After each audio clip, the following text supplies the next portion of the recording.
The story begins with a girl trapped inside a cage. The king arrives with his noble friends and commands the girl to sing for them. Arya is the last remaining siren on Earth. The sirens are monsters known for their ability to bewitch others with their song. But instead of living in glory, Arya is forced to become the king's pet and has to sing until she coughs out blood. The girl is in despair and begs a god or demon to help her. She doesn't expect that her wish will really come true. Our heroine is reborn into the past. Arya returns to her 10-year-old self, and this time, she will change her fate. The girl watches as the servants force her new husband into the room. You see, Arya had entered a 10-year contract marriage with this young boy. Our heroine plans to save herself and her young sweetheart. Unfortunately, the boy is unwilling to marry a young and ignorant bride. Arya is unhappy because she is clearly older than him. Lloyd is forced into the room and the servants lock them in. The boy is frustrated and heads over to Arya. Our heroine stares at him as she remembers her past. In her former life, Lloyd was known as a demon who killed his whole family at 18. He sold his soul to the devil and was even accused of killing the emperor. But Arya is the only one who knows this man was her savior. A flashback to the past, and we see Arya being beaten up. The girl had decided to harm the king with her siren song, but the man survives and is ready to have his revenge. He is about to stab her when Lloyd suddenly appears. The Grand Duke kills the king with a single strike and frees Arya from her prison. The siren knows she would never forget this scene even after her death. He offers his hand to her, but Arya can't even move. Her legs have already been broken. The girl is in despair, but Lloyd picks her up. He isn't afraid of the rumors. People say her songs can make men mad, but the Grand Duke has already lost his soul. He even tells her there is no limit to his madness. Arya is touched and makes a vow. If there is a next life, she will do her best to save him. And the girl gets her wish. The young Lloyd interrupts her thoughts. His bride has been too quiet, so he thinks she is nervous. Arya stares at the boy in front of her and suddenly smiles brightly. She grabs his hand and the little child is shocked. Our heroine thanks him for being born and promises to make him happy. Arya's past life is really tragic. From the day she is born, her mother feeds her a drug that steals her voice. She becomes fierce whenever Arya refuses to drink the medicine. Our heroine's father also beats her and calls her useless. The child is unwilling and constantly wonders why she has to suffer. She doesn't understand why her mother never sings to her or reads her stories, but when she turns 10, our heroine discovers the truth. Her mother ends her life by ripping out her own throat. Arya hears the rumors from the maids and realizes that she is a siren. Sirens are mystical creatures known to control humans and heal people with their voice. 12 years ago, Arya's mother was kidnapped by Count Cortez and forced to become his wife. The man drags her around the nobles, showing off the siren he has captured. But after Sophia's death, he grows more violent and beats Arya every day. One day, the child reveals her mother's biggest secret and speaks in front of her father. Cortez is furious with Sophia for hiding this truth, but soon becomes pleased when he hears Arya's angelic voice. He begins to parade her around just like her mother. Arya is forced to sing in front of the nobles and quickly becomes famous. But our heroine wants none of it. She prays for a god to save her, yet her fame only spreads across the country. People begin to worship her as a goddess. Things worsen when a saintess suddenly appears in the capital. She convinces the people that Arya is a monster who has bewitched the king and his nobles. Fueled by anger, the people begin to rebel. The saintess promises to purify the palace, and a war begins. Citizens are sent into battle, and those who refuse are forced to watch their entire families be killed. The holy knights kill everyone in the capital under the guise of purification. And yet, the emperor refuses to let Arya go. Instead, he breaks her legs and locks her in a cage. Our heroine spends years living as a prisoner. Just as she is about to end her life, someone suddenly appears before her. The man offers to help her kill all her enemies. Arya recognizes him as the infamous Grand Duke, accused of murdering his whole family. He reveals himself as a demon and tells Arya to call him when she needs his help. At first, our heroine refuses to seek revenge. But in her final moments, she summons the demon. Lloyd saves her from the Mad King, but she is already dying. He finds it tragic, wishing he could hear her sing one last time. Arya fears her ability has corrupted him, yet the man is willing to go to hell with her. The siren is deeply moved by his sacrifice and, for the first time, feels the desire to sing for someone. Unfortunately, her voice is already gone. Even though she can only move her lips, the Grand Duke still listens. He may be a demon, but he is also her savior. Arya takes her last breath, ready to wake up in hell. Instead, she opens her eyes and sees the small room she grew up in. She looks around confused until she realizes this isn't a dream. The girl has really returned to the past. She is surprised to hear her voice until she remembers that she stopped taking the medicine after her mother's death. Arya whispers her father's name, blaming him for ruining her life. This time, she is going to take revenge. Our heroine rushes out of the room, startling the maids outside. She ignores their frightened looks, desperate to find her father. It is the middle of the day, but Cortez is busy drinking in the wine room. He clearly isn't pleased to see Arya. The girl ignores his displeasure and suddenly begins to sing. Her voice shocks the man, and he can't believe his mute daughter has been deceiving him. He is sure this must be her mother's plan. Cortez becomes obsessed because her voice is even better than Sophia's. He plans to make her his puppet, using her to control the empire. The man falls at her feet, begging Arya to sing again. But the girl only smirks. She always thought her father was scary, but now he is just a pathetic old man. She says this will be the first and last time the man will hear her sing. The Count is confused until Arya says she will make him forget everything. She immediately begins to sing, but this time, she controls his mind to forget the past. Cortez is unwilling because he knows this voice will bring him success. Unfortunately, he can't resist the siren's power and soon loses his mind. Arya stares at the defeated man without pity. He is still in a daze as she asks about his biggest secret. The mermaid tears. Cortez tells her the location and even hands over the keys. Arya rushes to his room, and after some searching, she finds the little box. The mermaid tears are filled with evil energy that can control the sirens. In her past life, her father wore them every day, using it to suppress her mother. He took them off after Sophia's death, but wore them again when Arya regained her voice. The girl is sad as she remembers her mother's death, but she knows her plan would have failed if she returned earlier. Arya is back in her room, admiring the flowers. She still can't believe she returned to the past. Our heroine always thought that she would end up in hell. She vows to change her fate, but she has no idea what she should do. She just wants to avoid the fate of broken legs and a burned face. Because of the drugs she took from a young age to hide her voice, our heroine is destined to have a short life. But she's determined to live properly until she dies at 20. Arya thinks about her next step. She has to hide her identity as the last remaining siren.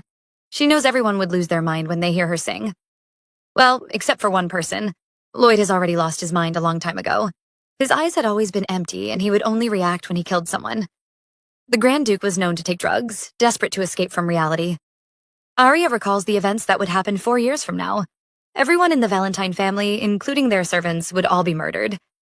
The people even gave the incident a name, calling it the Valentine disaster. As the only surviving member, Lloyd would become the family head, but people would also accuse him of being the suspect. Even though the boy wasn't punished, Arya knew he would become empty. She thinks about the man that desires nothing and is determined to change his fate. She wants to spend her short life by his side, making him happy. On the other side of town, a boy is admiring the moonlight. A servant rushes in with urgent news. The boy's mother is dying. The child turns around and we see that familiar face. It is Lloyd Valentine. The servants in the Count's mansion are all in shock. The man has just ordered them to give Arya some new clothes. The maids are unhappy because they think the girl is a disgrace to the Cortez family. The Count had even vowed never to accept his daughter. The women believe the man is just drunk and is only keeping Arya around as a replacement for her mother. The girl is just a decoration. Our heroine can hear their nasty conversation, but she isn't bothered. Sirens are famous for their unnatural beauty. People had never believed those rumors until they saw Arya's mother for the first time. One of the maids glances at Arya and is captivated by her beautiful eyes. She immediately shakes away those thoughts, reminding herself the girl is just a useless mute. She follows the other maids, anxious to reveal the rumor she heard. The Count has sent a servant to purchase new clothes for Arya. The rest of the maids are unhappy until the girl reveals the Count's plan. He is sending Arya away to become the Valentine's future bride. The rest of the maids begin to gloat. They are all convinced that our heroine is going to die. Everyone has heard the tales about the Valentine's brides.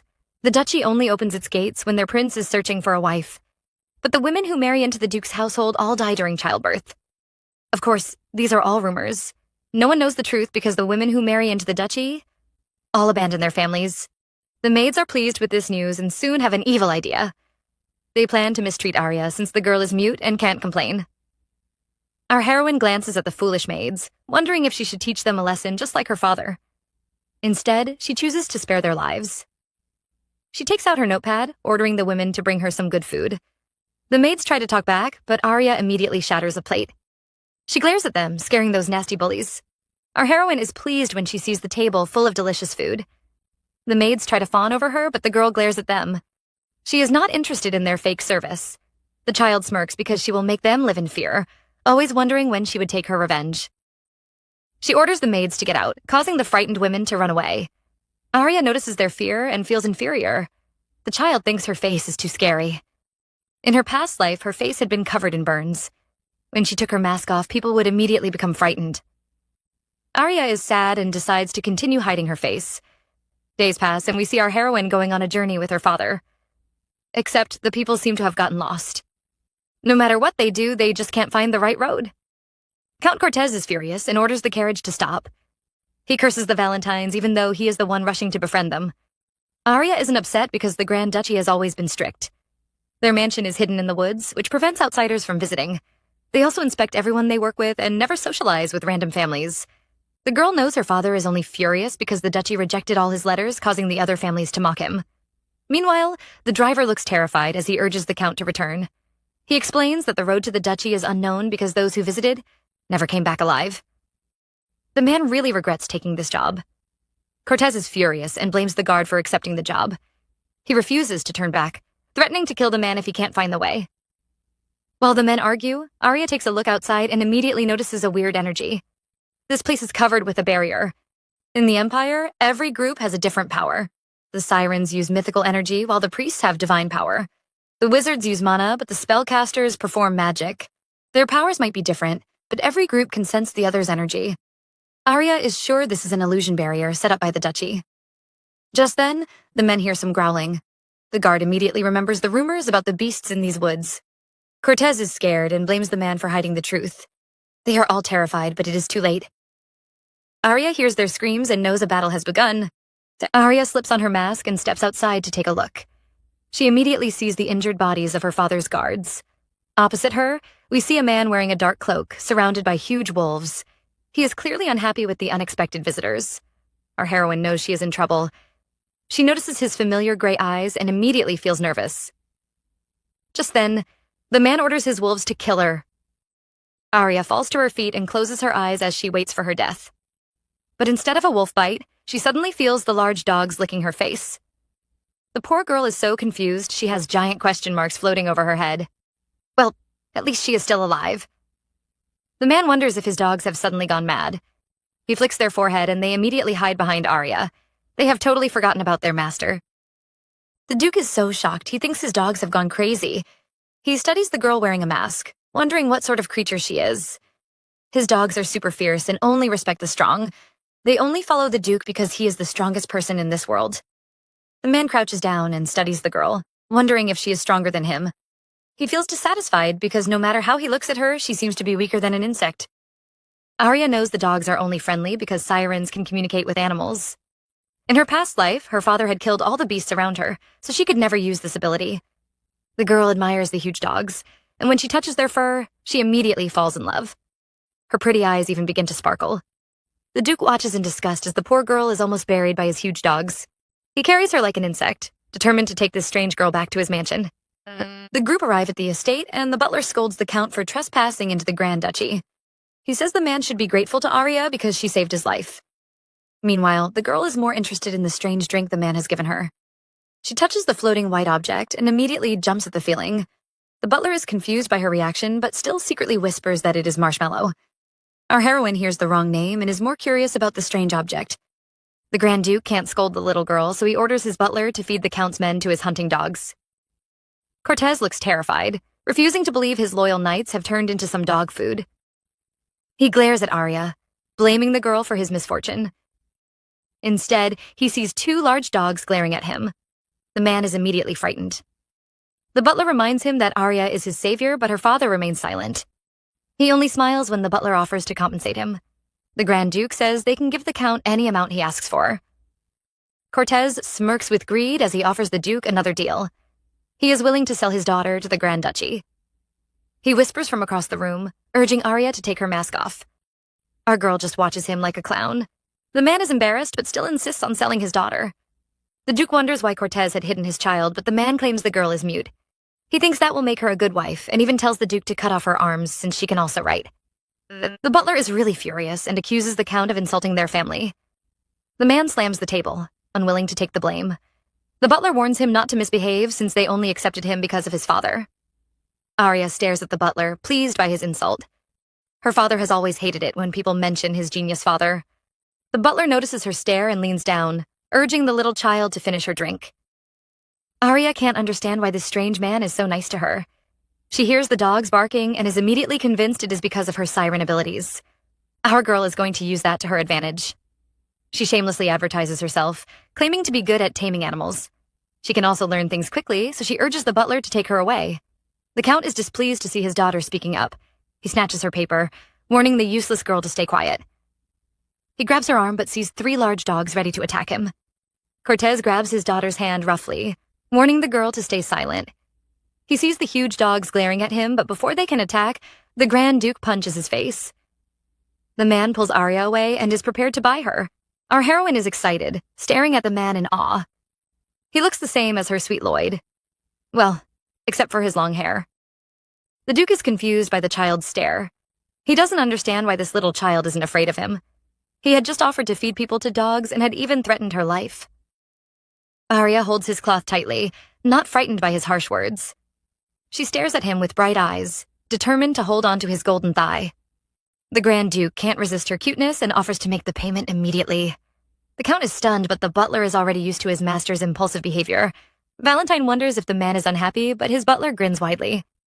He thinks Arya must be a good person since the dogs also love her. The poor girl is almost confused by his logic and believes the Duke is a good person. But then she remembers that good people don't feed others to dogs. The butler hands over 2 boxes of gold to the Count.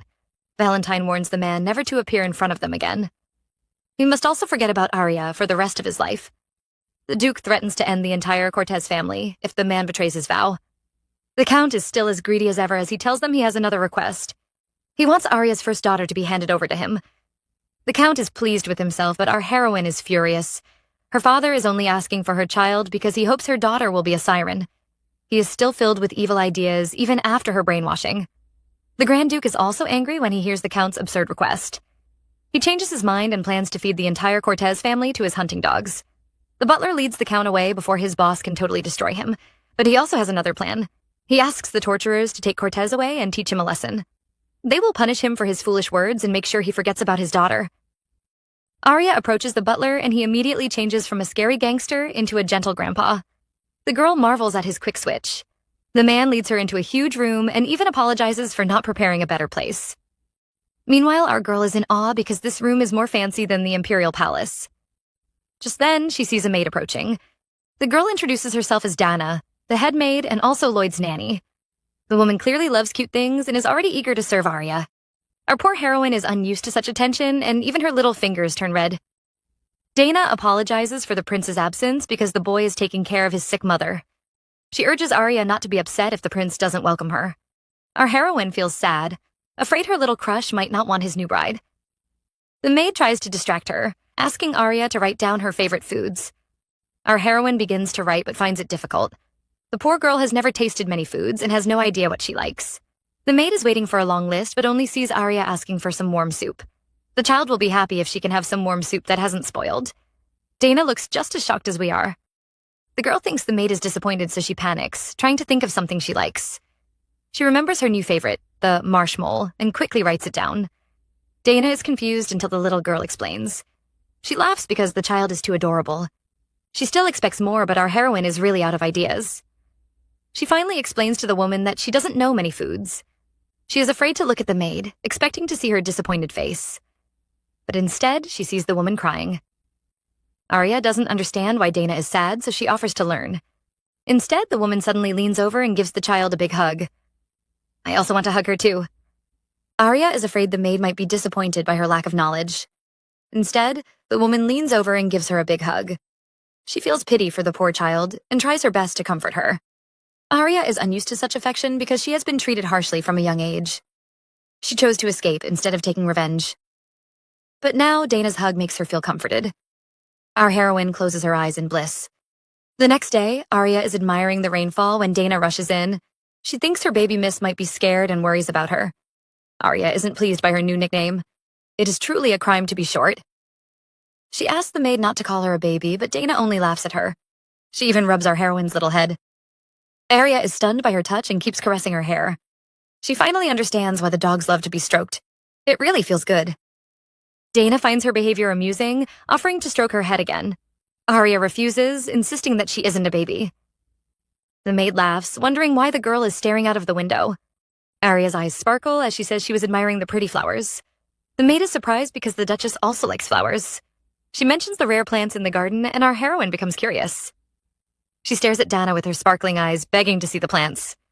The maid tries to refuse because of the heavy rain, but Arya's pretty eyes are just irresistible. She finally gives in, offering to prepare her clothes. She sees the pretty dresses that the Count brought over and asks the child to choose her favorite. Arya exposes her scummy father, revealing that she has never worn such pretty clothes. He only bought them because she was coming here. The look on Dana's face becomes scary, and she no longer finds the clothes cute. Arya is shocked by her sudden change as the woman says the dresses are rags. She is filled with a dark aura and asks the other maids to measure Arya for some new clothes. Our female lead wonders how her outing turned into a shopping spree, but she is pleased to hear people scolding her trashy father. Dana gathers the maids, giving them a new mission. They have to find the perfect clothes for Arya in an hour. The girls rush around, and our female lead is soon dressed in gorgeous clothes. She even has her own little umbrella. Dana is pleased to see the girl's happy face. She has another present and hands Arya a little rabbit mask. The child studies the bunny ears and becomes worried about Dana's weird taste. She tells the maid she isn't a baby, but Dana just laughs. Arya is confused, wondering why the woman made a mask and is so kind to her. The Duke also never forced her to reveal her face. The girl thinks they are trying to test her by acting kindly. Arya vows to remain calm, but her resolve crumbles when Dana suddenly pokes her soft cheeks. Our heroine's face immediately turns pink. The maid is amused, but quickly apologizes with a cup of cocoa. Arya grabs it, trying to hide her red face. Instead, she falls in love with the taste of the drink. She praises the maid while Dana admires her cute mistress. Arya has never been praised before, and the girl is shocked. But their cute moment is interrupted as a maid rushes in with bad news. The weather is gloomy, just like our heroine's mood. The girl takes a walk alone because the servants have all headed to the Duchess' room. She gazes at the top floor, wondering if the Duchess's illness will worsen today. She recalls the maid rushing into the room, announcing that the woman was very ill. The servants had all left her, urging her to return after viewing the flowers. They had mentioned Lloyd's love for his mother. The child spent all his time taking care of her. Arya finally understands why the prince was devastated after his mother died. The girl knows she must prevent the Duchess' death. That is the only way to stop Lloyd from becoming a heartless monster. Arya is in a dilemma. She wants to prevent the Duchess' death, but right now she is just an outsider. There is nothing she can do. The girl hears footsteps approaching, but when she turns around, a sword is placed right at her neck. The culprit questions her, asking why she is sneaking around like a rat. Arya is stunned to see the boy she has been waiting for. It is Lloyd Valentine. The prince accuses Arya of pretending, only showing her true colors now that everyone is busy. Meanwhile, our heroine remembers Lloyd's empty eyes in her past and is just glad to see him looking lively. The girl's behavior is too calm, and Lloyd becomes upset. He threatens to cut off her head if she refuses to speak. The boy isn't making empty threats as he steps closer, causing the sword to pierce her neck. Thankfully, it is just a small wound, and the prince also feels guilty. He quickly drops his sword, finally believing that Arya is mute. The girl is nervous, realizing that the boy was just testing her. She is so frightened that her umbrella falls off. Lloyd immediately notices her cute rabbit mask. She trembles like a little bunny, and he decides to make that her new nickname. And since he can read her lips, he urges the girl to say the truth. Arya has a lot to say. She escaped her cage because she wanted to become Lloyd's shining stars. She is willing to be his fire and hopes he can burn her anytime he wants. Of course, our heroine doesn't say those words, afraid she might scare her little husband away. Instead, she says the stroking was nice, but her words make the prince confused. The two children hold hands as they hide from the rain. Lloyd is disgusted by this weak human, wondering if everyone beyond the barrier is useless. He feels guilty when he notices Arya's bleeding neck. The boy urges her to turn around and uses a cloth to hide her injury. Arya is feeling touched until she hears the boy asking if she is a sewer rat's prey. The girl is confused at first, but soon understands his question. The sewer rats are the leaders of the underworld, or the sewage. Their workers are also called the rat's prey. Arya never expected Lloyd to be so suspicious of her. She isn't upset because the underworld and the Valentines are long-term enemies. Lloyd finally reveals why he is so suspicious. People raised as the rat's prey are all mute. Plus, Arya's name isn't on the Cortez family list. The boy claims he has a way to identify the sewer rats. Arya is amazed because the rats have spread over the country. They could never be identified, which made the Emperor furious. She's eager to hear Lloyd's mighty method, only to hear the boy asking her to curse the organization. Lloyd reveals his way of identifying the rats and asks Arya to curse the organization. The girl is shocked by his ridiculous request, but he takes it as a sign of guilt. He drags out his sword, ready to end this sewer rat prey. Arya stops him and mouths the insult before the impatient child can cut off her head. Lloyd is barely satisfied as he flings her hand away. He warns the girl to leave on her own because the duchy isn't safe for a weak child. And Arya is returning to her room when she hears some maids talking about Lloyd.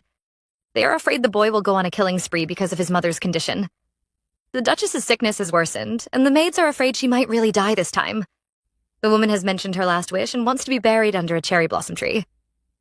Her only regret is not seeing the flowers again before she dies. The servants curse everything, unhappy about their master's death. Arya listens to their conversation, remembering the old cherry blossom tree she saw on her walk. The girl seems to be planning something. Our heroine indeed has a plan. She's going to sing the song of life. Arya has never sung outside because she was always gagged before leaving the house. She feels strange but still begins to sing. Something magical happens as the withered cherry blossom tree suddenly begins to blossom. Arya ends her song and the old tree is now covered in pretty flowers. But our heroine suddenly feels dizzy. Her little body is still too weak to control her powers. Just then, she hears some noises and sees a few messenger birds flying around. She grabs one, whispering a little request into its ear. Arya watches as the bird flies away, heading towards the Duchess' room. The girl can't hold it anymore and finally collapses. Meanwhile, the bird arrives at the Duchess's window, frightening the poor maids. They try to chase the bird away, but it refuses to leave. The Duchess is soon distracted by their commotion. The girls explain the situation, and the woman insists on seeing the stubborn bird. The Duchess orders the maids to assist her as she approaches the window. But instead of a bird, she sees the blooming cherry blossoms. The maids think it is impossible, but when they look outside, they really see the blooming flowers. The Duchess is in awe as she admires the sight. Everyone in the duchy calls it a miracle. Meanwhile, the miracle worker is now in danger. A suspicious figure sneaks into her room like a little thief. The prince watches the sleeping girl and feels a bit guilty when he tries to touch her. He recalls the events that just happened. A few hours ago, the mansion was nearly destroyed as the maids discovered that Arya is missing. Lloyd overhears their conversation and finally admits that he saw the girl. He is sure the weak child is hiding somewhere because he threatened her to get lost. The maids stare at him in condemnation, making the prince feel a bit guilty. He offers to search for the little bunny, and the maids urge him not to scare her away this time. Lloyd begins his search, but doesn't forget to scold the little bunny for leaving. He notices the blooming tree, and the child is shocked. He could have sworn the old tree was withered when he first passed by. The boy pinches his own face and feels the pain. He finally believes that this isn't a dream. Lloyd is admiring the flowers when he bumps into a little bag. He is sure it belongs to that stubborn girl. The boy believes there might be poison or weapons inside, but all he sees is a stack of papers. They are Arya's writing notes, and Lloyd scolds her for being too careless. He decides to take a peek, and they are full of Arya's feelings since she arrived at the mansion. The boy is amused by her wrong spelling of marshmallow, but his mood soon turns dark when he finds Arya's old notes. They are full of words like, "I'm not an imbecile," and "please don't hit me."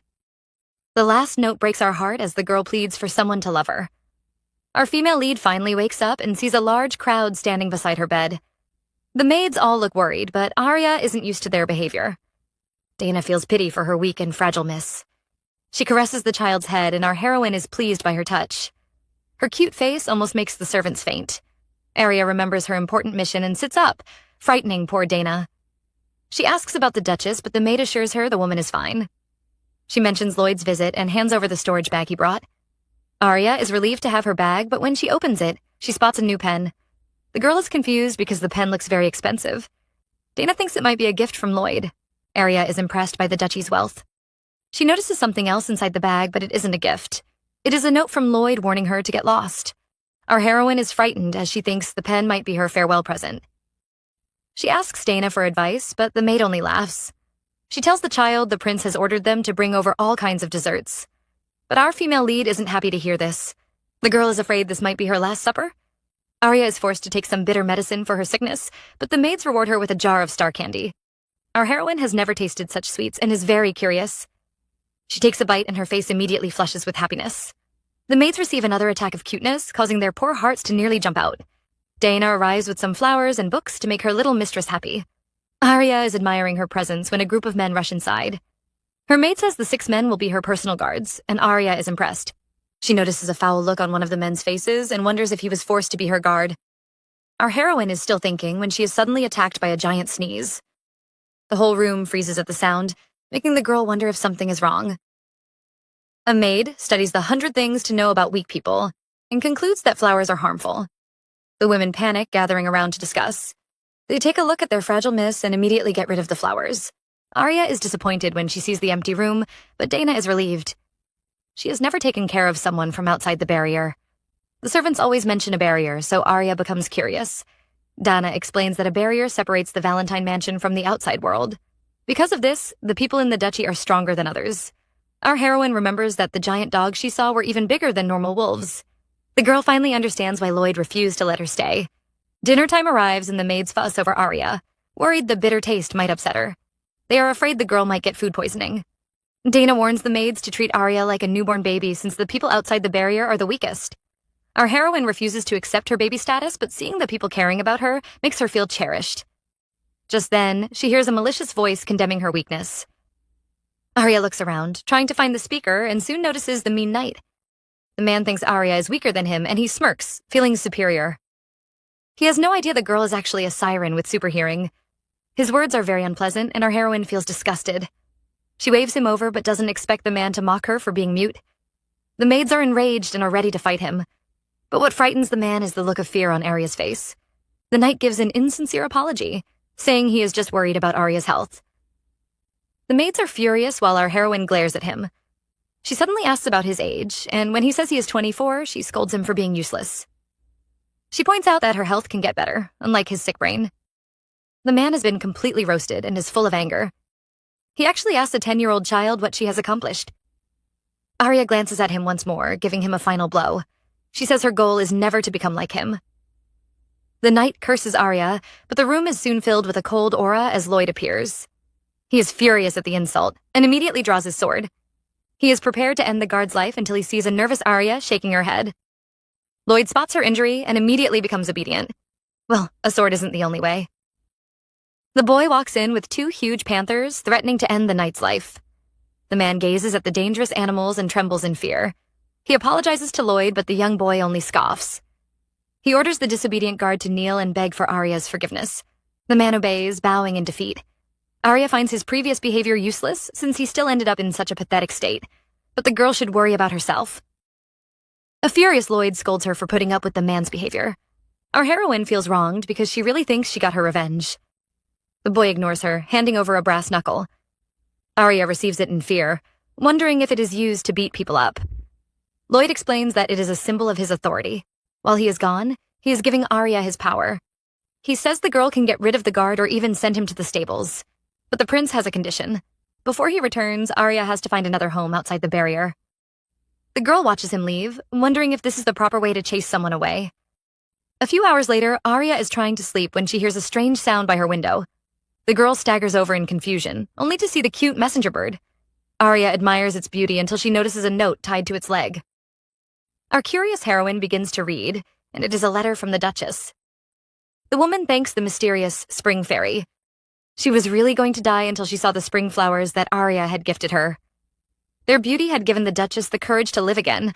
Our heroine panics at first, wondering if her identity has been exposed. But she calms down when she sees the woman calling her a spring fairy. Arya is filled with the desire to save the Duchess. She writes a reply to her letter and sends the bird away.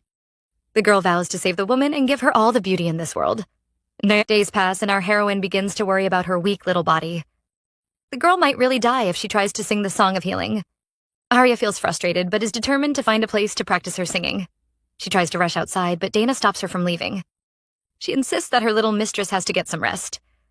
Arya has learned a few tricks and uses her sparkling eyes to seduce the maid. Dana tries to resist, but once again falls for Arya's cuteness. She gives the child a few instructions, and our heroine happily agrees. Arya begins her search for a practice room, but the mansion is just too big. The girl hears a strange sound before she is suddenly attacked. A huge dog knocks Arya over and licks her face. Our heroine is glad to see her little friend, but wonders how he got here. The dog barks, explaining that he missed the girl. Our heroine is excited because she can understand the dog. The two play around like little children, and Arya is pleased. She becomes upset as she finally realizes why her father killed all the animals around her. Our heroine soon forgets about her trashy father. She rides her new pet, asking him to find a secret place for her. But who would have thought the dog would take her right to the Duke's office? Arya stares at the man, laughing in fear. The butler looks nervous, probably worried about his new Mrs. Life. Valentine is impressed to see the girl riding his hunting dog. He drags her away, warning her to be careful with his loyal pet. Arya is upset because the man isn't careful with her. Her little legs are dangling in the air. Valentine finally sets the child free, asking her why she came over. Arya's mind becomes blank and she has no idea what to do. She can't even address the Duke properly. The girl quickly thinks of a lie and soon shows the Duke her paper. The man immediately looks shocked. The child calls the Duke father and claims she missed him. The butler is moved because she misses a dangerous man like the Duke. He cries as he imagines a story of a sad little child. Meanwhile, our heroine is just fighting for her life. She writes another sentence saying she is happy to see the Duke. Valentine stares at the little child and finds her amusing. Arya was never familiar with smiling. She had lived in sadness, but after meeting her caring servants, she finally learned to smile. And so our heroine gives her biggest, brightest smile. Valentine isn't moved by the girl's smile. He still finds her words suspicious, but Arya insists it's true. She actually misses the Duke because they haven't met since she arrived. The man is finally convinced. But now there is another problem. He has no idea how to play with this child. Arya freezes because her mind is also blank. Valentine thinks for a while and decides to play with her like his son. The poor butler is frightened because the father and son don't play like humans. He reminds the Duke that Arya is weaker than them. The little child had also fallen sick. Arya wonders how rough the family must be for the butler to be so worried. She imagines a scene filled with blood and thinks it is perfect for this family. The Duke isn't aware of her sickness and says the girl is weaker than an insect. He doesn't know what to do, so Arya offers to play with the wolf dog. The man is confused because she claimed to miss him but only wants to play with the dog. The girl quickly says being by his side makes her happy. The Duke finally invites her in, but the smell of cigarettes makes her uncomfortable. The butler knows the smoke isn't good for Arya, so he urges the Duke to send her away. Valentine refuses and instead orders him to open the windows. Unfortunately, our female lead is now suffering from the cold. The Duke scolds her for being delicate, but still pulls off his coat for her. Arya is nearly buried under the weight, but she still feels happy. She becomes confused as she watches the Duke steal away her cards. The man warns her to breathe properly when next to him. The girl doesn't understand because her breathing has always been normal. But when she tries to breathe, she finds it impossible. Valentine smirks at her and Arya glares at the culprit. But karma soon arrives as the butler drops a mountain of books in front of the Duke. The man begs for some space to breathe, but the butler ignores him. He even adds some more. Our heroine is feeling bored and decides to take a look at the documents. She looks shocked as she remembers a scene from her past. A group of people who had visited the duchy returned with a deadly sickness. Their leader, Viscount Cavendy, had blamed the duchy for their death. He received a huge compensation, which saved him from bankruptcy. But because of this, rumors spread that the duchy was cursed. The Duke is unhappy because those people sneaked into his territory. Yet they are blaming him and asking for a huge compensation. The man is tempted to just kill them all. The butler says it will be annoying, but Valentine isn't concerned. Still, he changes his mind and agrees to pay off the man. His face darkens as he prepares to watch the man crawling around his feet, begging for death. The poor butler is horrified, reminding him that a child is listening. But Arya is thinking of how to stop the Duke. She doesn't want him to compensate the Viscount because the man is known for his gambling. The girl thinks of a plan and tells Valentine she can cure their illness. The man is in doubt, so Arya tells him about her plan. Our heroine says her solution is to feed the men some vermicides. The Duke immediately begins to laugh, which makes the girl frustrated.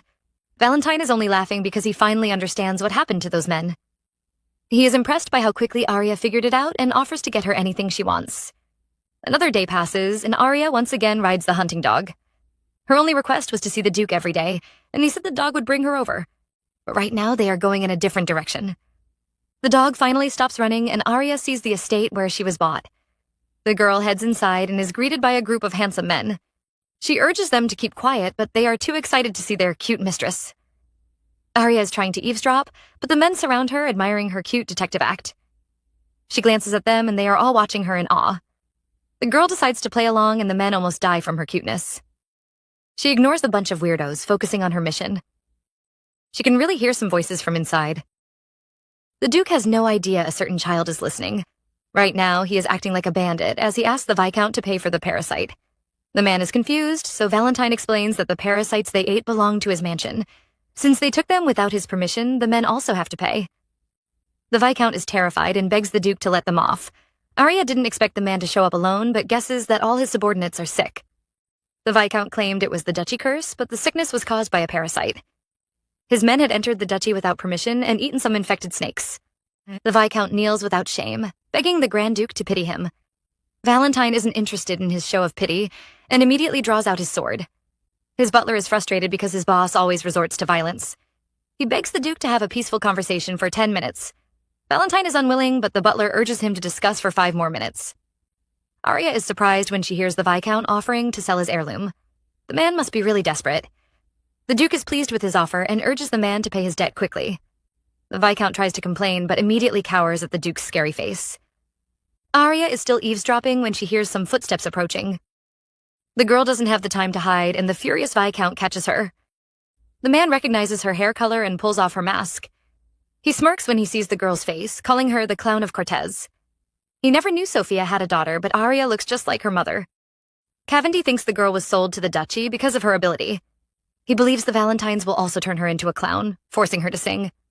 Her ability will soon catch the Emperor's eyes, making her father proud. Arya trembles, reminded of her past life. Everyone worshipped her, telling her all their secrets. Her legs were broken, and she sang until she coughed out blood. The girl is still trembling when her eyes are suddenly covered. She peeks out and sees a splash of blood. Lloyd had saved her in her past life, but this time his father comes to her rescue. The butler strolls out, not bothered about the Viscount's death. He even accuses the man of mocking their family. The Duke is more worried about his little daughter. The girl's eyes are filled with despair, and she looks terrified. Valentine wants to get rid of her problems and help her hide her identity. He orders his butler to bring a list of the people who attended the Cortez parties. The man begs him to only kill someone once a day.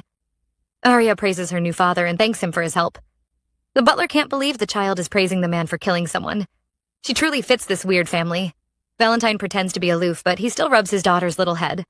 A few days pass, and our mighty Grand Duke has turned into a daughter slave. The man stares in horror at his office, which is filled with children's toys. He remembers how it all started. He had bought a pink sofa for Arya, and she had thanked him with a pretty smile. The man soon became addicted, adding some vases and even a doll. Every time he would steal away her notes of thanks. The Duke coughs but thinks something is still missing. The butler is worried because the study has now turned into a playroom. Valentine drops the idea and tries to light a cigarette. He sees his pretty baby staring at him and immediately changes his mind. Arya is pleased and rewards her father with a jar of star candy. The Duke notices that Arya only eats sweets, so he summons a doctor. But what he receives is bad news. The doctor says Arya is malnourished and her body seems to be rejecting food. The man thinks it might be a psychological trauma, and the only way to help the girl is to speak to her. The nervous doctor explains that Arya can't swallow food because she is hiding her emotions. If she continues to hide her feelings, the girl will never heal. The Duke asks for a solution, but the man has no cure. He immediately orders his men to get rid of the doctor. His assistant appears, asking him to spare the man. He praises the Duke, saying his boss might be able to cure the girl.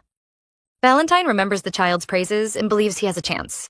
So when Arya appears later, he asks her to get married. Our heroine doesn't expect a sudden marriage, but the Duke promises her a grand wedding. The girl asks about Lloyd, but the man misunderstands. He wants her to marry his son so she can have authority, and even says she can divorce him when she is older. Arya is worried about Lloyd's opinion. She is afraid the boy might hate her after the forced marriage. The Duke thinks she isn't satisfied and even offers up his second son. The girl rejects the marriage and says she wants to stay by the Duke's side. The man imagines her as his daughter and is immediately pleased. He suddenly mentions Arya's eating disorder, making the girl nervous. The Duke can't understand why she is hiding her emotions, but he vows to destroy anyone who makes her unhappy. He will break their hands if they dare to touch his precious daughter.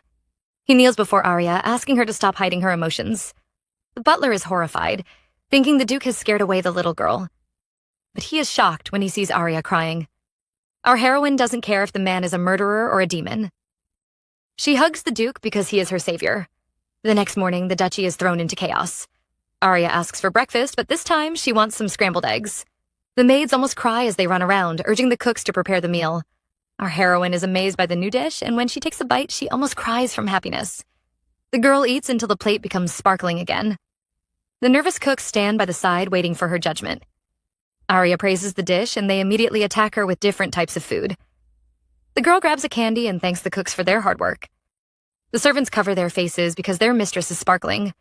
She's just too beautiful. They cry in happiness because of her praise while Arya watches them with a smile. But the good mood is destined to be ruined as the stubborn Lloyd finally returns. Lloyd returns to the duchy, but this time he isn't alone. He hears footsteps approaching and sees his younger brother. The two head into the mansion but are surprised to see it busy. It looks like they are making a new building. The boys are confused. They summon a servant. The man hands over a blueprint and we see a drawing of an amusement park. Lloyd looks annoyed, but his brother is excited. The servant explains that the Duke is building a playroom for the lady. More like a play building. Our male lead doesn't look pleased to hear this news. Since his father has lost his mind, the child decides to grant him eternal rest.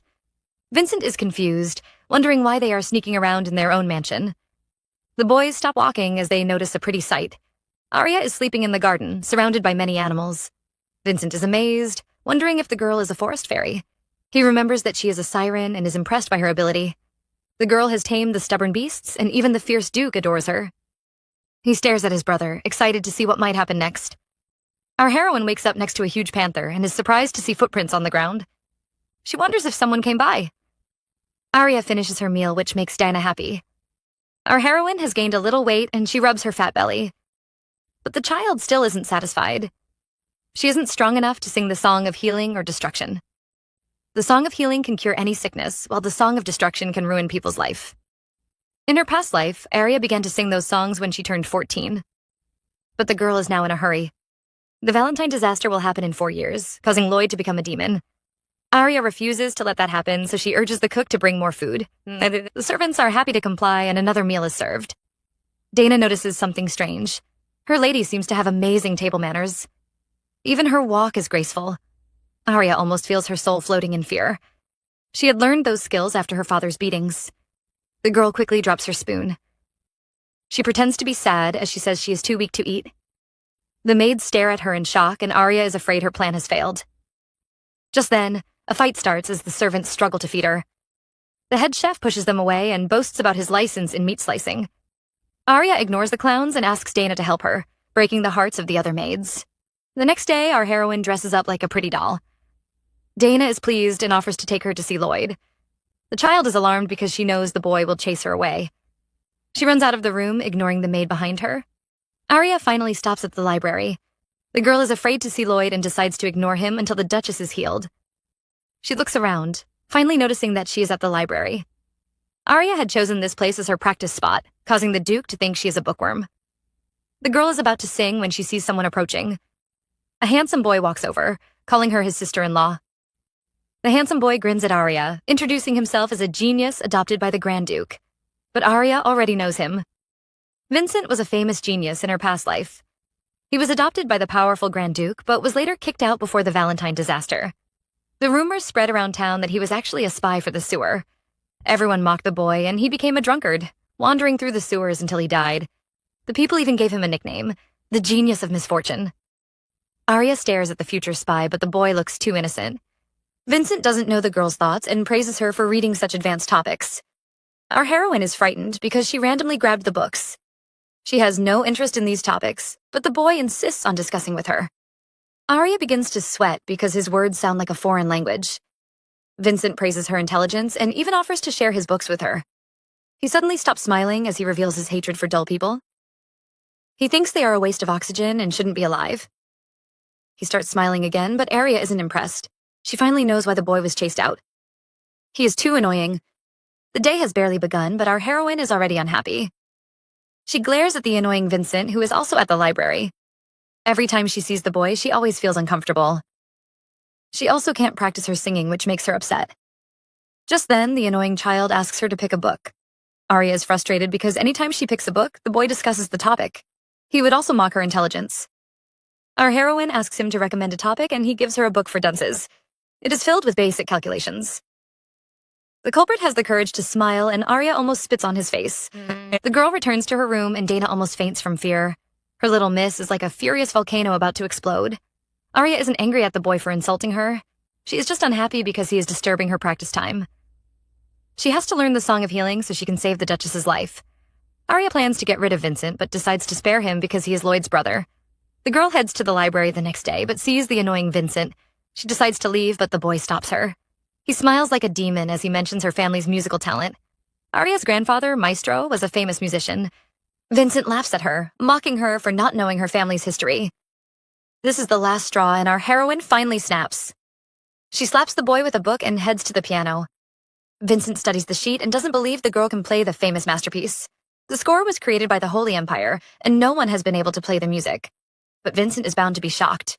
Aria plays one masterpiece after the other, leaving the boy in awe. When she ends the show, Vincent is unwilling. Aria spares him no face and tells the boy to get lost. The genius is reminded of Lloyd and thinks they are a perfect couple. He isn't ashamed of being chased away and instead praises his sister-in-law. She is really a genius. Aria stares at the boy who keeps repeating that he is a genius. She wants to admire the flowers, but the boy follows her everywhere, ruining her plans. Vincent praises his own intelligence again, and our heroine doesn't even blink. The child is upset with her for hiding her talent and thinks she is secretly practicing her music. Aria agrees because she has no time to explain, but Vincent only becomes worse as he accuses her of hiding her genius face. He acts shy as he praises his own looks. Our heroine believes the boy has gone mad. After all, there is only a thin line between a genius and a madman. The boy says he is tired of his face card, and Aria pities the mad genius. She notices the book he is reading and pretends to be interested. Vincent says it is the old version of the law book.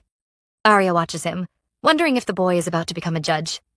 He is still reading the old law book, even though a new one will soon be published. Vincent scolds her for trying to change the topic. He still can't believe that Aria is such a young genius. Our female lead already knows she is a genius because her father always praised her. He admired her perfect pitch and wide range. Aria could remember a song even though she only heard it once. But soon, his praises turned into curses. He hated Aria for stealing his musical talent. The man thought he should be the one with such perfect abilities. The girl watched her father crumble and finally understood that she had a divine talent. Her grandfather was a genius composer and her mother was a famous siren.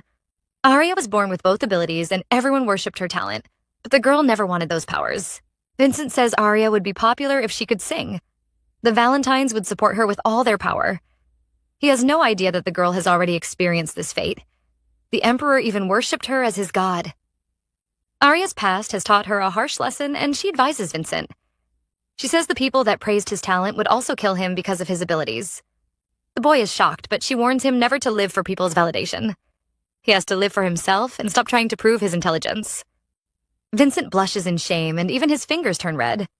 He never knew his sister-in-law was so wise. He smiles because he thinks they are now close. Aria looks frustrated, so he wisely stops talking. Instead, he praises himself again, calling himself the sun. Aria changes her mind and thinks the annoying boy would be stoned to death. She warns him to focus on his work and asks him to get lost. Vincent really thinks those rumors are false. Everyone said Aria was a cute doll, but she is just as strict as his brother. The boy is unwilling and asks Aria what her job is. The girl doesn't hesitate as she only thinks of one person. Her job is to protect her people. Our heroine has found a new hobby. Every day, she rushes to the garden and waits for the messenger bird to bring her letter. But this time, the pigeon only brings over a flower. Aria knows the Duchess must have lost the strength to write letters. She is afraid the woman's condition might soon become worse. Our heroine tries to pet the bird, but it suddenly cries out and rushes away. The girl is confused until she sees Lloyd arriving with a huge black panther. The boy glares at her, and Aria is afraid he might chase her away. Just then, she notices the black panther approaching her. The girl is curious, but when she tries to pet it, the beast moves away. Aria tries again, but the animal keeps avoiding her. She has no idea why it came over, just to avoid her touch. Lloyd is stunned as he watches the two play a game of dodge. He interrupts them, wondering why she didn't use his authority. He scolds her for not leaving, but Aria isn't listening. She is trying to touch the beast again. The prince rushes to stop her, but it is too late. Aria stares at her red hand in shock because the panther almost broke her bone. Lloyd rushes over like lightning, almost frightening the girl. He yells at her for touching the beast, totally annoyed by her behavior. He asks for her hand, but becomes upset when she obeys. The prince is about to die from anger.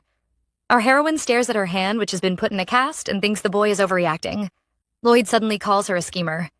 He thinks the girl is hurting herself, so he can't chase her away. He says she is trying to make him care about her. Aria asks if he cares, and Lloyd flinches. He says he doesn't, but he can't even look at her face. The prince warns her to leave after she heals. Aria stares at him, and he suddenly becomes defensive. He questions her, looking just like his stubborn panther. Lloyd pretends not to care, but still advises her to visit the doctor. He leaves, and Aria is amused by his cute behavior. Another day arrives and our heroine continues her research. Siren songs are divided into multiple categories. Arya tries to sing, but she falls to the ground. The girl is frustrated because she isn't improving. She can sing multiple songs, but fails every time she practices the Song of Healing. Arya knows she might reach her peak at 14, but by then, the Duchess might already be dead. The girl lies on the floor in despair. She knows she will reach her peak if she keeps practicing, but she has to find a quicker way. Arya is about to sink into despair when she suddenly remembers the illusion barrier. Our female lead thinks of a quicker method and suddenly remembers the illusion barrier. The shield is very powerful, so the creator must also be strong. She thinks the person might have more talent than her. She wonders what energy he uses since the barrier felt strange. Arya is busy thinking and doesn't notice the man approaching. The two collide, causing his documents to fly around. The girl takes a peek and is shocked by what she sees. The man is about to scold the girl when he realizes her identity. Arya doesn't recognize him, so he introduces himself as Rice and Stewart. The girl becomes stern as she remembers the Baron. She knows he is a scribe and wonders why he is here. The man claims he is organizing some documents. Arya doesn't find his answer strange, but she still watches him with a suspicious eye. The man is frightened by her look, wondering if she saw the documents. He thinks it is impossible because she only looked at it for 10 seconds. Ryson looks down on Arya and says she will be chased out after the Duchess's death. Arya is still watching the man leave. She has a bad feeling about him, and it seems to be connected to Vincent. The girl seems to have an idea about what they are planning. She heads upstairs and stares out the window. But our heroine isn't admiring the view. She waits for Ryson to step out and quickly summons some birds. She urges them to attack the man and watches in delight as they destroy his documents. Arya is satisfied and turns around to leave. She has to find the person who created this barrier. The girl has no time to search around and decides to ask her little wolf dog. She asks for the strongest person after the Duke, but the dog says it is Lloyd. Our heroine is even ranked as the third strongest person. She finally gets her answer when the dog mentions the fourth person. She urges the wolf to take her to him. Little Doggy leads Arya to a huge castle. This is the Eastern Tower, and our heroine will finally meet the mystery man. Arya is eager to meet the mystery man, but after knocking a few times, she receives no reply. The girl can clearly feel someone's energy inside, so there is only one explanation. The man is ignoring her. Well, our heroine isn't too bothered. She just has to smash the door and go in. Arya feels a little bad when she sees the broken door, but she still has to praise the culprit. Meanwhile, the owner of the castle is about to curse them out. Arya is just like Lloyd. Anytime he ignores the prince, the boy smashes down his door. The girl really picked the right family. Our heroine apologizes and says it was urgent. The man doesn't argue anymore and introduces himself as Callan, a spellcaster. Arya is shocked because it is forbidden to borrow another's magical power. The Valentines are boldly breaking the law. She studies the criminal who doesn't look ashamed and even has his own tower. He really fits the demon castle. Kaelin also studies the girl. The man has some past trauma because other kids always call him a magician. He warns Arya not to call him that because he doesn't perform tricks. He pushes the girl out of his castle, but she immediately turns around and grabs his coat, refusing to leave. Arya shoves a paper into the man's face, asking him to explain the ways to control energy. Kaelin is surprised because he expected the girl to throw a tantrum, begging to learn magic like other children. He is impressed that she understands energy, but explains that not all humans can control their power. Someone who doesn't have a lot of energy will die if the power leaves their body. Only a few people can use energy. And Kaelin praises himself as a once-in-a-lifetime genius. Arya isn't interested in his story and wants to know how long it takes to control one's energy. Kaelin says 6 years, and our heroine looks disappointed. She can't wait for such a long time, so she asks the man to force open her core. Kaelin is silent for a while before he explodes, scolding the girl for being crazy. Arya might die if all the energy is drained from her body. The man has no desire to murder the future princess, so he warns her to stop those thoughts. The stubborn Arya knows this is the quickest method, so she begs the man to help her. Kaelin refuses because the people who train with this stupid method are those who have a lot of energy. He turns into a scholar and begs the girl to understand herself. Arya's energy is just too faint, and he is afraid she might drop dead a second after her core is opened. Kaelin advises her to give up and urges her to leave. Arya frowns, suddenly revealing her energy. The man is shocked because Arya's energy is just too huge. Humans can't have this much power, so he questions the girl. Arya knows she can't hide her identity because this man is the only one who can help her. And so our heroine finally speaks, revealing that she is a siren. Poor Kaelin is so shocked he can't hold back his curse. Arya reveals her identity as a siren, leaving the poor man in shock. He finally realizes that the girl has been hiding her mythical energy. Kaylin had found it strange at first because the energy she revealed was too weak to keep her alive. Arya actually doesn't need the man's help. Because she has the memories from her past life, she can control and hide her energy. She is only asking for help because her core is now blocked. Kaylin covers his face in pain because Arya is just too abnormal. He becomes even more offended when she says she can control her energy. The girl has been using it even without a pathway. Kaylin is impressed by her talent but still scolds her for misusing her energy. Arya looks sad and explains that she wasn't taught to control her magic. The girl would just sing until she coughed out blood. Kaylin is upset to hear this. Everyone knows the Count is like a puppet master. He kidnapped a siren and after forcing her to give birth to a daughter, sold the child away because she couldn't speak. The man scolds her father for being a scumbag. He is afraid Arya might have suffered, which is why she can calmly ask him to force her core open. He curses her father again, wishing the man was born as an insect. But that doesn't mean he will agree to Arya's ridiculous request. Our female lead knows she can control her energy immediately. Her core is opened, but the man refuses to believe her. He is curious and wants to know why she is so desperate. Arya knows the man might call her crazy if she reveals the truth. But this is the only way to convince him. Our heroine looks determined as she says she wants to change the future. Kaylin is in shock and quickly stops the girl before she reveals the secret. He is sure she has received a prophecy but has no desire to hear about it. Arya is surprised because most people will be curious about the future. Kaylin refuses to listen and even warns her not to change the future. He says every human has their given fate, but Arya is unwilling to carry such a useless destiny. She thinks he is talking about God's will, but the man explains that there are rules in this world. The earth might look like chaos, but everything is flowing according to the chosen laws. Those laws work like a wheel and make sure apples are red or the sky is blue. They maintain the order of this world. Kaylin tells Arya humans can't change the future. If they interfere with these rules, they will only destroy the system, forcing it to create new laws. He tells Arya she will have to pay a greater price. Our heroine can almost feel the ghostly hands around her neck. But the girl knows it is only fair. If she changes the future and saves someone who is supposed to die, she has to pay back with blood. But that doesn't stop Arya. She thinks about the man who saved her and is determined to change the future. She has to prevent the tragedy and stop Lloyd from becoming a heartless monster. Arya is deep in thought and finally notices a loophole. She returned to the past, but still remembers the future. The world should have erased her memories if they didn't want her to change the laws. Kaylin is also surprised and finds it strange. Arya seems to be glowing as she says her will is the law of nature. The laws didn't stop her, even though they knew she would try to change the future. It is because she is now the world. Kaylin thinks she is saying nonsense, but Arya doesn't care. She knows it will be difficult and she might not be able to change the future. But the girl is willing to try.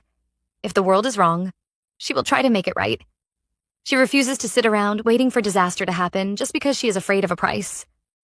Kaylin is shocked by her courage. He wonders if the girl is just a naive child who truly thinks she can change the world. He doesn't understand why she still believes in the world even though she's been hurt. The man decides to give her a chance to prove herself. Arya grins and asks for permission to leave the duchy. But the only way to do that is to use a transportation scroll. These scrolls can move people between continents and cost more than an estate. Kaylin is upset as he glares at Arya, who has stolen one from him. He keeps peeking at the scroll, unable to leave his baby. He offers to make a doll to replace the girl, and Arya agrees. The man urges her to return quickly because those tricks won't be able to deceive the two masters. He will be dead if they find out. Kaylin doesn't know if he is doing the right thing. He begs Arya to return if she encounters some danger. The girl grins as she rips apart the scroll. But at the last moment, a large wolf rushes towards her. Kaylin is unable to stop them, and they both disappear. Arya opens her eyes and finds herself at Garcia, the Holy Empire. She hears barking behind her and sees the stubborn Silver. The girl is upset and scolds the dog for following her. Silver says it wants to help his master, and Arya finds him cute. She mounts the wolf, urging him to follow the sun. Arya knows the Holy Empire also has its dark parts. There are places filled with poverty, and the most famous one is the Eastern Village. The Empire has even named it the lowest point. At first, it was just an abandoned wasteland, but was soon occupied by criminals. It became a lawless village that even the Empire couldn't control. And that is where our heroine is headed. The girl pulls up her cloak, knowing she has to be careful. But she has barely entered the village when she's stopped by a dunk man. The man notices her hair color and finds it interesting. He is determined to sell the girl if she also looks good.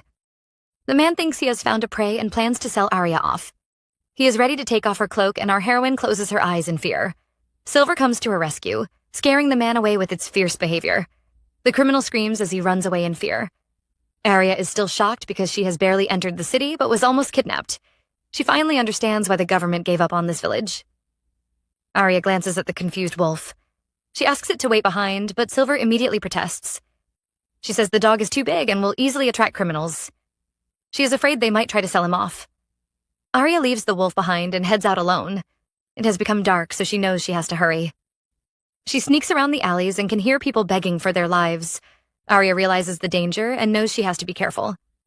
The girl finally arrives at her destination, an old abandoned building that used to be a temple. No one would have guessed that a holy artifact is hidden inside. Arya is only aware because she still has her old memories. In her past life, the evil saintess had found the artifact in this temple. Arya arrives at the building and sneaks around, trying to find the secret opening. She stops when she notices a spot on the ground. The girl parts the grass and sees a secret door. She is about to go in when she suddenly hears a voice behind her. Arya is alarmed when she realizes that someone is here, but she soon calms down when she sees the man is sleeping. The girl sneaks away quietly, determined to get the artifact and run away. She steps through the door and almost falls over from the darkness. Arya suddenly feels grateful for her siren supervision. She searches around and finally notices a box on an altar. The girl opens the box and really sees the branch. She has found the divine artifact. According to legends, God struck the humans with lightning, punishing them for disobeying him. A lightning strike had hit a small branch, causing it to carry God's power. The branch was then called God's judgment. Arya hides the artifact, preparing to head back. But when she touches the wall, she notices something strange. The girl goes over to investigate and soon notices that one of the bricks can be pulled out. She drags it out and sees a small opening. Arya shoves her hand into the space, digging around like a little thief. She soon finds something, pulling out a golden necklace. Our heroine finds it familiar because the saintess wore it in her past life. She is confused because the necklace has no divine power, but she still insists on taking it away. The girl, tired after her robbery, climbs out of the hole. But her eyes widen in fear when she sees a group of men waiting for her. Arya knows she is in trouble when she sees a bunch of criminals. They snatch the box away, excited to see the treasure she found. But they become disappointed when they see a small branch. They thought the girl was searching for treasure and had been waiting for her to arrive. The men become excited again when they remember that Arya is still here. Since they didn't find any treasure, they can just sell the child. Arya's cloak is removed and the men are stunned by her beauty. They imagine the people they could sell her to and immediately look happy. They even tease the child. Our heroine is upset and glares at the men. She didn't plan to reveal her abilities, afraid of standing out. But since there are no guards around, she decides to erase the men's memories. The criminals have no idea they are in danger and plan to take Arya away. The girl is about to sing when she hears a loud voice. A young, handsome boy arrives, dressed like a knight. The criminals become alarmed when they notice the boy's uniform. He belongs to the Empire's holy knights. They watch him like a strange creature, but relax when they notice his young face. The boy scolds them for bullying a child, but they aren't afraid. They even threaten to capture him too. The knight draws his sword, preaching to them about God. The criminals almost fall over from laughter. They mock him for talking about God, and it makes the boy furious. He charges at them, determined to teach them a lesson. The criminals all look frightened, and we expect to see the men lying on the floor in defeat. Instead, we see the knight bleeding from all parts of his body. Well, at least he tried. Arya stares at the foolish boy, wondering why he came over when he can't even fight. She finally notices his squire uniform and is sure he is just a new soldier. In Garcia, it is easy to become a soldier even without abilities. The criminals plan to sell the boy and are afraid his injured face might lower their price. Arya won't allow that to happen. Since the boy helped her, she is going to save him. The girl blows a whistle, startling the men. They are about to scold her when they notice something approaching. A giant wolf dog jumps out of the woods. Arya thinks the dog is going to eat the men and quickly closes her eyes. Instead, she hears their screams fading away. The girl opens her eyes and sees the cute Silver holding the men's clothes. Arya is happy she didn't look. She has no desire to see a bunch of naked men running around. The girl is ready to leave when she remembers the injured knight. She drags the poor boy across the ground and places him on Silver's back. The girl knows her journey will be longer, but she won't abandon the child. She decides to take him back to the church. Arya arrives at the temple and dumps the boy at the entrance. She knows she has to leave, but she is still worried. She is afraid the boy might fall into despair. He might think the world is unjust because he was defeated by the bad people. Arya doesn't want him to lose hope because there is always a next time. The girl writes a message, praising the child and urging him not to give up. She leaves, hoping they won't meet again. Arya feels awkward. She teleports back to the duchy, but somehow ends up right on top of Kalen. The two are in shock before she pushes his face away in disgust. The man almost feels his heart break. Arya wonders if anything has happened, and Kalen has exciting news for her. The duchy is in chaos because someone is accusing Vincent of being a spy. Arya doesn't look surprised. She just didn't expect the person to make his move so quickly. Kalen sees that the girl isn't shocked and realizes that she was trying to prevent this future. The man is confused because Arya isn't close to the young boy. He wonders why she is trying to help when she won't benefit. Kalen refuses to get involved because he isn't as nice as Arya. He smirks because once the trial date is set and the boy is imprisoned, it will be impossible to prove his innocence. He tells Arya this is the last chance to save the child. Our heroine calls over her loyal dog and urges him to take her to Lloyd. Meanwhile, inside an underground prison, Vincent is shivering in fear. He watches the Duke as the man questions some sewer rats, asking if they have seen his face before. A mean-looking lord is feeling nervous. He never expected the Duke to find some sewer rats, but he smiles because it will also work in his favor. Valentine questions the rats, threatening to take away their master's business if they refuse to tell the truth. The men are terrified and finally confess that they have seen Vincent. When the boy was young, he was popular in the sewage because of his beautiful face. The Grand Duke can feel his head aching. He remembers the first time he met Vincent. The young child had crossed mountains alone without any weapons, just to arrive at the duchy. He was covered in wounds and was wearing rags. The Valentines had tested his blood, and he indeed belonged to their family. The child also displayed an unnatural intelligence. He had boldly begged the Duke to adopt him. Valentine is upset and doesn't care about where the boy is from. He just wants to know if he is a spy. The rats have no idea because they are only prey. Only the most trusted subordinates can become a spy. The Duke is ready to catch a subordinate to prove the boy's innocence. The rat suddenly mentions that he has seen Vincent in the prey den. The mean-looking lord interrupts, clearly happy to accuse Vincent. Valentine stares at him, asking the man if he has also seen the lord. The evil lord begins to sweat and only calms down when the rat says no. The Duke questions Vincent, but the boy doesn't deny the accusation. He says he isn't a spy, but refuses to explain why he was at the prey den. He only says he was foolish. The Duke is disappointed because he is giving the boy a chance. He questions him again, hoping the boy will tell the truth. Instead, Vincent remains quiet.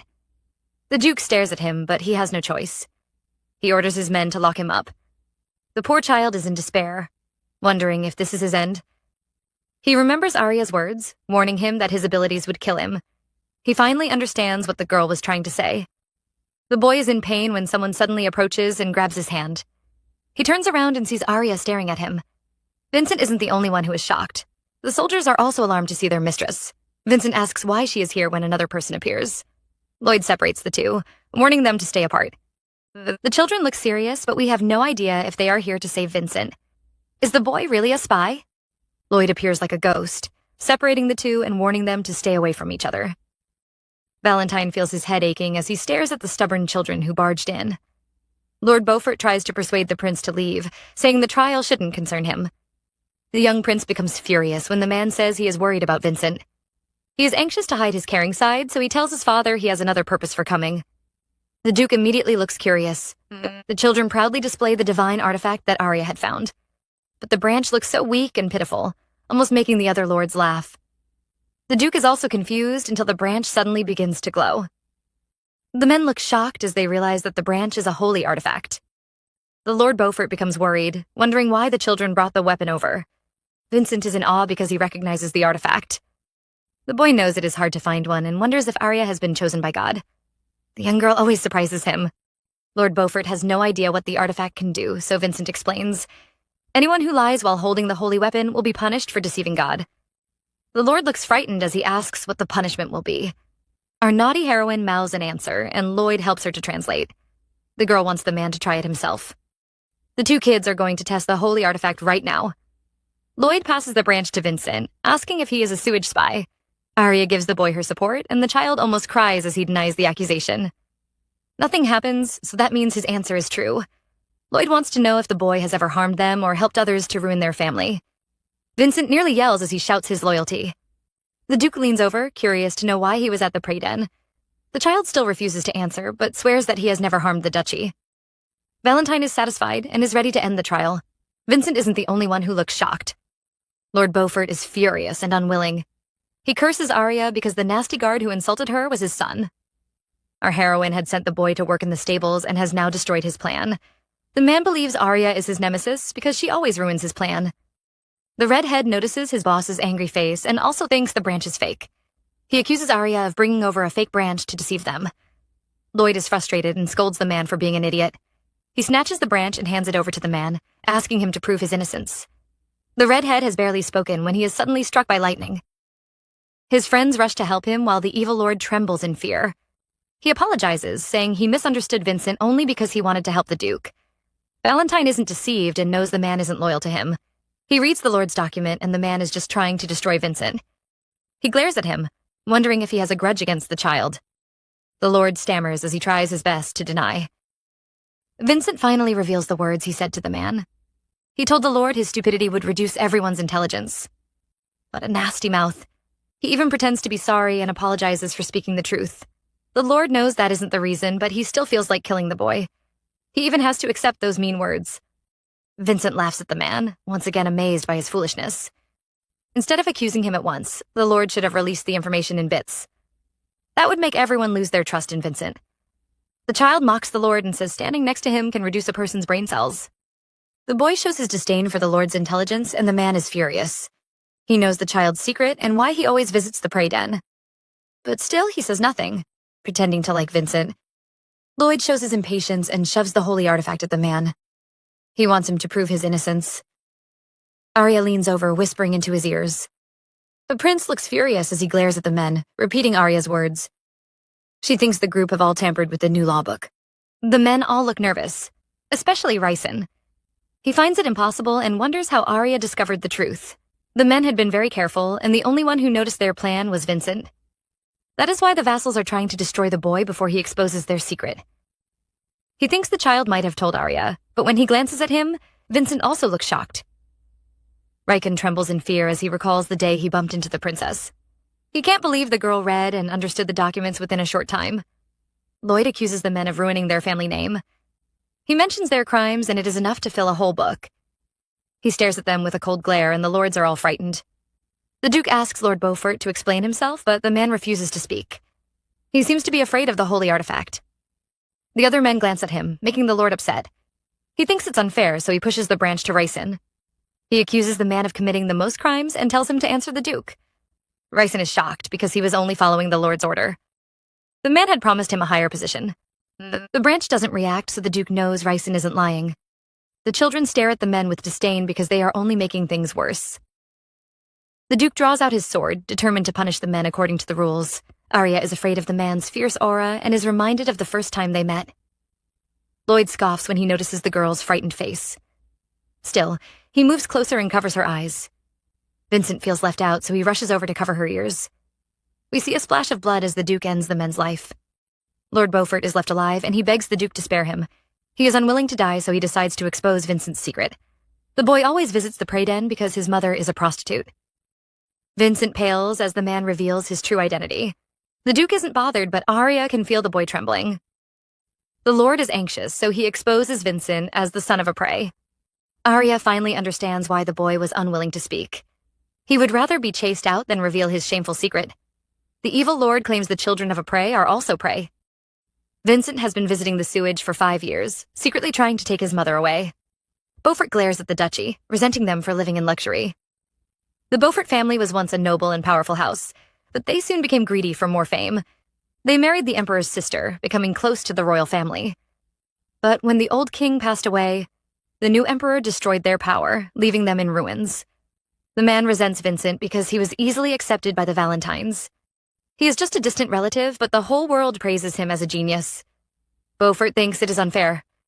He tells the Duke Vincent is unwilling to kill his mother. Instead, he wants her to stay by his side. He calls the boy dangerous because one day he might be brainwashed by his mother. Arya can feel the boy trembling as he moves away from her. The girl grabs his hand and places it back on her ear. She doesn't care about his past because she believes he is different. Beaufort does his best to slander Vincent, but the Duke still doesn't care about the boy's identity. We see a splash of blood as the Duke sends the Lord back to his maker. He really hates repeating himself. Valentine stares at the shocked children and chases the little brats away. The soldiers quickly throw them out and even bow as they leave. Lloyd is about to faint from anger. He can't believe the Duke is also treating him like a stubborn child. The furious boy wants to storm back inside, but immediately calms down when he notices the gentle Arya. The prince is confused, wondering why his anger suddenly disappeared. Arya glances at the boy, and he notices her secret look. Lloyd obeyed her command, which makes the girl grin. Back to a few hours ago, Arya storms into the prince's room, interrupting his reading. The boy isn't pleased, calling her a nuisance. Arya isn't bothered and only wants to know if his authority is still valid. Lloyd agrees, but thinks the girl is greedy for power. He is waiting for her to reveal her true colors, but receives a bigger shock. The girl asks him to obey her command. Arya asks the boy to obey her command, but the prince is unwilling. The girl argues that she has full authority, and the boy can't refute her. Lloyd regrets giving her his power, but he still has to obey and listen to her plan. The kids leave the prison while Lloyd thinks about Arya. The girl surprised him and saved his brother, helping them to destroy the evil vassals. She doesn't want money or power, which makes him confused. Lloyd wants to ask about her desires, but remembers her past behavior. He immediately changes his mind, afraid to hear her strange words. But that won't stop him from chasing her away. The boy notices and stops the nervous Vincent, promising to speak to him later. The younger prince agrees with a nervous smile and Lloyd leaves. Arya notices the sad boy, so she goes up to him, trying to give him some comfort. The girl understands why he refused to reveal his identity. The boy was desperate because he didn't want others to look down on him. He thought he could never escape from his shameful past. Arya admits that the boy now seems a little cute. But she still thinks his shameless bragging is going to end his life. Vincent is a bit terrified because this sounds more like a threat. The girl rubs his little head and he immediately turns red. Arya leaves, but the boy still can't forget that touch. Our female lead is back at the library, missing the little nuisance. Vincent hasn't showed up for days, so she thinks he is still shocked. She thinks about the past, wondering if the duchy searched for the boy after he returned to the sewage. The girl hears a knock, as the handsome Brad appears again. Vincent has some good news for her. The Duke and Lloyd have rescued his mother from the sewage and moved her to a safe place. Arya is surprised, but finally gets her answer. The Duke and his son must have searched for Vincent in her past life, but the only thing they met was his cold corpse. The girl considers this a step to changing the Valentine disaster. Vincent interrupts her thoughts, curious to know why she helped him. Arya says she always helps her people, and the boy thinks he is one of them. He becomes upset when she says she only did it for Lloyd. The boy wants to become her family, but Arya refuses to give him a chance. He almost turns into a small volcano, which makes the girl amused. She tells him to work hard, but the boy only pouts. She threatens to change her mind, so he promises to put in more effort. Chapter 32. Kaelin is currently regretting his life. Arya looks unbothered while the poor man is sweating. The two stand before the Duke, who questions them about the holy artifact. He doesn't believe the girl found it in Kaelin's tower. The spellcaster blames Arya for dragging him into this mess, but says she begged him for the artifact. The Duke is furious because Arya has never asked him for anything. A dark hole appears behind him when he hears that she is begging another man. Kaelin almost dies from fright and quickly changes his words. He says the girl politely asked for the artifact. The Duke becomes more upset and the flames of revenge appear on his body. He couldn't believe his precious baby was asking another man. Arya watches with a smile as the innocent Kaelin is tortured. The spellcaster manages to survive and the two return to his castle. Arya hands over the necklace and he confirms that it has no power. Instead, the necklace can suck out people's energy. It is just like the infamous magic swords that kill people by absorbing all their energy. Kaelin believes the necklace will kill its owner just like those swords. Arya is confused because Veronica was wearing such a dangerous necklace. She believes it didn't affect her because she is the saintess. Kaelin tries to insert his magic power, but the necklace rejects his energy. Arya tries out her mythical power, but the pendant still refuses to light up. The girl guesses that it needs divine energy. Unfortunately, our heroine plans to stay far away from the Holy Empire. Arya puts the necklace back on her neck and focuses on her main mission. She tries to convince Kaelin to open her core, but the man refuses. He had asked her to prove herself, but now he says he never promised her anything. Arya is furious, calling him a nasty cheat. The man explains that her magic will recover in a year and doesn't understand why the girl is so desperate. Kaelin becomes upset as he remembers Arya's crimes.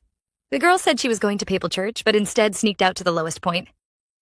Arya ignores the fuming man because she is only afraid of the capital. The Holy Empire is known for its healing ability. They think the sirens are threats because they also have the power to heal. Arya knows the church will attack her if they learn about her existence. Just like her past life, they might also start a war. The spellcaster knows the girl is ignoring him on purpose. She must be waiting for him to stop nagging and open her core.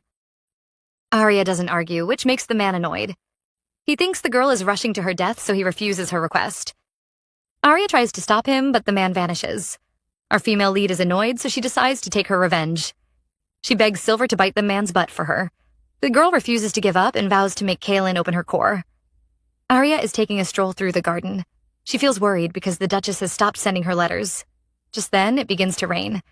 Our heroine is lost in her thoughts when she suddenly feels someone protecting her. She turns around only to see the little prince. Arya is surprised to see Lloyd standing behind her. The boy is afraid the girl might get sick again. He scolds her for always standing under the rain like a flower. Arya tries to defend herself until he points out that she isn't avoiding the rain. The girl keeps quiet because she is just too lazy to move. Arya watches the flower, making the boy wonder if she doesn't get bored. She always stands in the garden every day. Our female lead is actually waiting for the Duchess's letter, but she can't reveal this secret. She remains silent, ignoring the fuming Lloyd. The boy feels frustrated and regrets coming out. The two are interrupted by an anxious maid who rushes over with bad news. She wants the boy to follow her because the Duchess is having a seizure. Lloyd is upset, but it gets even worse. The doctors think the woman might not survive this time. Arya knows the Duchess will die, but didn't expect it to happen so quickly. The girl is unwilling and is going to threaten Kaelin to open her core. Arya turns to leave, but Lloyd grabs her hands and stops her. The girl is confused because the boy remains silent. He examines her wound and suddenly says he will prepare a house for her in the duchy. Lloyd is willing to give her anything she wants, no matter what it costs. Arya doesn't have time for such nonsense and tries to break free.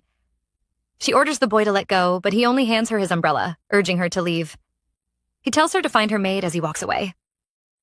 Arya returns to her room and sees an upset Dana. The maid kisses her forehead and urges her to sleep. But our heroine can't get any rest. She knows her rebirth is a miracle, so she must use this chance to save the Duchess. The girl is determined to create a miracle. So while others are asleep, our heroine sneaks around the house.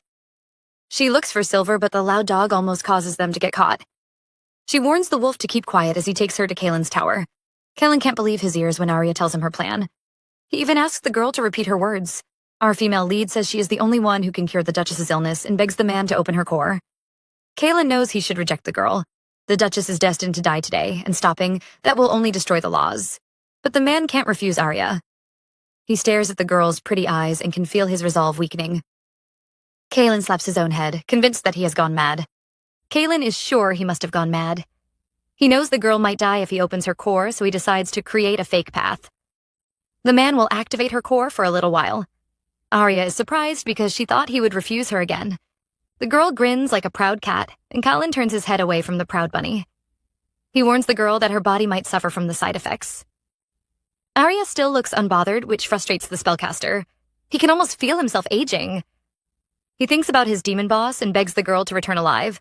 The man is afraid the Duke might kill him. Kaelin cuts open his finger, letting a drop of blood appear. He writes a seal on Arya's head, and we see a flash of golden light. In the next second, it disappears, and Kaelin steps away. Our heroine is waiting for a big change, so she feels a little unsatisfied. The man doesn't give her a chance to think. He snaps his finger and the girl can feel herself vanishing. Arya screams in fear, afraid she might get caught. The next moment, she appears inside the Duchess's room. The girl expects to see the Duke or Lloyd, but the place is empty and quiet. She approaches the bed, but hears the Duchess chasing her away. The woman's voice might be weak because she is dying, but it is still filled with the strength of a knight. The Duchess hears someone approaching and warns them to get lost. Arya stands still as she remembers the rumors from her past. The Duchess would stop her husband and son from visiting her when her sickness worsened. The men, unable to protect their beloved, would go on a killing spree. Arya has no idea why the woman pushes her family away. She might be afraid of showing them her weak side. The girl keeps approaching, making the Duchess furious. But when she looks over, she only sees a little child. She becomes confused, wondering how the girl managed to sneak in. Arya notices Sabina's thin hands, which are almost as tiny as the holy branch. She feels sad as she imagines the vibrant woman from the past. The girl vows to heal the Duchess and immediately begins to sing. Sabina falls into a trance when she hears the song. She sees herself in an empty garden. The woman coughs out blood, expecting to meet her end. But when she looks up, she sees a magnificent building. The Duchess wakes up from her daze and is shocked to see herself alive. She immediately glances at the young girl, certain the child is the Fairy of Spring. The Duchess calls Arya the Spring Fairy, making the child afraid. She is worried about her identity being exposed. But then, the woman suddenly closes her eyes and falls asleep. Arya is relieved, but in the next second, she suddenly coughs out blood. The girl doesn't panic because Kaylin already warned her about the side effects. She can feel her internal organs twisting around and finally understands why Kaylin refused to open her core. Arya is sure she would have died. Our heroine can barely walk, but she still feels happy. She has changed the Duchess's fate and saved her life. The girl rips apart the teleportation scroll and vanishes from the spot. She reappears in the garden, coughing out blood. Arya thinks she is alone until she hears someone scolding her for coming to the garden again. The girl turns around only to see Lloyd watching her from upstairs. She feels worried, afraid the boy might have seen her vanishing or coughing out blood. Instead, he somehow thinks that she is crying in the rain. Our heroine becomes confused until she realizes that the boy is thinking about a movie scene. He probably thinks she is a lonely protagonist crying under the rain to hide her tears. Arya knows it is a misunderstanding, but she is too lazy to explain herself. She will just let the boy misunderstand. Lloyd sighs because the girl always drives him crazy. He suddenly jumps off the building and appears before Arya. The prince pretends to be nonchalant as he warns her to stop standing under the rain. He moves closer, begging her to stop hurting herself. Arya stares at the stern-looking boy and in the next second, suddenly rubs his head. Lloyd is frozen in shock, but our heroine is also surprised. The child's hair feels so soft. The girl is happy, and even rubs his head a few more times. But then she feels strange because her heart is beating too fast. Lloyd glares at the girl, questioning her actions. Arya can't explain, but she is just trying to give the boy some comfort. Every time Dana rubs her head, our heroine always feels happy and safe. She continues stroking his head, hoping the boy would also feel some comfort. Arya says she wants him to be happy, and the little prince immediately turns red. The girl keeps rubbing his head, thinking to herself that the boy looks like a grumpy cat. Lloyd suddenly grabs her hand, pretending to dislike her touch. But his red ears totally betray him. Lloyd pretends to be upset, but his red ears have already exposed him. He is worried about Arya because the girl can get sick just from standing under the rain. He thinks a weak girl like her would definitely die in the duchy. Arya isn't afraid of that. She knows that the Valentine's brides would all die young, but she came here anyway. Lloyd is frustrated by her reaction, so he drags the girl away. The children hold hands as they return to the mansion. The maids notice their wet clothes and immediately panic, afraid the kids might get sick. Lloyd buries Arya with a huge blanket, unwilling to see her sad puppy face. He doesn't know why the girl insists on living in the duchy, but tells her the place is hell. Arya can hear the hatred in his voice. The boy seems to resent the duchy, and also himself. He drags her away, explaining that she can never leave after entering the duchy, but he is willing to help her escape. The prince takes Arya into the bathroom and sets up a hot shower. He even glances at the child, wondering if she can bathe herself. Arya warns him to stop treating her like a child. She takes a look at the hot water, wondering if the boy is trying to kill her. Her skin would boil if she goes inside. But then she remembers that the servants have assisted Lloyd all his life. The boy probably knows nothing about adjusting the temperature. Our heroine thinks he is cute, so she rubs his head again, praising his efforts. Lloyd's hands are red as he pushes her naughty fingers away. He tosses her clothes at her as he rushes out of the room, but Arya can still feel him waiting for her outside. She knows the boy is annoyed because she had fallen sick before. He is probably afraid that she might fall ill again.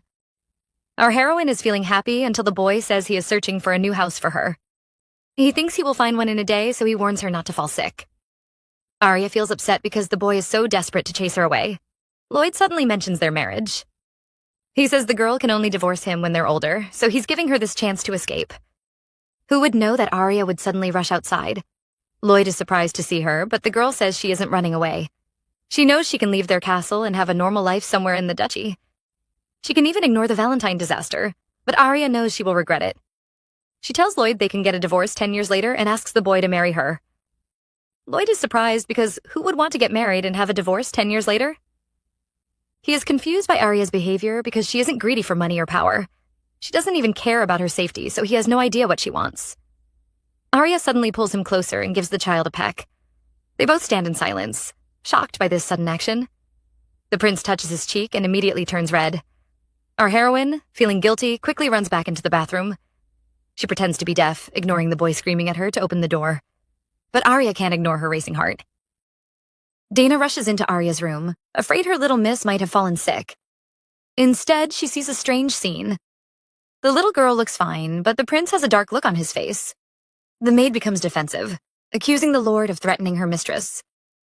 Arya doesn't stop her because after that peck, she also thought her life was in danger. She glances at Lloyd, who is surrounded by a dark, evil energy.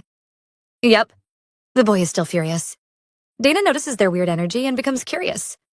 Lloyd frowns, but ends up sighing in frustration.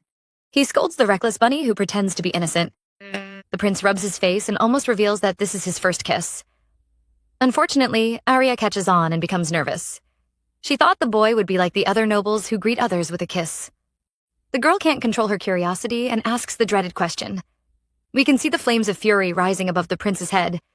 But the next second, he suddenly calms down and asks Arya why she is so desperate to marry him. Our heroine knows her answer will determine her future. She will either be chased out or allowed to marry Lloyd. The girl decides to be honest, revealing that she is trying to make her savior happy. Lloyd is confused by her reply, but before she can explain, a servant rushes in screaming about a miracle. The man eagerly announces that the Duchess has woken up. Lloyd is surprised, but only thinks that she has passed through the worst stage. The servant stops him and explains that the Duchess is now healthy. Our male lead doesn't believe him, accusing the man of saying nonsense. But Arya can see his hands trembling as he grips his sword. The servant swears that the Duchess is healthy and is only a little weak from staying too long in bed. Lloyd eagerly leaves to see his mother, and our heroine is left alone. The girl suddenly stumbles as she falls to the ground. For some strange reason, she feels very sleepy. The child closes her eyes, happy to see their fate being changed. But the next day, the girl wakes up in pain. Her whole body seems to be on fire. She hears someone beside her and opens her eyes to take a look. To our surprise, we see the little prince. Lloyd is upset to see her crying so much. Arya knows she unconsciously cried because of the pain. She feels grateful that she didn't make any noises. Lloyd notices her wet mask and is afraid the girl might have a fever. He wants to take it off, but Arya immediately turns her head away. The boy becomes shy and says he wants to see the face of his future bride. The girl is shocked by his words and the two sit in silence. The next second, they both turn away in shame. Arya questions the boy, wondering if he is really going to marry her. The prince turns red as he confirms their marriage. Lloyd confirms their marriage, which surprises Arya. She really thought the boy might chase her away this time. He has always despised the weak because they remind him of his mother. The girl feels guilty, so she explains that she wasn't trying to manipulate him. Lloyd knows the girl isn't a schemer. Instead, she is a little fool who doesn't know how to take care of herself. Our heroine is stunned by her new nickname, but it feels better than being chased away. The boy pretends to be unbothered and says he doesn't care about Arya's face. He keeps calling her a bunny, making the girl wonder if she really looks like a rabbit. Our heroine knows she can't hide her face forever, but she is afraid that the boy might chase her away when he sees her ugly face. Lloyd is shocked by her words, but he soon turns red. He tries to hide his pink ears as he says he doesn't care about her face. He almost reveals his crush, but quickly changes his mind. The boy asks for permission to take off her mask. Arya agrees, but she can't stop trembling. She is scared her ugly face might really frighten the boy away. The girl tries to calm down, but when he takes off her mask, she immediately blushes. Lloyd's ears turn red, and he is stunned by the beauty in front of him. His heart races as the blush spreads all over his face. Arya stares at him with those gorgeous eyes, and the boy nearly faints. He slaps a cloth over her face, leaving the poor girl confused. Lloyd changes the topic by introducing himself. He also wants to know her full name. Arya suddenly realizes how messed up their reunion has been. The couple don't even know each other's names. The girl says her name and Lloyd keeps repeating it. He resumes his job of taking care of her, urging his bride to get some rest. Over at the Holy Empire, the knight who helped Arya is finally awake. He hears someone calling his name, so he opens his eyes. A pretty girl sits by his side with red eyes. The boy is shocked because it is the Saintess Veronica. He sits up but nearly falls over from the pain. The girl urges him to stay still, afraid his illness might worsen. The knight is touched by her concern but wonders why she is crying. The Saintess wipes her tears, pretending to be worried about him. The knight is shocked and stares into her brown eyes. In the Holy Empire, people with great divine power are always worshipped. Their sparkling gold eyes represent their strong ability. Meanwhile, people with brown eyes have the lowest divine power. Veronica clearly belongs to the lowest point, but the girl is still loved by everyone. The whole empire treats her like a princess. The Saintess might have the lowest divine ability, but she is adored by everyone. Gabriel is just a weak squire who might be kicked out at any point. Still, the Saintess has always been kind to him. The knight stares at her, wondering how anyone could dislike such a goddess. The girl claims she found him unconscious and even moved him over to the clinic. She apologizes for waking him up, revealing how worried she was. She was afraid the boy might die. Gabriel feels sad, blaming himself for being too weak. He doesn't want the Saintess to cry for a useless person like him. Veronica pretends to be upset when she hears his words. She glares at the boy, telling him how important he is to the Empire. Gabriel cowers at the fierce look on her face. The Saintess sighs, curious to know what happened to him. The boy tries to recall the past. He must have fainted because the last thing he remembers is being beaten up. He thinks about the poor child, but knows she must have been sold as a slave. The boy tells Veronica the story, blaming himself for failing to save the child. He feels inferior because he was born at the lowest point. The pontiff had saved him, changing his name and giving him a chance to become a knight. But the boy still believes he is useless. Veronica watches the grieving child and suddenly leans over to hold his hand. She tells him not to blame himself, which surprises the boy. The Saintess says he is right and urges him not to doubt his path. Now those words sound a little familiar. Still, the knight is touched by her encouragement because he has been waiting to hear those words. The girl caresses his face, telling him to always trust her. Secretly, she smiles like a demon. The Saintess also seems to have been reborn. She knows the weak boy will grow up to be stronger than the pontiff. The girl is filled with excitement and almost pierces Gabriel's eyes. She only stops when the knight cries out in pain. Veronica shows her trust in him and asks him to become her follower. Gabriel is surprised by her words but believes the girl recognized his strength. He kisses her hand and vows to always support her. He will obey her command even at the cost of his life. The Saintess has a malicious smile on her face. She hides her smirk as she pulls the boy closer to heal him. Gabriel recovers instantly, but the girl knows it is his hidden power that helped him. She leaves with a bright smile, urging the boy to recover quickly. But when she returns to her room, her smile immediately turns into a dark aura. The girl glances at a paper on the table and heads over to pick it up. It turns out to be our heroine's note. The trashy Saintess had stolen Arya's advice. Veronica feels no remorse and even says God is helping her. She clearly stole someone's credit but still shows disdain for the person. She rips the paper apart and even throws it into the trash. Such a shameless person. Days pass, but our heroine isn't getting better. She wakes up to voices inside her room and when she takes a peek, sees Vincent and Lloyd. The boys study some documents as they worry about her health. Lloyd hasn't heard a word from her until his brother reminds him the girl is mute. The prince feels embarrassed, but he can't control his feelings. He is afraid the girl is hiding her pain. Vincent fails to catch his brother's words, but Lloyd refuses to reveal his caring nature. Instead, he scolds the innocent boy for being too noisy. Vincent feels a little upset because the couple always treat him harshly. Lloyd shows no remorse and warns the boy to focus on his work. Arya listens to their silly conversation, wondering why the boys are here. Our male lead takes another glance at Arya, noticing that she is crying in her sleep again. He gently wipes away her tears, worried about the girl's health. Vincent suddenly speaks up and says she might be having nightmares. He blames Lloyd for always touching her while she sleeps. The prince looks guilty, but still insists that the girl is too weak. His brother explains that sirens have stronger minds but weaker bodies. He thinks the couple might not be suitable for each other. Lloyd is surprised and asks for an explanation. Vincent claims that the two are like poison and will ruin each other. The sirens are known to manipulate people's minds using their enchanting songs. Even if the girl is mute, her siren powers will still affect Lloyd. On the other hand, the Valentines have weaker minds and stronger bodies. Because of this, they can easily fall into madness. If Arya and Lloyd get together, the girl would be able to control his mind. Even if she doesn't try, her powers will still affect the prince. But Vincent isn't too worried. He believes Arya isn't the type to control people's weakness. Lloyd also refutes his brother, claiming those words as nonsense. The boys have no idea that Arya is also listening. She recalls her conversation with the Saintess in her past life. Veronica had accused her of making people mad with her music. Arya can't imagine anything worse than the events of her past life. But the girl will be broken if Lloyd also loses his mind after becoming addicted to her songs. Our heroine knows the prince is different from the Mad King. A few songs aren't enough to make him addicted. Still, she vows never to sing in front of him. Poor Kaelin is really regretting his job. Lloyd glares at him, causing the grown man to feel nervous. The child says the doctor couldn't determine the cause of Arya's illness, so he recommended the spellcaster. Kaelin nervously explains that the girl's energy is messed up. He turns away in fear as he reveals that her internal organs have nearly been destroyed. Lloyd is filled with a dark aura as he asks the man to explain properly.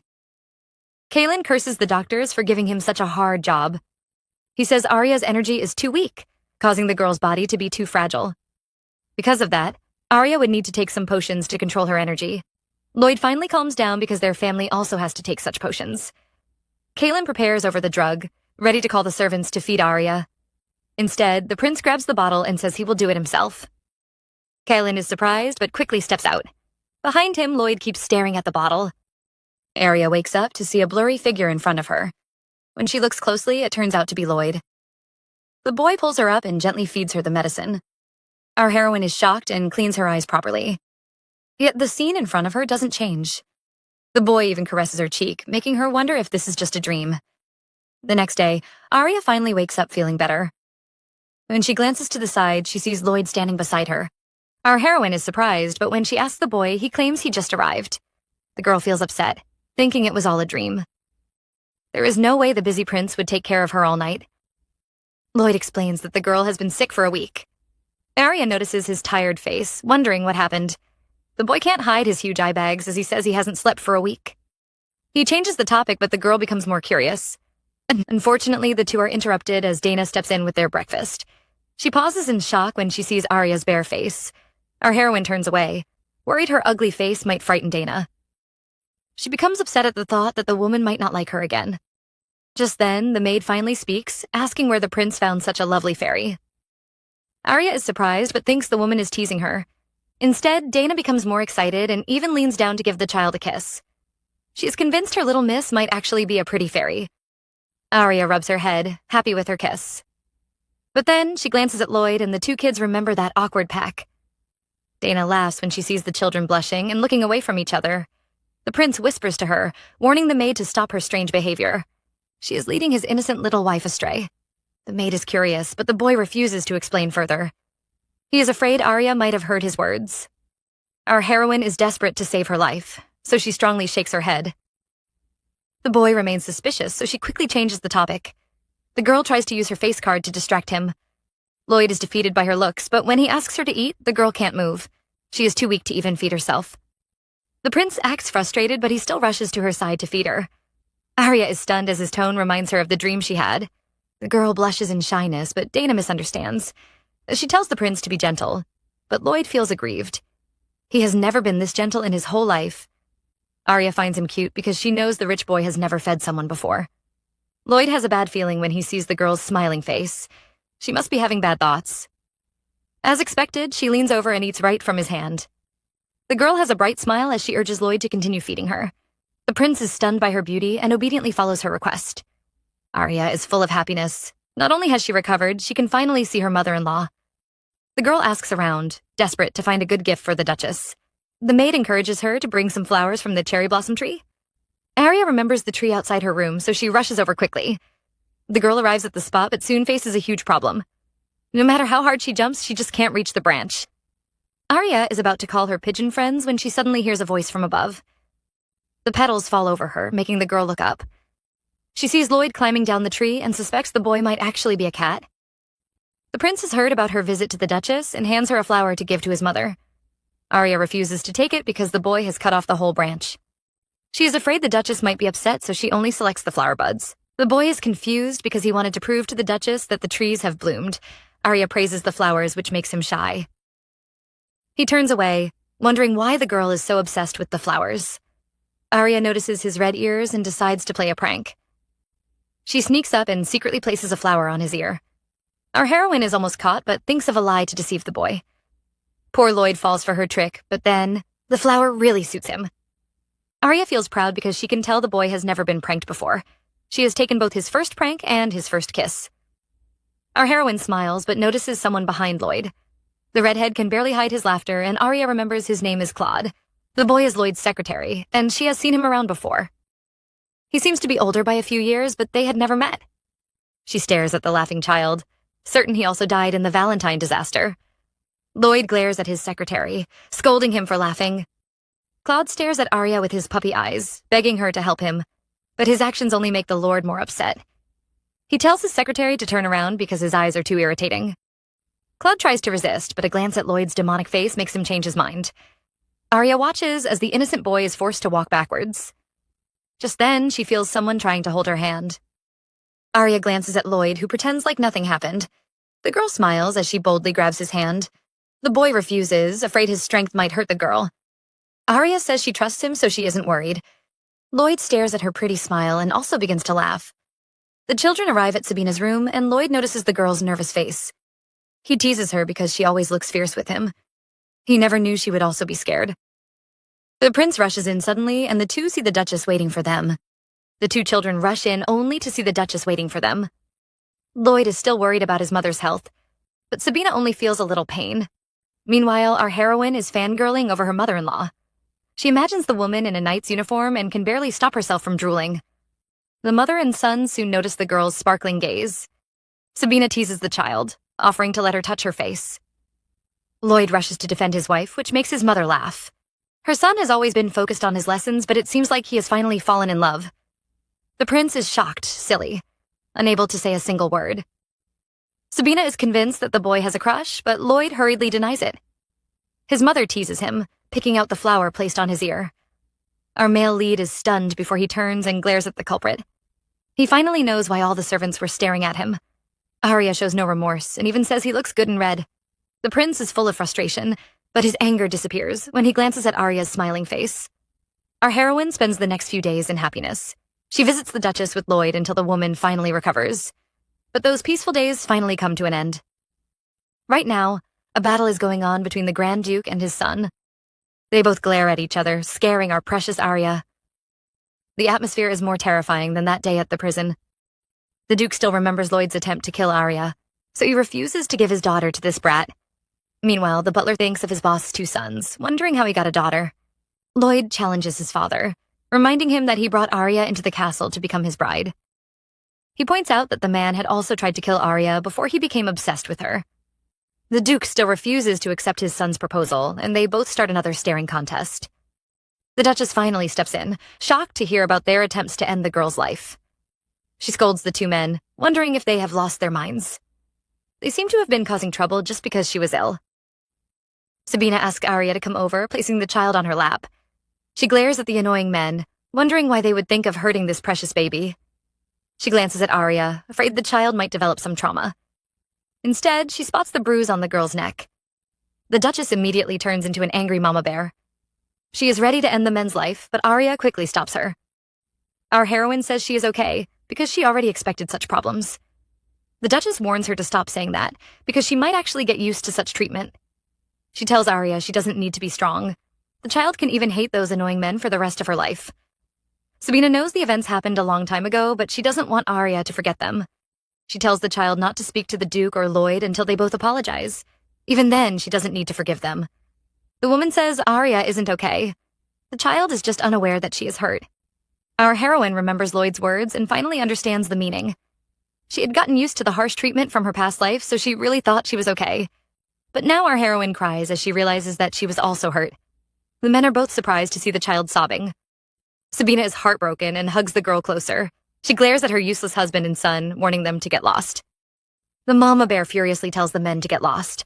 Lloyd is upset to see his wife crying, but the father and son have no choice than to leave. Arya didn't expect the Duchess to chase the men away. She realizes that they are now alone, so she feels a little shy. The Duchess pets the girl, encouraging her to scold her son. Unfortunately, Lloyd was born with a strong body, so Arya can't hit him. Our heroine is surprised, but doesn't think it is appropriate to curse her future husband.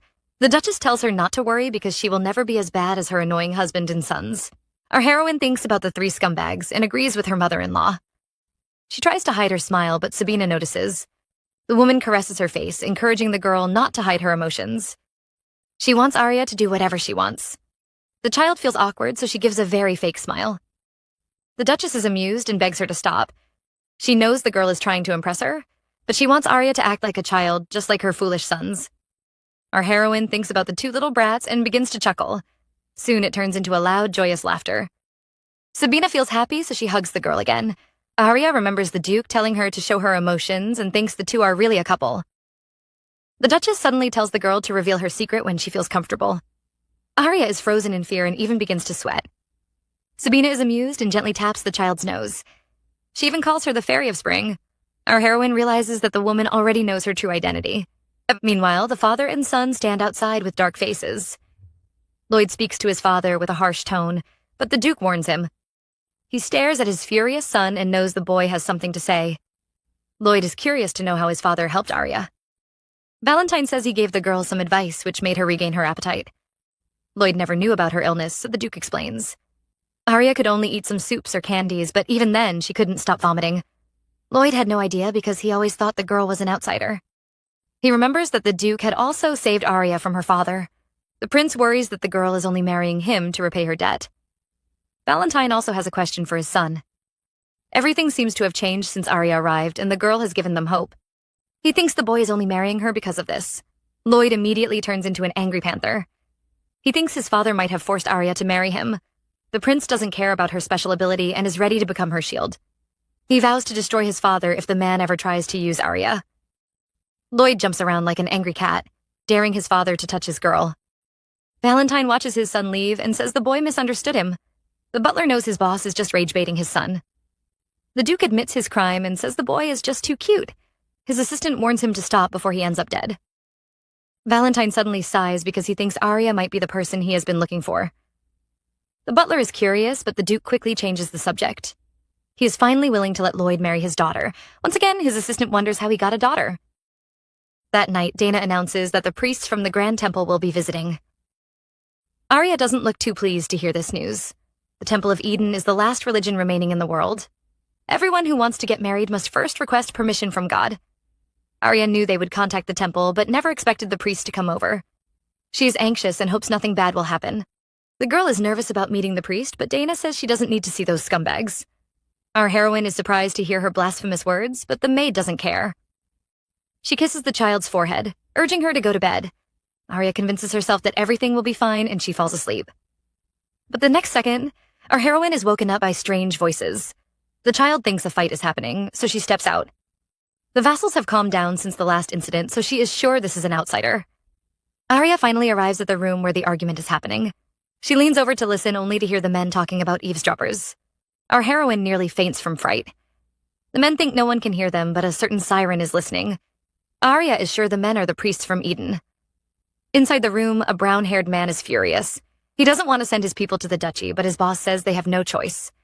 The assistant believes the children will be taken as prisoners. He thinks the duchy is full of darkness and is afraid his innocent children might see some evil. The boss tells him to consider it a training, but the assistant refuses to relax. He is afraid the children will be corrupted by the environment.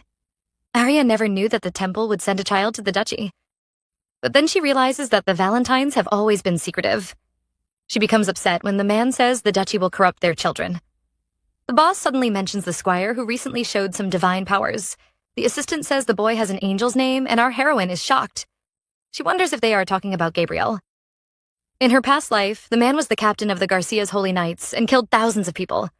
He even believed that it was God's will and killed without hesitation. Arya trembles as she recalls that madman. She tries to convince herself that it must be another person.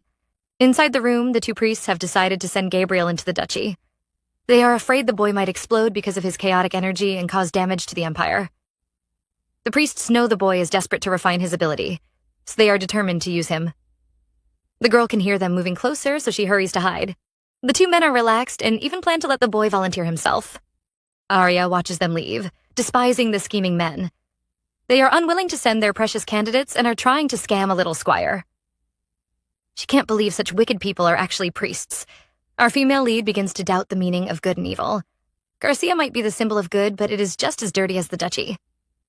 She thought the two places had no connection, but it seems Garcia is sending a child over. The girl knows the Empire must get some benefit, and wonders if this is an exchange. Arya is lost in her thoughts when someone flicks her head. She looks up surprised to see Lloyd.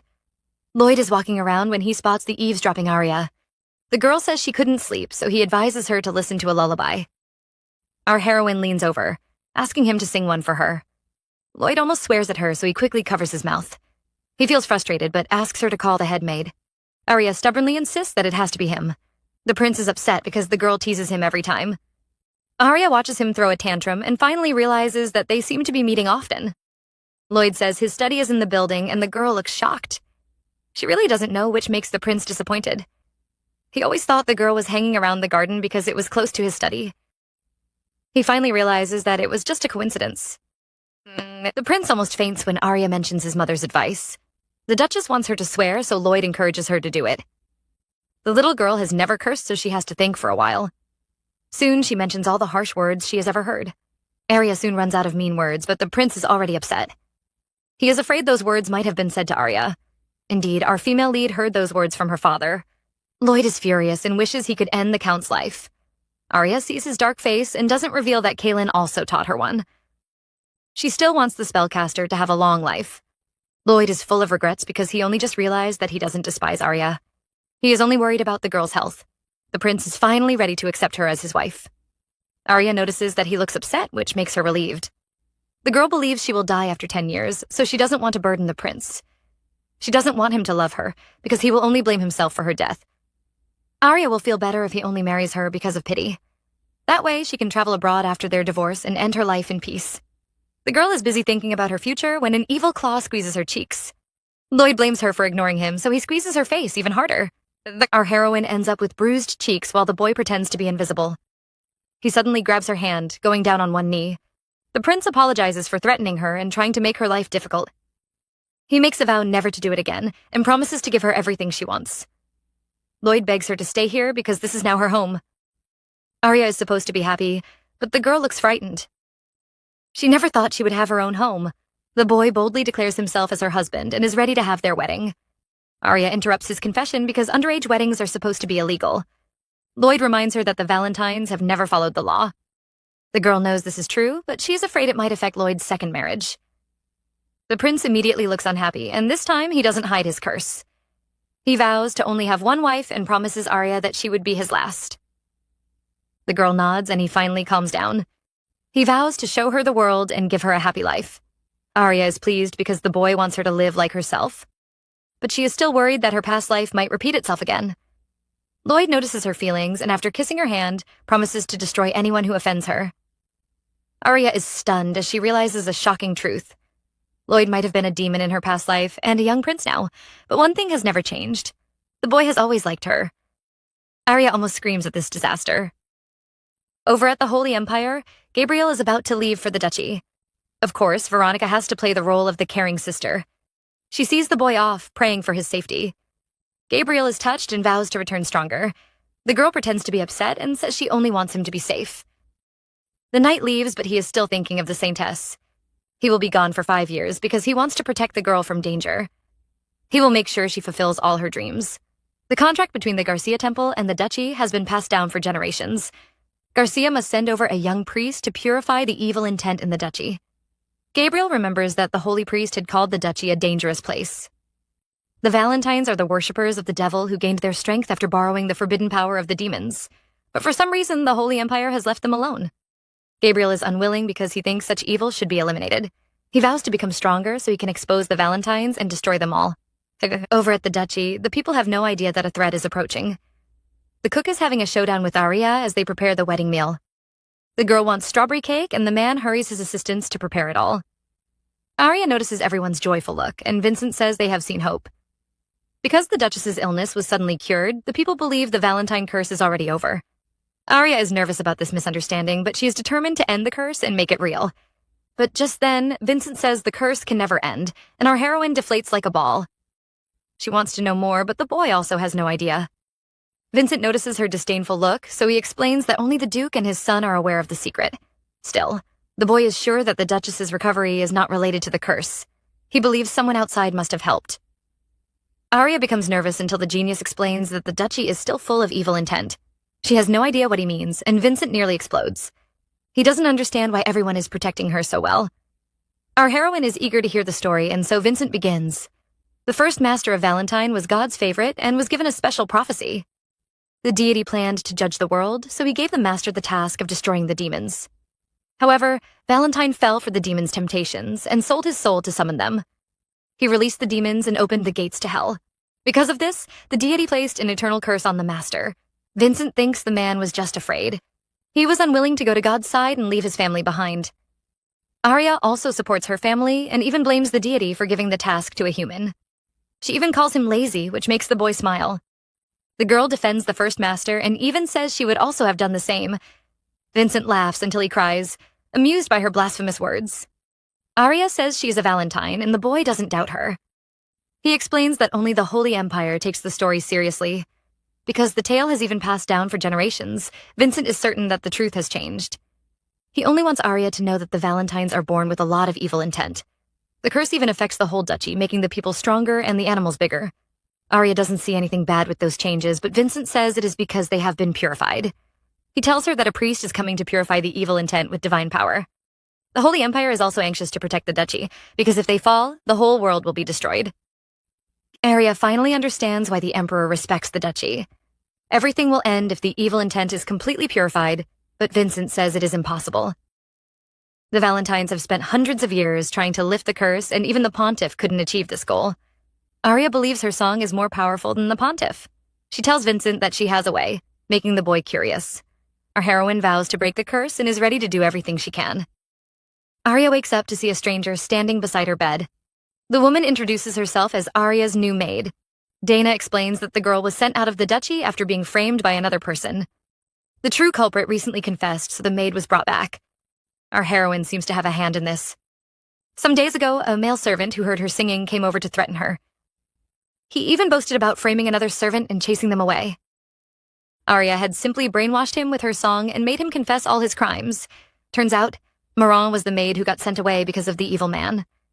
Dana says the Duchess has ordered the girl to stay by Arya's side. She tells her mistress to keep the girl around and make her a permanent maid if she likes her. Moran won't miss this chance to advertise herself and quickly moves closer to Arya. She stares at her with puppy eyes and says she personally requested to become Arya's mad. The Duchess mentioned that Arya was the one who saved her, so the girl is here to repay her debt. She vows to serve the child until the day she dies. Arya sweats a little bit, wondering how the Duchess found out. Still, she welcomes Moran, which makes the girl very happy. The maid begins her duties and tells Arya about the urgent meeting with the vassals. Because of her wedding, the men are even using their war transportation scrolls. Our heroine is nervous, thinking that her wedding isn't as important as a war. She thinks a conference will be held, but Moran explains that it is just a formality. In the end, the prince will still get what he wants. Arya isn't relaxed because she thinks the vassals will surely reject the marriage. As always, the girl decides to go take a peek. She sneaks over to the conference room, but when she arrives, someone is already there. Arya glares at Vincent while the boy hides his face. She is covered with a dark aura as she wonders if he followed her. The prince isn't scared and says he already analyzed the girl. She is always at the scene whenever something major happens. The girl's chubby cheeks are squeezed into a pout, so the boy promises not to disturb her. The two reach a truce and focus on their mission. Inside the room, Lloyd announces his marriage, and as expected, some vassals protest. Most of them are unsatisfied because of the girl's background. They demand for an explanation and ask Lloyd to expose her origin. Our heroine knows the men are trying to chase her away. They think the curse has been lifted, so they are trying to marry their own daughters into the duchy. Eris is feeling nervous and is afraid their persuasion might make Lloyd doubt her again. Meanwhile, Vincent looks very relaxed. He tells her not to worry because his brother always gets what he wants. Just then, our male lead begins to behave like a tyrant. He swings his sword, obviously threatening the men, and asks again if they have any objections. The men become silent and Lloyd laughs like a demon. Just like that, the marriage has been accepted. Arya wonders how he could threaten the men when he is just a successor. She was prepared to brainwash them with her song, but Lloyd already settled everything. The girl feels her heart racing as she realizes that they have really become a couple. Even though two people already know about her abilities, they are still willing to protect her. Even Vincent seems to have taken an interest in her. Our heroine touches her heart, finally feeling like she's found a family. But soon, she hears footsteps approaching and someone calls their names. The two kids have been caught. But thankfully, it is just Claude. The boy had felt a presence, but didn't expect to see the two children. Vincent is furious when he notices that the boy was about to attack them. Claude shifts the blame to the prince because he had asked him to kill all witnesses. The two boys start an argument because Claude wants to report them to the crown prince. Vincent tries his best to persuade him, but the secretary is just too stubborn. The second prince is unhappy because he will be the only one getting scolded. Lloyd might even blame him for dragging Arya along. He begs Claude to overlook his mistake, but the secretary pretends to be ignorant.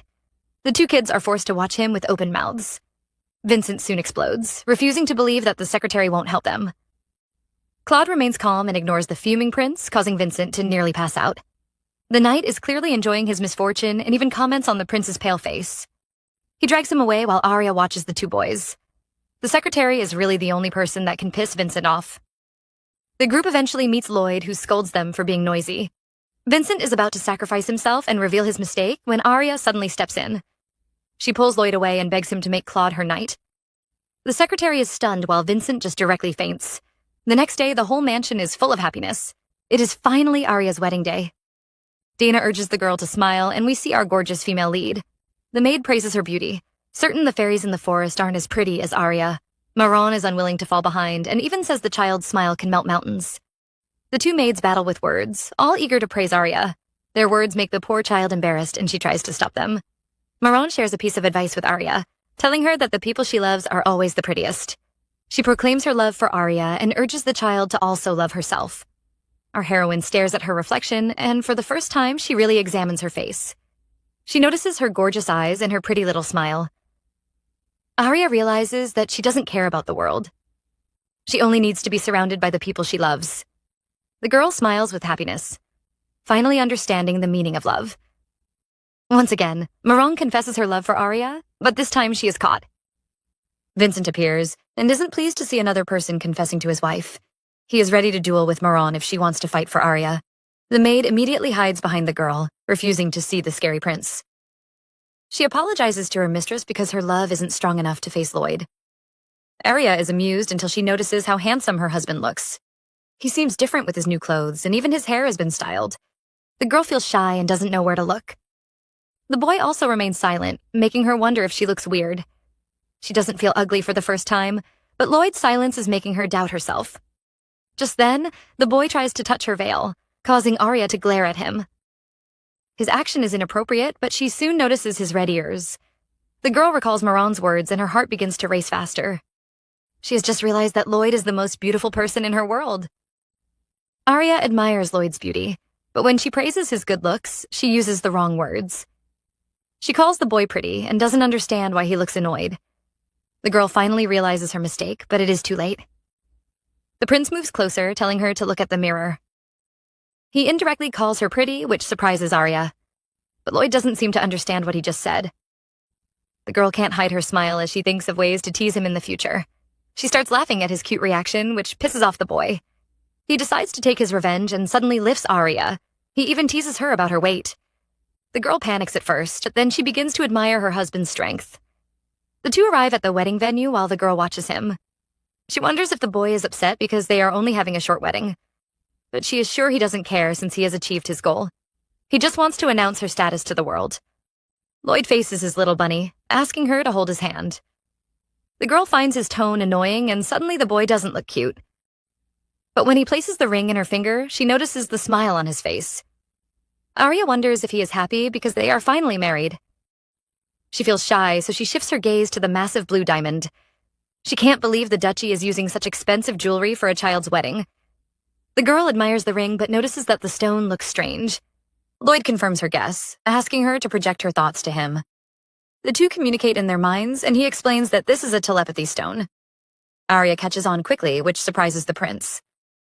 The girl becomes nervous, afraid she might have exposed her secret. Thankfully, Lloyd only assumes that she is a genius. Our heroine admires the ring, aware that it must have cost a fortune. The prince watches and asks her to throw her ugly bag away. The girl points out that she still has to communicate with others, but Lloyd becomes jealous. He doesn't want her to care about others. Just then, the priest asks them to kiss, and they almost burn him with their scary gaze. The man coughs, changing it to a peck, but Lloyd insists on skipping that part. The butler looks disappointed, but finally announces them as husband and wife. The people begin to clap, but Arya is disappointed by the short ceremony. Lloyd asks her to take his hand, and his action reminds her of the past. He is still the same even in a different life. Arya stares at the man who pulled her out of hell, and she makes a vow. In this life, she is going to save him. She will spend the next 10 years protecting both of them. We finally return to the scene where the story began. The two children are locked up in a room together. Lloyd protests, but the servants just want them to share a room. They quickly escape, leaving the two kids alone. Arya doesn't understand why Lloyd refuses to share a room with her. He insists on sleeping on the sofa and asks her to take the bed. The girl offers to share the bed, but Lloyd refuses and rushes into the bathroom. Arya watches him leave, grateful that the boy was born. She vows to always make him happy. The two fall asleep, but our heroine wakes up to the sound of coughing. She hears someone scratching the sofa, but when she opens her eyes, she sees Lloyd in pain. The boy coughs out blood, and our heroine is frozen in shock. She feels heartbroken because the boy she wants to protect seems to be very sick. Lloyd notices her gaze and gives a short laugh. This was why he refused to share a room. He urges the girl not to worry because it isn't a terminal illness. He says he only has some little fits, but Arya can't relax. The prince calls this his family's karma. They didn't choose to become demons, yet they are forced to pay the price. He is worried that Arya might be afraid and is ready to divorce her. But instead, the girl rushes over and hugs him. Lloyd is stunned because he can feel her hot tears. He is afraid to stain her with his blood, but the girl refuses to leave. Lloyd is about to push her away when he hears the girl calling his name. He stares at her in shock, wondering if she just spoke. Arya doesn't hide her secret as she hugs him and begs him not to push her away. The girl cries as she sings a song for him, but Lloyd doesn't seem to be enjoying it. He asks her to stop, and Arya quickly ends the song. She remembers that the Valentines have weak minds and is afraid the boy might already be poisoned. She calls his name in fear, but Lloyd is still amazed by her beautiful voice. He wants to know the girl's real identity. Arya reveals that she is a siren. Our male lead is sure the girl was the one who healed his mother. He knows her father is greedy and wonders how she hid her voice. Arya tells him about the drug her mother fed her, which took away her voice. Lloyd is certain the drug will have some side effects, but Arya pretends to be ignorant. She keeps avoiding his gaze.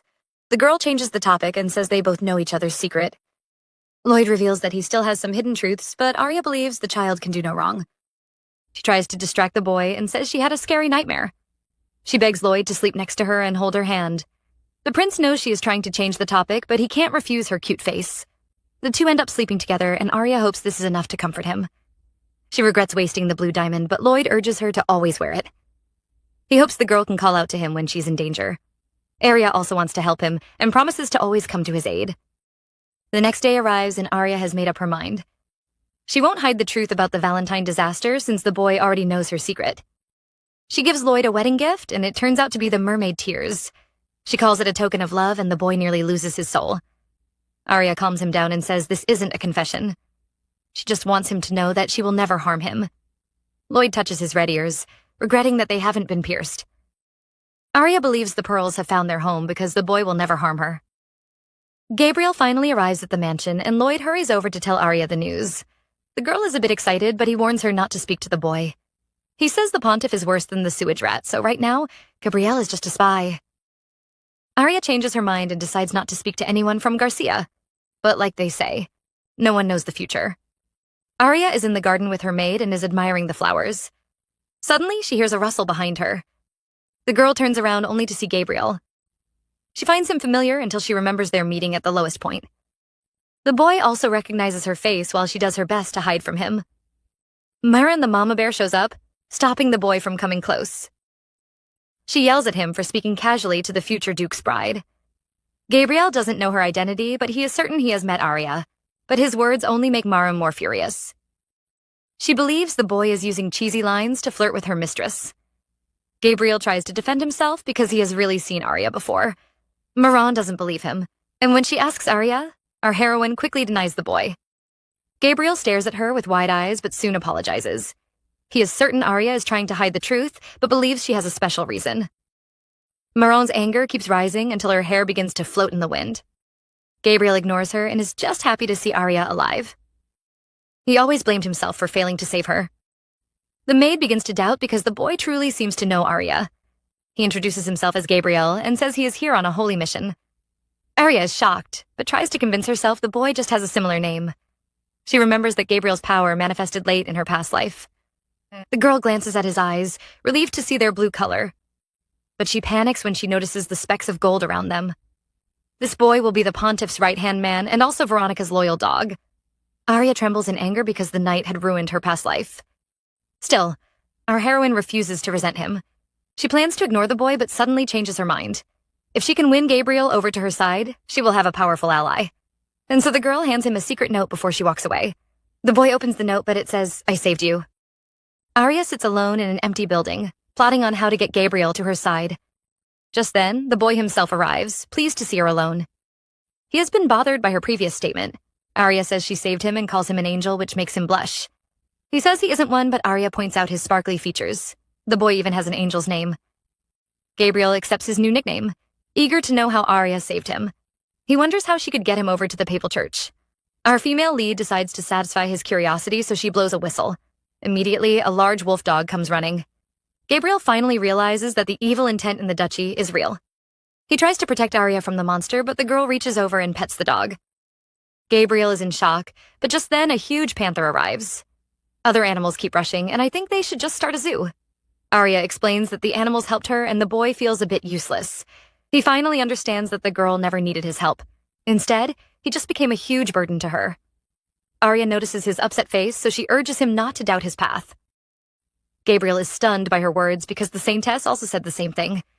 The boy wonders if it is just a coincidence. Well, no, your Saintess is a fraud. Dana is introducing the staff to Arya, but the poor girl is a bit overwhelmed. It feels nice to get to know everyone properly, but their expectant looks are making her a bit nervous. Our heroine decides to write a note to thank them, and the grown men suddenly have an attack of cuteness. The stablekeeper quickly snatches the note away and stares at it like a little treasure. Behind him, the game master looks unhappy. The two men begin a tug of war, and each person is trying to snatch the note. Arya watches them in shock and hands them another note, begging them not to fight.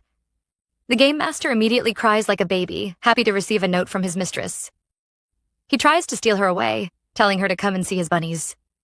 The stablekeeper is full of disgust, and the men begin another battle. Dana slaps the annoying men away, scolding them for frightening her poor mistress. Betty takes advantage of the chaos and offers Arya some food. She just wants to steal the little girl's heart. Our heroine is about to eat, but she is suddenly interrupted.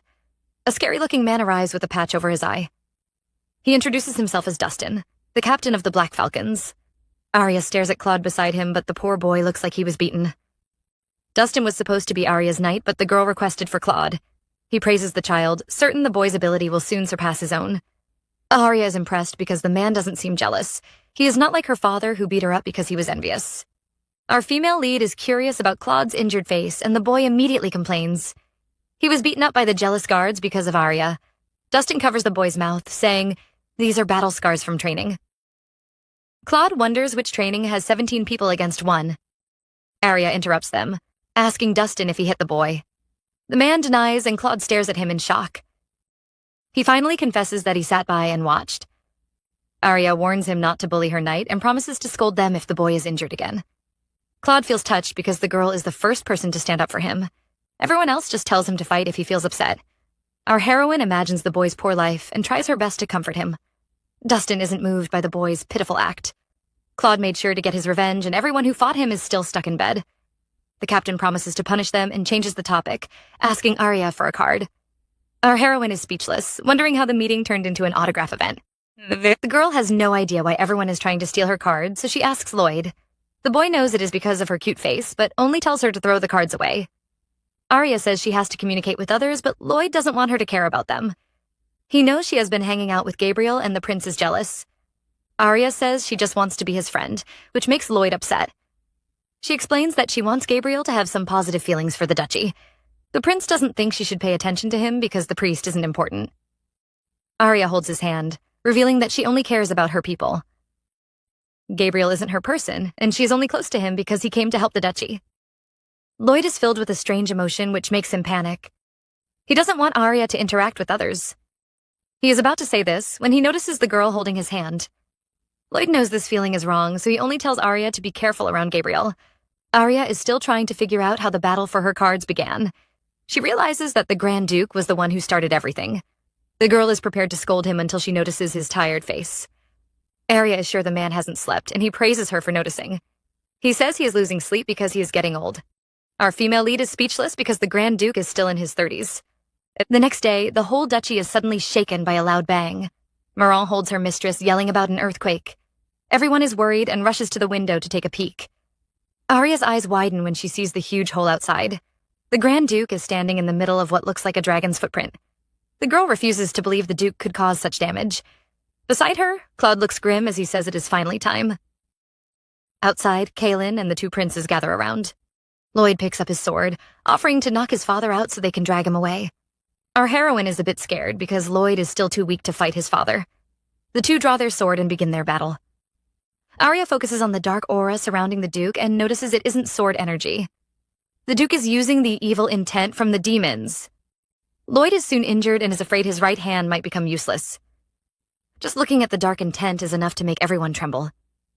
Our female lead sees Sabina approaching the Duke, and she becomes terrified. She knows the Duchess' body is still weak. We expect to see a splash of blood, but Sabina simply slaps the man's head.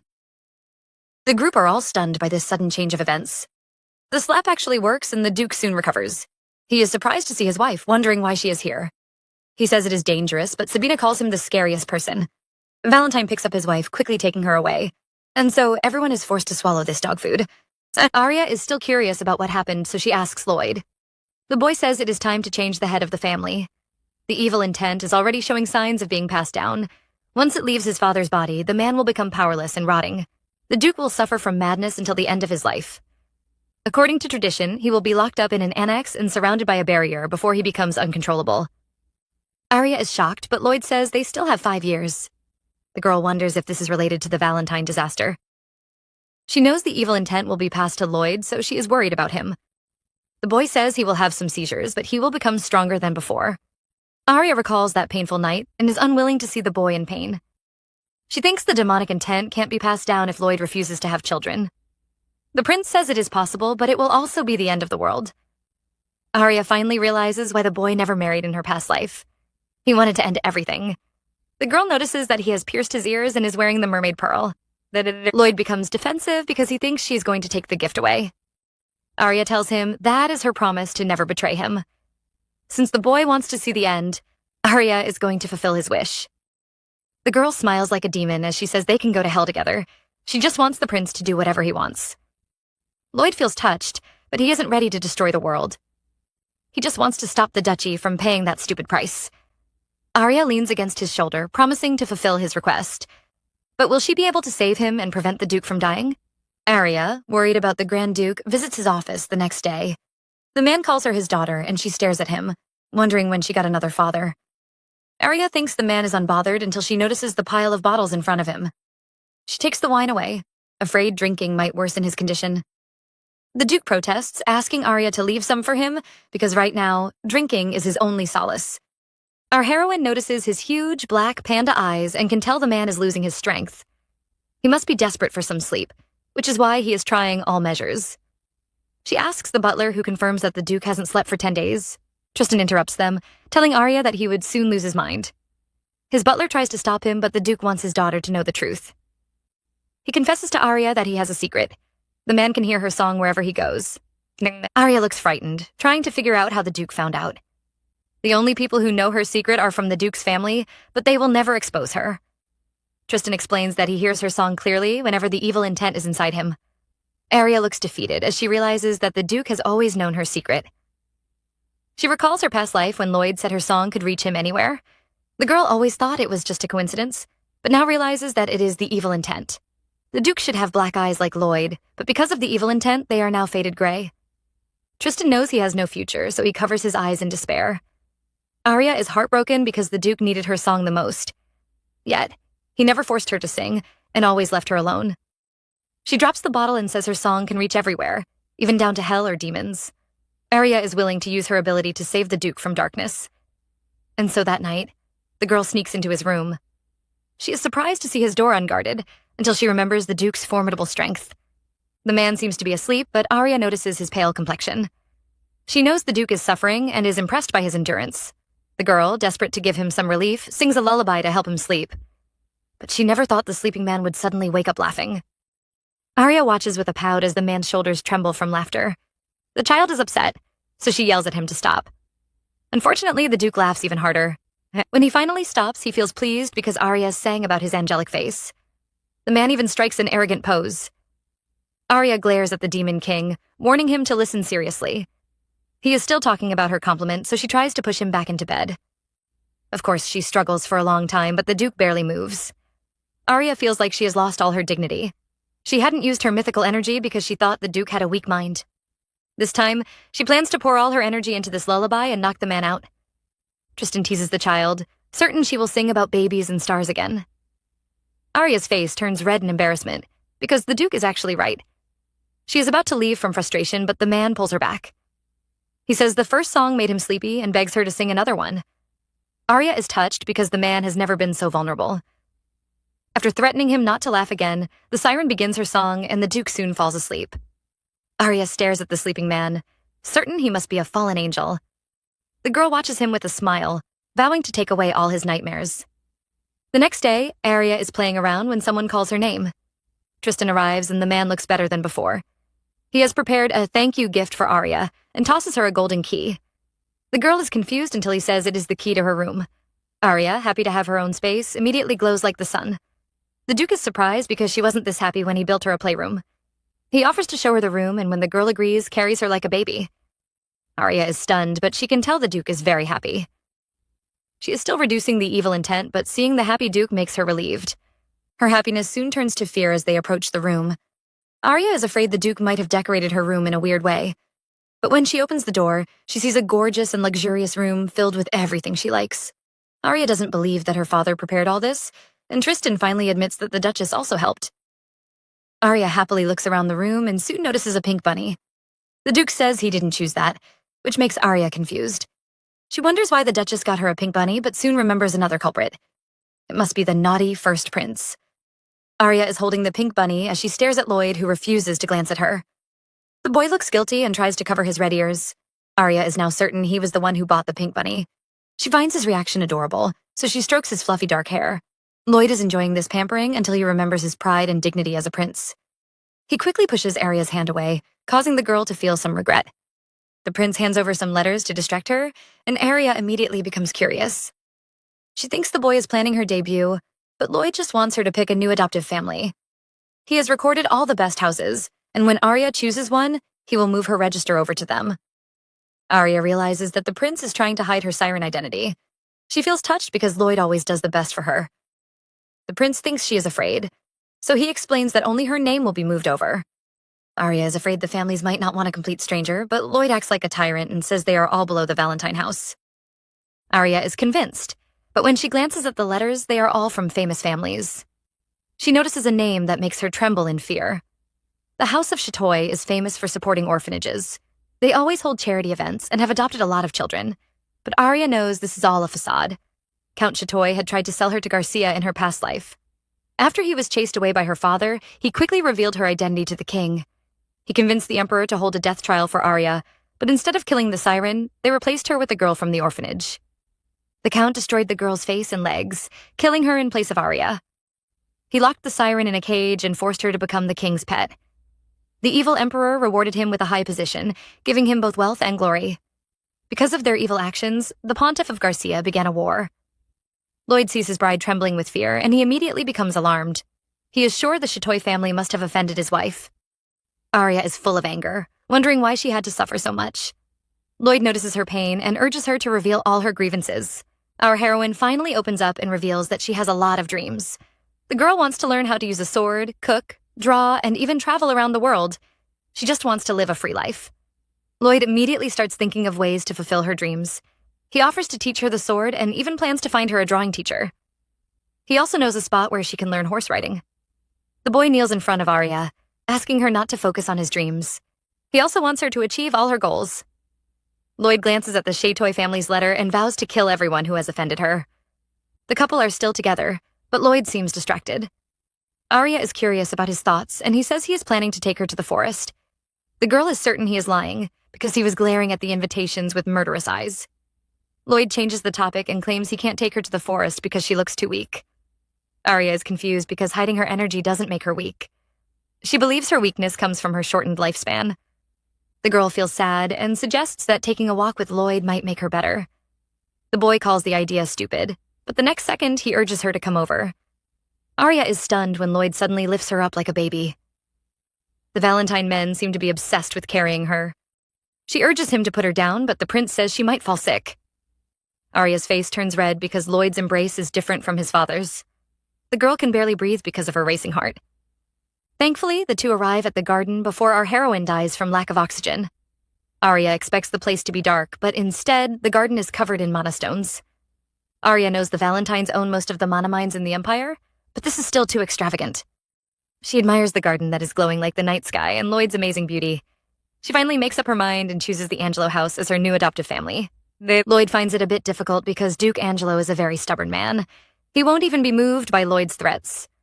The prince wonders why she chose the Angelos when the House of Chatoy is more famous. Arya flinches because she has made a mistake again. A child abused by her father shouldn't know about the affairs of the other houses, but in her past life, the Angelos were one of the few families who never listened to her song. The Duke and his sons had even died while fighting for the Empire. Arya quickly pushes the blame on the Chatoy family, calling them hypocrites for sending an invitation. Lloyd doesn't refute her and only suggests they head back. Arya tugs at his clothes and stops him from leaving. She hands over a sparkling mana stone and says it resembles Lloyd. The prince is confused but still places the stone into his pocket. He carries his little wife away, worried that she might fall sick again. The next day, Maran appears with a new dessert. Arya is so focused on eating, she doesn't listen to the maid's words. She only stops when Maran complains. Our heroine is surprised when the maid reveals that the Count of Château is dead. She says the man was assassinated last night and his corpse was found in the morning. Claude scolds Maran because Dana had ordered her not to tell Arya. He thinks the girl is too young to hear such news. Our heroine glares at him because she is the oldest mentally. Marin ignores the guard and continues her story. The Imperial Guards who investigated the Count's death discovered that his orphanages were used for crime. The man acted like a philanthropist, but was running experiments on children and selling them as slaves. The maid looks disgusted as she reveals that the whole empire is talking about his crimes. Arya is surprised because everyone would be mourning the Count if his crimes weren't exposed. She believes someone leaked the secret and heads over to confront her first suspect. Lloyd pretends to have no idea what she's talking about. The boy tries to distract her by handing over the adoption papers for the House of Angelo. Arya knows the prince could only win Duke Angelo's trust if he was behind Count Château's death. She explains that she isn't upset because the Count deserved to die. The prince still acts ignorant and urges her to sign the papers. He has a crazy smile on his face because the person who terrified his bride is dead. Another day passes, and Arya is going to visit the Duke and his wife again. Claude complains because his young prince must be feeling upset. Arya thinks the prince might be jealous because she is hogging his parents, but the guard explains that Lloyd might want to see her too. The princess becomes nervous as her mind goes in a dangerous direction. She imagines herself visiting Lloyd's room at night. Claude protests his innocence because the princess is looking at him like a pervert. He explains that the prince only treats Arya like a younger sister. Well, our heroine doesn't want to hear this truth that makes her upset. She wants to grow faster, but her death and the Valentine disaster will also come quickly. Arya is bothered by these annoying feelings. Arya isn't the only one feeling bothered. Over at the Garcia Empire, Veronica is frustrated. She calls her loyal dog, but the boy hangs up on her to pray with the Grand Duchess. The girl trembles in anger, wishing that the Duchess could fall into despair. She knows Gabriel is loyal to her, but for some reason, she feels anxious. Just then, she overhears some priests talking about Count Château. The man was also a missionary, and they thought he was setting up orphanages to share their gospel. The priests are still cursing the Count when the Saintess suddenly appears. Veronica pretends to be worried about the orphanage's children, but she has an evil plan for them. She tells the priests that she is willing to visit the orphanage and help those children. Arya has no idea what the demoness is doing. She is still curious about the mysterious necklace that doesn't react to her energy. Since the necklace was found in Garcia, she thinks it might prefer divine power. Just then, Gabriel rushes in, apologizing for being late. Arya isn't offended and asks him to put his divine power into the necklace. Gabriel tries, and the pendant immediately begins to glow. The priest is horrified and immediately throws it away. He explains that the pendant was trying to suck his divine power. Arya isn't surprised because she already knew the pendant's secret. The priest is curious about its origin, but Arya can't reveal the truth. Instead, she blames poor Kaelin for giving it to her. Gabriel almost faints when he hears that the Valentines also have a spellcaster. Arya knows the boy just wants to become stronger, and after seeing his confused look, believes he isn't a spy. Gabriel opens up to Arya, revealing that he doesn't have a lot of divine energy.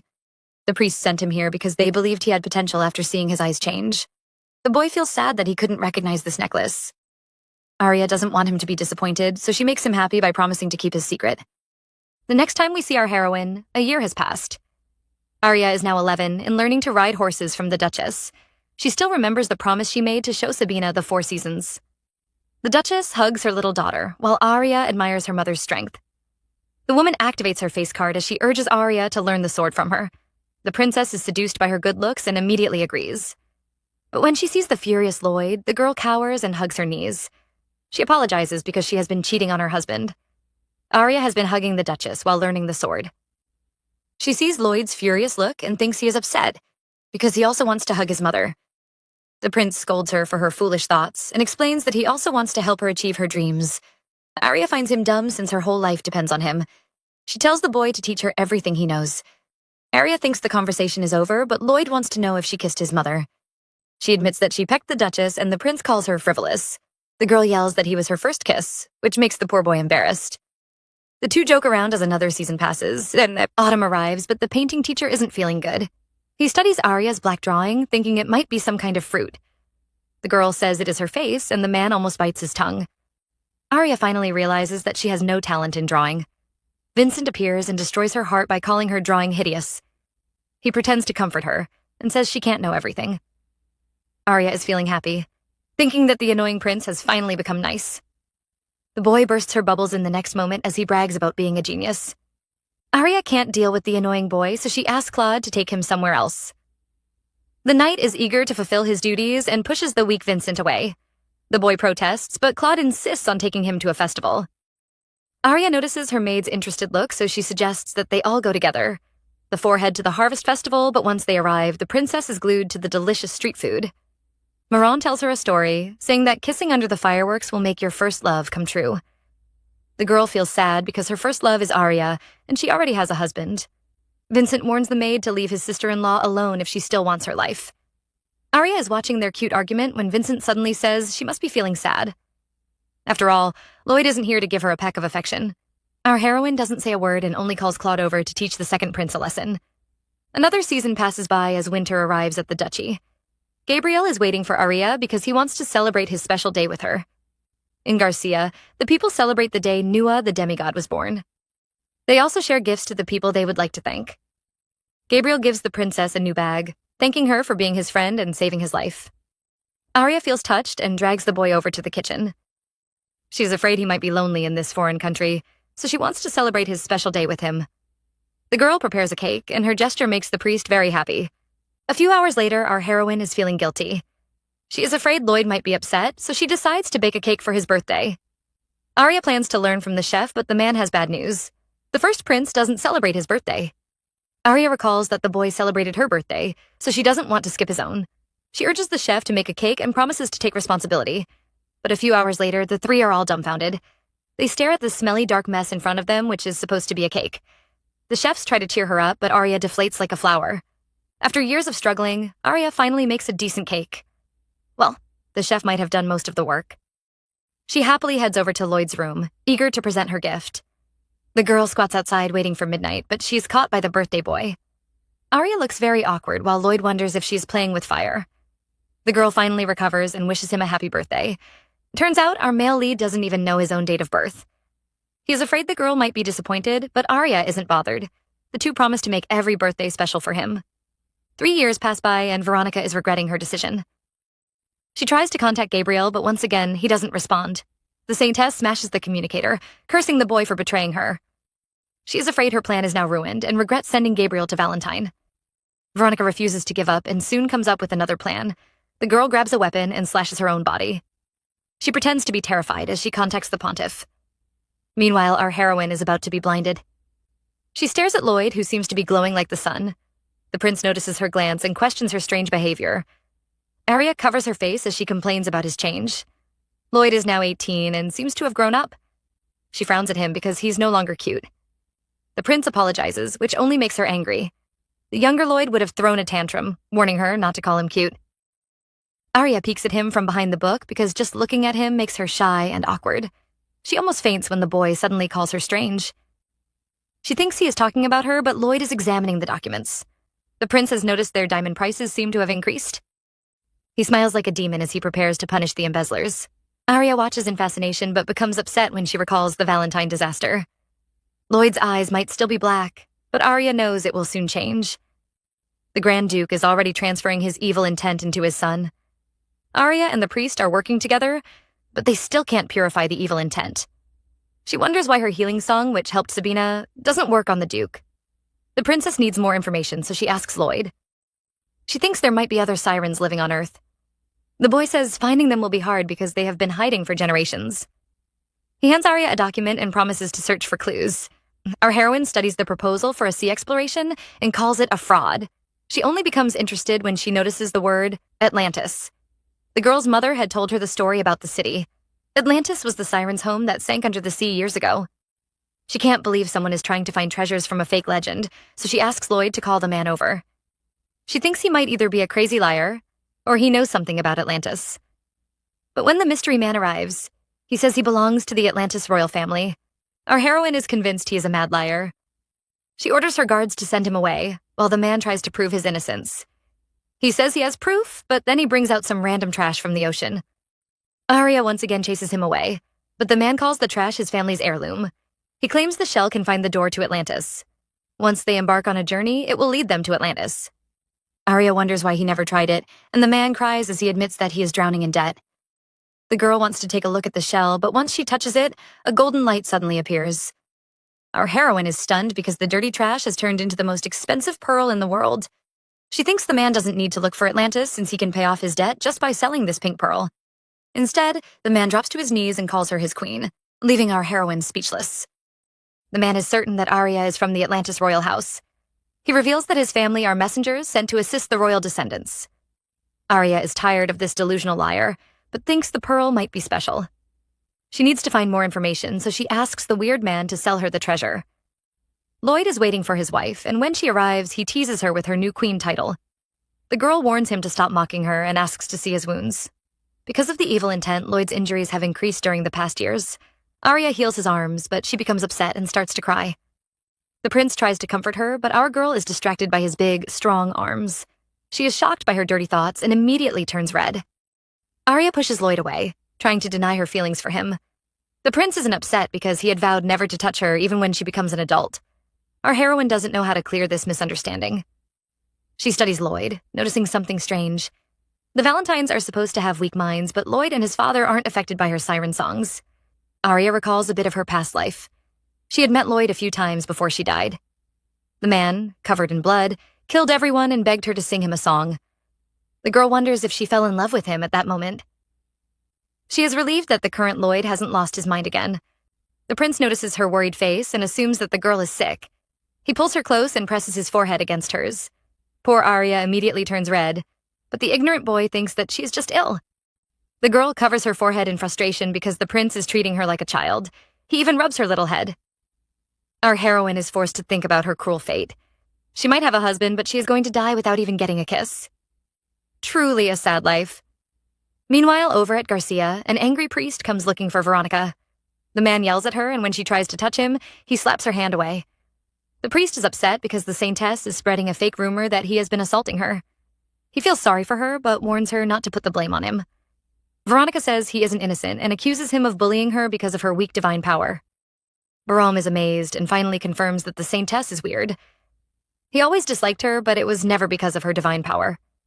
The man always thought that Veronica was frightening, and even her eyes looked scary. The girl might have strong prophecy powers, but the priest is determined to expel her. Veronica panics because she doesn't want to be expelled. She sneaks up behind the priest and suddenly shoves him down the stairs. The saintess goes down, but instead of showing remorse, she just wants to confirm his death. The man's blood splashes on her face, and some gets into her mouth. Veronica calls it disgusting, but her divine power suddenly increases. The girl can't believe that drinking a priest's blood can increase her powers. She is tempted to drain Barome's blood, but knows it will look suspicious. Everyone would suspect her sudden powers if they find Barome's blood-drained body. Still, the saintess is happy and vows to use her new weapon. Our heroine visits the happy duke, who seems to be living his best life. Tristan is clearly using his weakness as an excuse to live like a bum. She is a bit surprised because the duke was supposed to go mad after losing his evil intent. Tristan teases his daughter, saying she seems to be wishing for his madness. The man was supposed to be confined to the annex, but the doctors claimed he was getting better. The duke believes that Arya's song must have helped him. The princess is surprised because she thought her song would make him crazy. The girl had done some research, but there was no record of anyone losing their mind because of the siren song.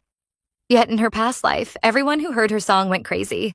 Arya believes she was framed, and there is only one person who would benefit from her downfall: the Holy Empire and their fake saintess.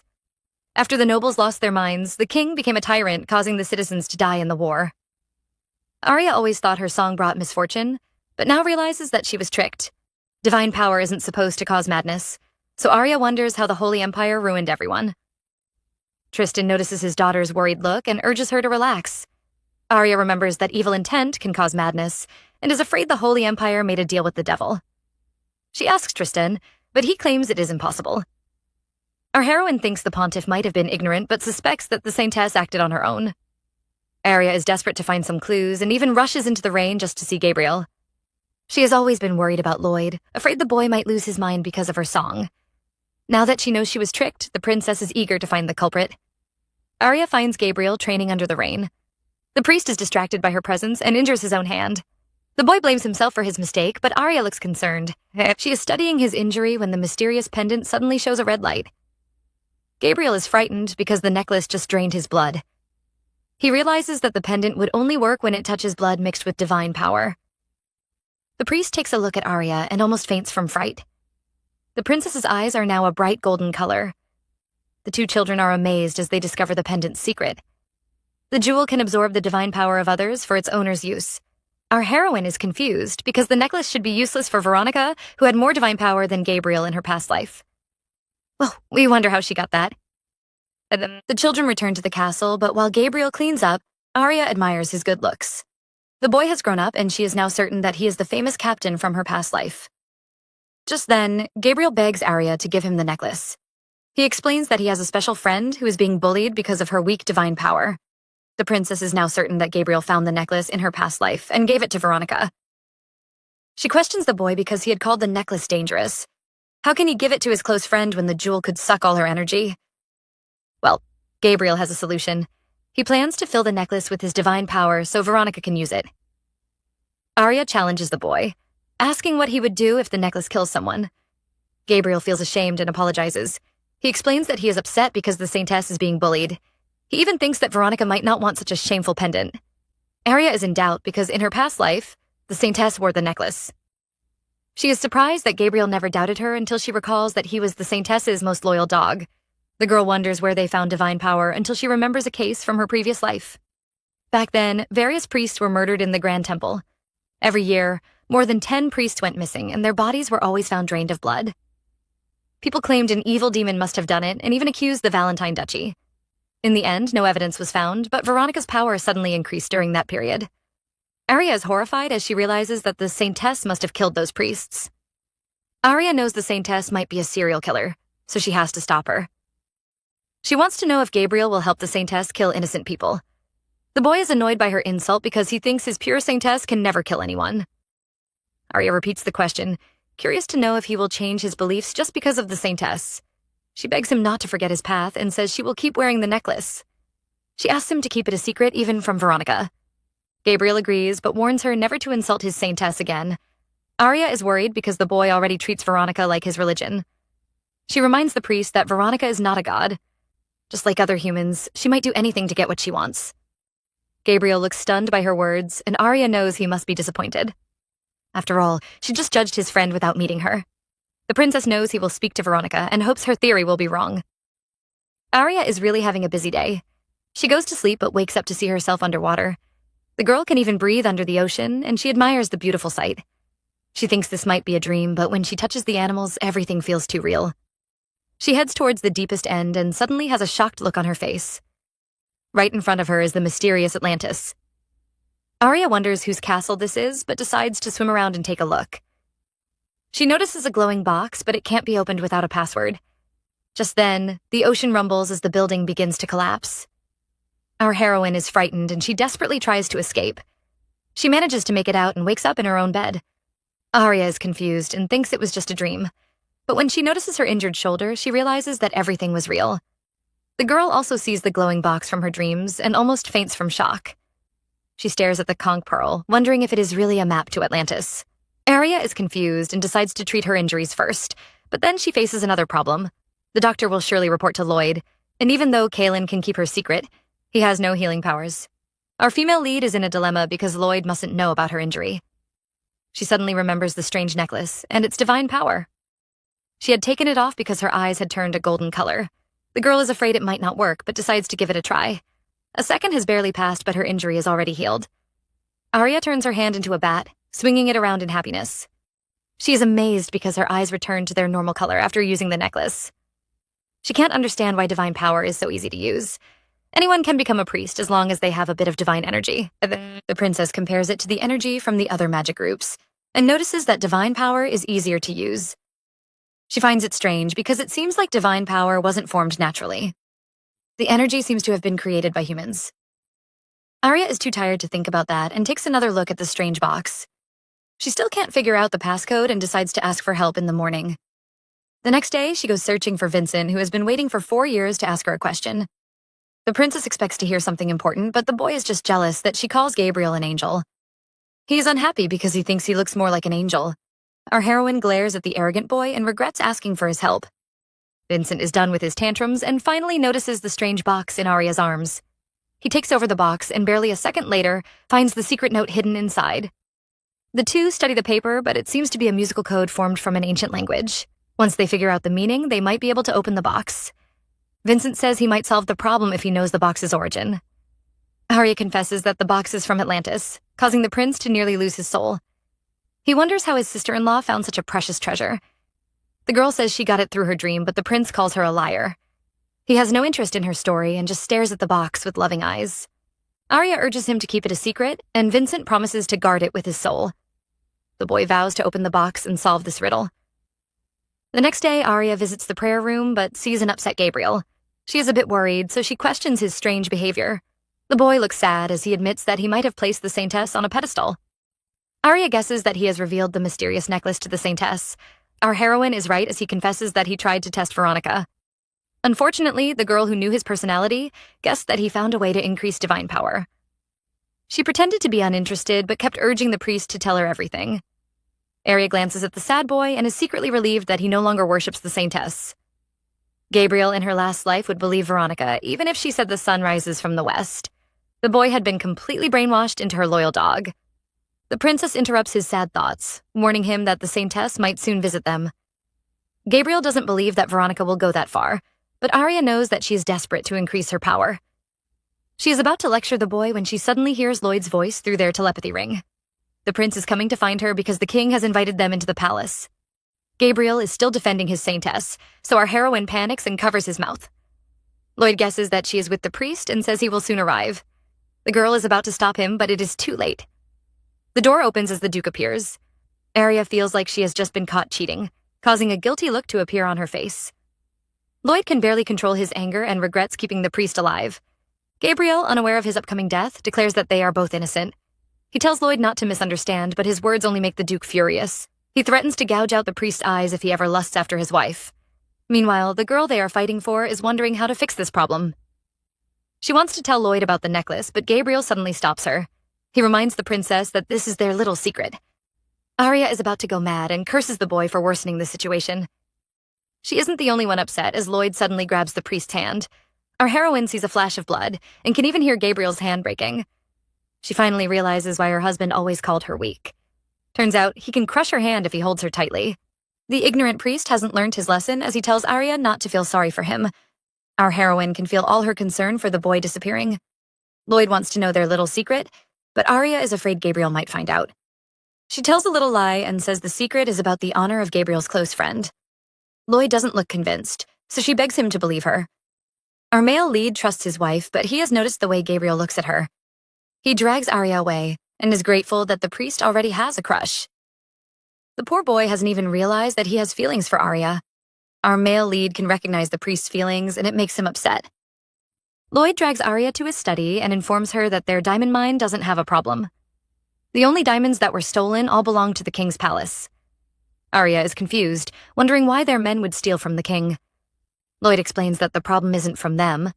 Because he had ignored the king for 4 years, the man had played a low-level trick. He had ordered his own men to steal the diamonds so he could force Lloyd to visit the palace. The prince is disgusted by the emperor's cheap trick. Meanwhile, Arya is worried that his visit to the palace might just be a trap. Lloyd isn't afraid because the king will lose everything if he tries to attack him. The princess recalls her husband's evil intent and knows the king will also die if it explodes. She is still worried that something bad might happen, so she offers to follow Lloyd. The boy refuses, but our heroine is tired of hiding. She is ready to face all her problems alone. The Duke is still reluctant to let her into high society. He knows the people will mock Arya and is afraid he might just kill them all.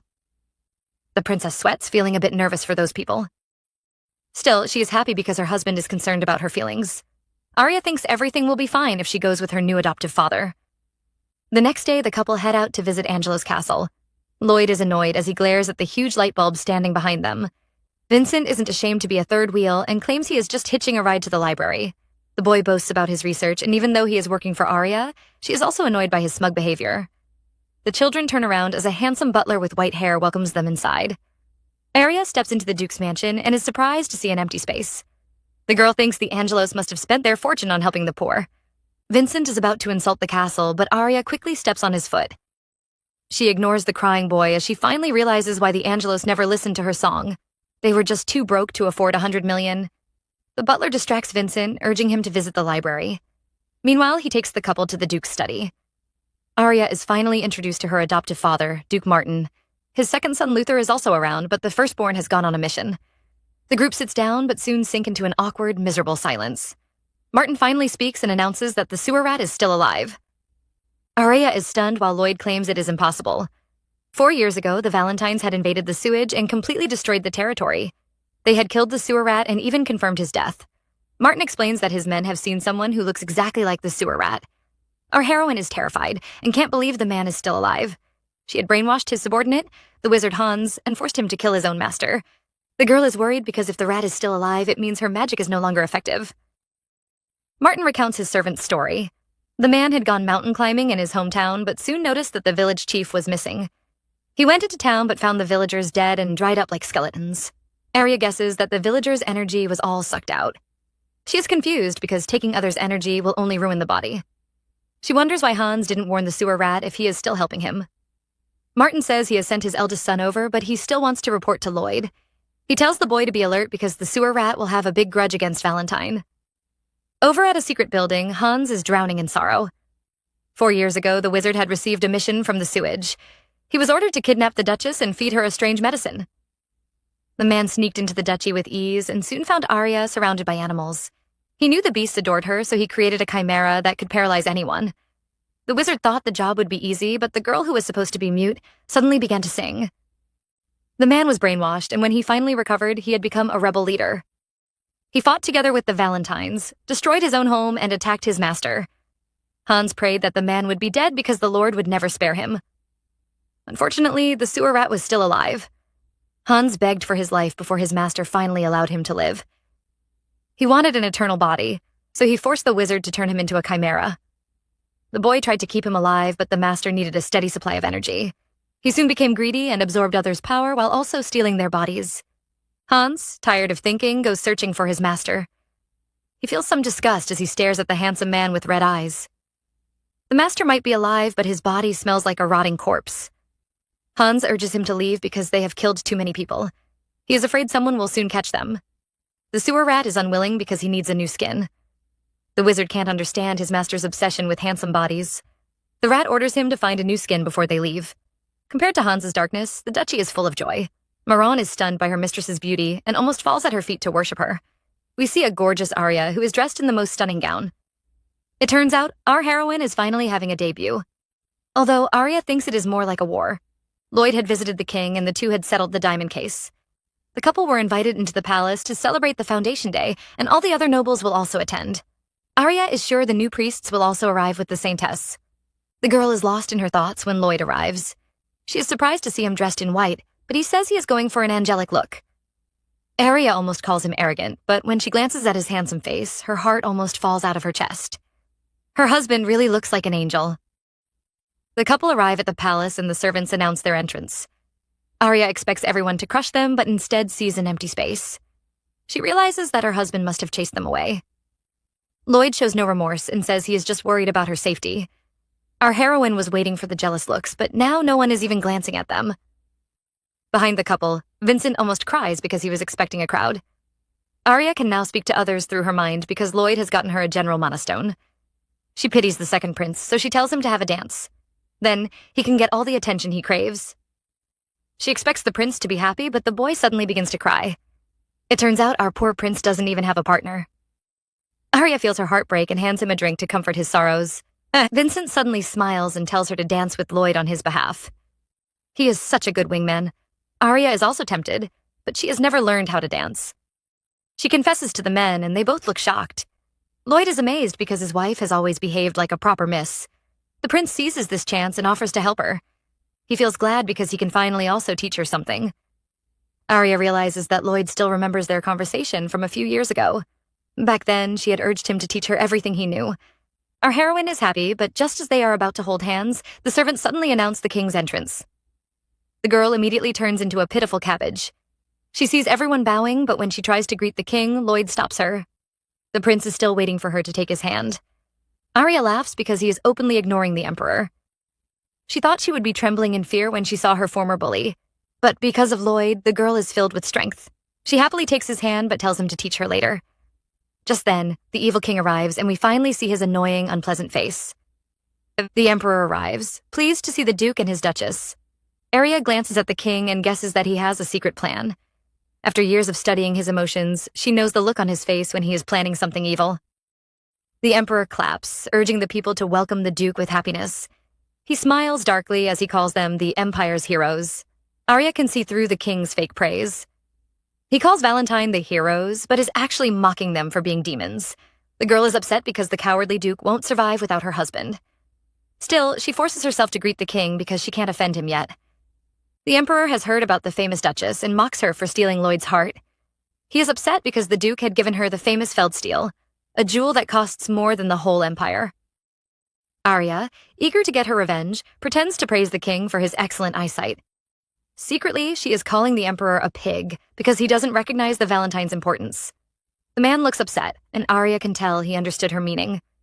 Lloyd pushes the knife further and also calls the king a pig.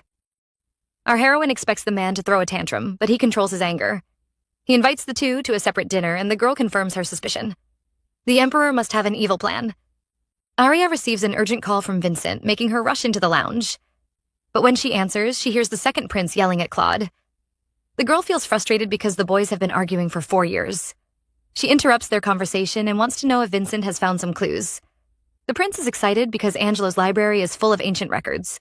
Everything seems pleasing except for the dummy behind him. He reveals that the secret code will probably be cracked in a month. Vincent can see the girl's disappointed face, so he reminds her that there are thousands of ancient texts. The prince might be a genius, but the work will still be difficult. For the first time, Arya praises the boy's intelligence. Vincent almost cries as he wonders if he has finally become one of her people. The Duchess is surprised until she recalls their conversation from 4 years ago. She had teased the boy, saying he only had a small chance to become her family. Arya didn't expect him to remember and says he has always been her brother. Vincent is almost glowing as he smiles brightly. The good mood is soon ruined as the banquet comes to an end. It is time for the couple to visit the annoying king. Lloyd says they have to leave, but Arya suddenly grabs his hand. She vows to ruin the king if he ever tries to harm her husband. The duke, surprised by her sudden touch, questions her strange behavior. The girl behaves like a tyrant and says she just wants to hold his hand. Secretly, she vows to protect her husband. But a few seconds later, our heroine loses all her confidence when she steps into the king's room. Arya trembles in fear because she still remembers this spot. The king had built this giant hall and locked her in a birdcage until she died. He always called this his breeding room. Arya is terrified when she steps into the breeding room.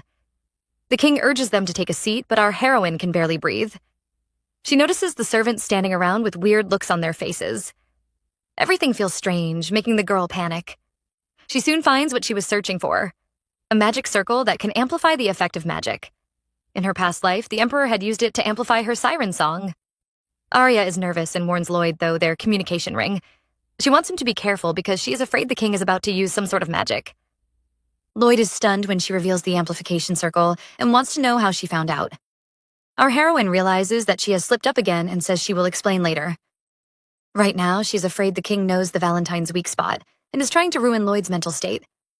Instead of panicking, the duke calls her cute, causing Arya to turn red from embarrassment. The poor girl almost burst into flames. The duke is already alert, and after urging her not to worry, they end their secret conversation. Lloyd says he needs to go home because the king's disgusting face is making him sick. Our heroine hides behind her husband and scolds him for being too blunt. They still have to save some face for the emperor. Suddenly, Arya feels a weird energy approaching as a black mist surrounds them. She covers her nose because the energy stinks like trash and feels filthy. The Duchess is certain it belongs to the sewer rat, but after looking around, she still can't find his face. The king urges Lloyd to stick around for dinner, but the duke says he might do something rude because of his sickness. The emperor accuses Lloyd of disobeying his orders, but the prince shows no remorse. He gives the man a final warning and tells him to let them go. Arya informs Lloyd through the mana ring about the sewer rat's presence. Just then, she notices a suspicious maid with a dark aura and red eyes.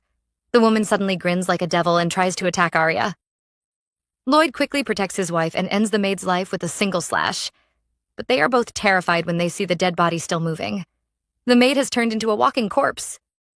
Arya is frightened as she recalls their conversation with Angelo about the sewer rat. She finally realizes that the man has an eternal body and is still alive. She is terrified, but when they try to escape, they are stopped by the king's guards. Arya wonders if the king is trying to kill everyone, but suddenly realizes that he is working with the sewer rat. The girl is shocked because the two men never had any connections in her past life. She recalls Kaelin's warning that changing the future would force the world to create new laws. Because of her, the Emperor and the sewer rat are now on the same side. Arya notices a strange magic barrier, and Lloyd explains that someone is using magic to support the rat. Arya is sure it must be the wizard Hans. The prince suddenly makes a move and attacks a guard. But in the next second, the dead body rises up again. The sewer rat is upset because Lloyd is ruining his magic spell. Arya watches in shock as the rat takes over another body. She finally understands why so many servants are gathered in the hall. They are all going to be the rat's sacrifice. The girl stares at the king, terrified by his evil plan. The emperor isn't ashamed and says he can't help them. He claims to be blocking the door so the sewer rat wouldn't escape and kill all the nobles. Arya knows the king is lying and is trying to trap them inside. She is ready to sing the song of destruction, but Lloyd stops her by covering her mouth. He warns her not to expose her powers in front of the evil men. Arya regains her senses and realizes that her magic won't work on the rat. The man is now a chimera and isn't born by nature. Since he was created in the sewage, the siren's power won't affect him. The Duchess trembles in fear as she remembers that the rat killed an entire village just to survive. She can't imagine what he will do if he discovers her true identity. Lloyd notices his wife's terrified face and shields her with his body. He faces the sewer rat and challenges the man. The master is still giving a long speech, but Lloyd has already attacked. He stares at the dying man and expresses his disdain. The rat is unwilling to give up and takes over the body of the king's most capable warrior. He truly believes he can finally defeat Lloyd. The prince is tired of his boring speech and attacks the man again. The master screams in agony, but Arya knows he feels no pain. Instead, the true owner of the body is the one suffering. Lloyd isn't afraid to kill these innocent people, but he knows his wife might be upset. Our heroine knows she shouldn't care because this is a necessary evil. Still, she is worried about the innocent people. The master notices their fear and mocks them, asking if they are going to kill everyone. He finally reveals his true purpose. He wants to steal Lloyd's evil intent. The Duke suddenly laughs like a maniac and tells his wife to stay away. He warns her not to make a move no matter what happens. Lloyd glares at the sewer rat, daring him to take the evil intent. He reminds the man that the energy of the demons can't be contained by the human body. The Duke is annoyed because the master always pretended to hate their energy. Meanwhile, he wants to possess their powers, become a god and rule the world. The rat is ashamed, but Lloyd urges him to take the evil intent. Arya doesn't know her husband's plan and is worried that he might sacrifice himself. The master, upset by Lloyd's indifference, rushes to the magic circle. He activates his powers and mocks Lloyd, promising to keep him alive. Because the other dukes all die before they turn 30, he thinks Lloyd will also turn into an empty shell. The sewer rat thinks the Valentine's demon energy was made for him. Since he has an eternal body, he will never be killed by the evil intent. Arya is terrified once she realizes that the rat is trying to steal Lloyd's evil intent. Without his powers, she is afraid the prince might lose his mind or turn into ashes. Our heroine is terrified because she thinks her husband is going to die. She refuses to let him go because she is yet to make him happy. Just then, the man she is worried about suddenly smiles at her. The sewer rat is excited because he can feel Lloyd's evil intent. The man believes he will finally have the power to take over the world. Suddenly, the look of joy on his face changes to terror. He thought the Valentine's evil intent would feel like demonic energy. Instead, it seems to be divine power and it is purifying his soul. The master is full of regret, but it is too late as his body crumbles to dust. The emperor watches in fear as his partner loses his life. Arya notices that the sewer rat's disgusting scent has faded. She rushed into the darkness, afraid her husband might be harmed. Arya tries to touch Lloyd, but her hand is almost burnt off. The Duke feels sorry for his wife, but he can't touch her because of his evil intent. He apologizes and urges the girl to leave first. Lloyd turns back to the emperor and is ready to deal with the scheming man. The king is afraid and quickly calls Lloyd a hero, praising him for destroying the evil intruders. Lloyd isn't deceived by his fake attitude and presses his sword against his neck. The emperor accuses him of treason, but he reminds the king that his foolish decision could have ruined the world. He praises himself for saving everyone and tells the king to reward him properly if he wants to live. Meanwhile, inside a mansion near the palace, Veronica is looking outside the window. She notices the Valentine carriage passing by and expresses her interest. The priest wonders why she is curious about the duchy, but the girl says she just wants to meet Gabriel. The high priest sighs, thinking about the events that happened in the palace. He tells Veronica about the sewer rat's attempt to steal Valentine's evil intent. The priest mocks the rat for daring to absorb divine power into his sinful body. Veronica is shocked when he refers to the Valentine's evil intent as divine power. She questions the priest, but the man pretends to be ignorant. The saintess knows he won't respond, so she thinks about the sewer rat. The girl is impressed by his ability to steal people's energy and change his body. She smiles darkly because she has found another way to carry out her evil plan. Meanwhile, the couple decide to spend the night in the capital. Lloyd says they have several mansions, and our heroine is shocked by their extravagance. She notices the boy's bad mood and tries to figure out what made him sad. Arya retraces the night and discovers that he became upset when the sewer rat tried to steal his evil intent. She questions the Duke and wants to know if the rat's words had hurt his emotions. Lloyd smiles, amused by his little wife. They arrive at a large mansion and he explains that he grew up here. Arya imagines a younger version of her husband and laughs in happiness. Lloyd glances at Arya and thinks about her words. The sewer rat hadn't upset him but forced the Duke to accept the truth. Lloyd had been living in delusion, thinking that his evil intent could be purified. He thought he could live a normal life like others, but now knows that he will always live in hell. He grabs Arya's hand, unwilling to let her go. The girl had appeared in his life, filling his dark world with colors. Lloyd knows she is a sweet poison, but he is unwilling to let her go. The prince, who had never believed in miracles, thinks Arya is his salvation. From a young age, Lloyd had never celebrated his birthday. He was only 5 years old when he came across a book called The Spell of Self-Sacrifice. From that day, the young Lloyd had decided to die.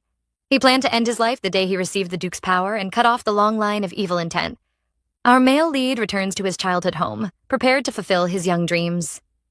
Lloyd had been greedy for a while and refused to recite the spell he learned since he was 5. He had found hobbies and was unwilling to let go of his family or friends. Now, the prince is ready to end his life and leave with the good memories. He strangles his own neck as he recites the death spell. Suddenly, there is a flash of red light, and our male lead is filled with intense pain. Lloyd wishes he could scream, but he has to endure this torture and end the terrible suffering. The next second, the young boy suddenly faints. The next time he awakens, he discovers that his power is still intact. Lloyd consoles himself, knowing he wouldn't succeed on the first try. He panics as he notices the strange silence that fills the air. The boy is terrified because it seems like he is the only living person on Earth. He runs through the mansion but can't find a single soul. The prince can see traces of people, but they seem to have vanished, just like the sewer rat. He is afraid he might have lost control and killed everyone with his evil intent. The prince, afraid of losing Arya, rushes to her room, but it is too late and the girl is already covered in blood. Lloyd falls to his knees in pain as he holds his beloved's body. Just when we think our heroine is really dead, we see the girl lying in bed while feeling lonely. Arya thinks about her own little family in the duchy. She almost cries when she remembers that her marriage is just a contract. After the Valentine's curse is lifted, she will have to leave after 6 years. Suddenly, the princess hears a strange sound from Lloyd's room and assumes that they are under attack. She thinks it might be the scheming emperor and scolds the man as she rushes to Lloyd's room. Arya steps inside, but sees the boy sitting on his bed. She feels relieved and approaches him, wondering if he had a bad dream. Her heart aches when she sees the prince crying because he never reveals his emotions. She holds his trembling hand and smiles brightly, trying to comfort the prince. Lloyd suddenly turns around and says he wants to live with Arya. Our heroine is surprised and finally realizes why she always felt so lonely. She thought she had accepted her death and was ready to leave the duchy, but the girl actually wants to stay with Lloyd and grow old with him. She looks sad as she reveals that she also wants to live. Arya is unwilling to die and leave Lloyd behind. After expressing his desire to live with Arya, the prince soon feels ashamed. The girl is curious about his dream, but he turns his red face away, unwilling to speak to her. Arya teases him, wondering if he feels shy because he cried. The prince turns into a ripe strawberry as he warns her to forget that memory. The girl refuses and says he doesn't need to be embarrassed. She thinks they already know everything about each other, but Lloyd seems to be keeping a few secrets. Arya continues to disturb him, and the Duke is forced to tell her about his nightmare. Lloyd admits that he had found a self-sacrifice spell when he was young and planned to end his own life. He had recited the spell in his dreams, but lost control of his evil intent. His power had exploded and destroyed everyone in the Valentine Castle. Even his beloved Arya had also died. Now we finally know the cause of the Valentine disaster. Our heroine is invested in the story and wonders why the prince lost control. Lloyd thinks he went berserk because the evil intent was unwilling to be destroyed. The Duchess suddenly becomes fierce as she questions Lloyd for trying to end his own life. The prince panics and explains that it was just a childhood dream. He has already changed his mind and now plans to live. Arya is stunned because she has finally found the cause of the Valentine disaster. The girl had always thought an outsider attacked the duchy, but now realizes that Lloyd's evil intent exploded after he tried to end the curse. In her past life, the prince was the only survivor and had to carry the guilt of killing his family. He had tried to save everyone by sacrificing his life, but ended up being the cause of their death. The Duke, unable to bear the burden, became addicted to drugs and listening to the siren's song. He couldn't end his life because the evil intent might destroy the world, and so he chose to go mad instead. Arya is interrupted by Lloyd, who has a worried look on his face. The Duke panics because his wife seems to be crying again. He apologizes for making her sad and promises to remain alive. Lloyd would rather destroy the world than sacrifice himself again. He wants to live with Arya, even in a ruined world. Our heroine hugs the Duke, making his ears turn red. She notices his racing heart and knows the man must have been very scared. Arya can't understand why she also died because in her past life, she never went to the duchy. She wonders if it was really just a nightmare. The girl is still trying to comfort the Duke and decides to sing him a lullaby. The boy feels despair because his wife is treating him like a child. Arya points out that his father also listens to her song. She decides not to sing if Lloyd dislikes it, but the Duke immediately changes his mind. He lies in bed like an obedient child and urges Arya to sing for him. Our heroine begins her song, but the Duke keeps staring at her. She yells at him to close his eyes, but the boy suddenly drags her into bed. Lloyd urges her to sleep beside him, saying her presence is all he needs. The poor girl turns red and knows she will never be able to sleep. Meanwhile, at the other side of town, Hans is celebrating his new freedom. He was forced to serve the rat for 4 years, even though the man's plans were always reckless. The wizard cries because he is finally free from that rotting corpse.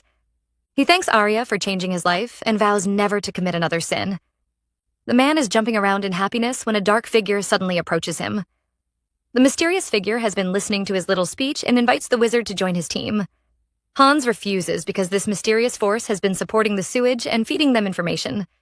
They convinced his master to go after the evil intent, which caused his death. Hans is sure the secret forces have always been coveting his powers.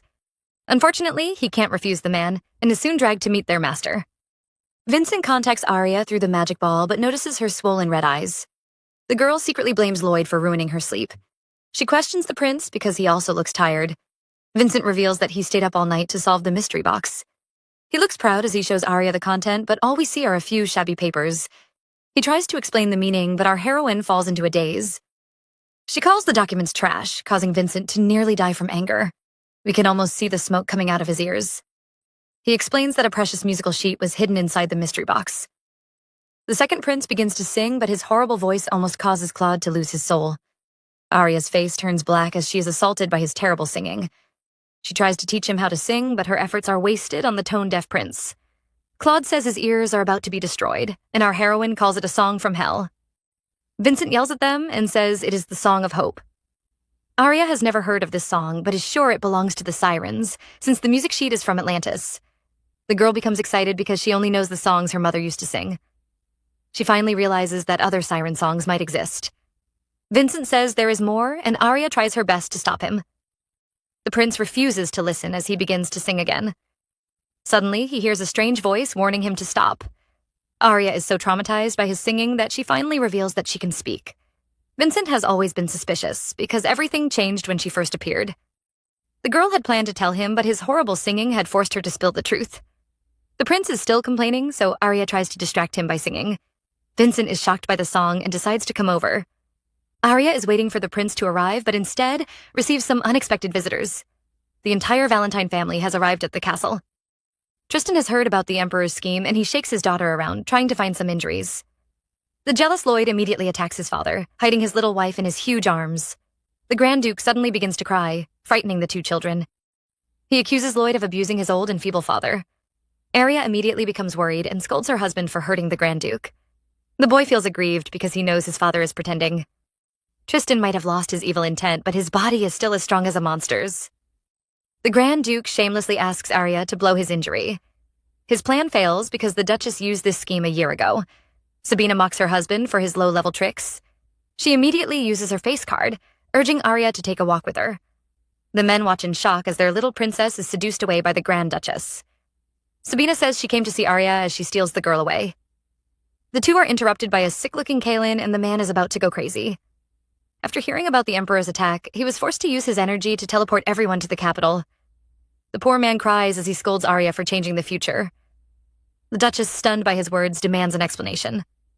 Kaelin reveals Arya's ability to change the future, making the Grand Duchess curious to know more. Our heroine glares at him threateningly, warning him to keep his mouth shut. The spellcaster pretends not to see her as he reveals that the girl has changed the natural laws.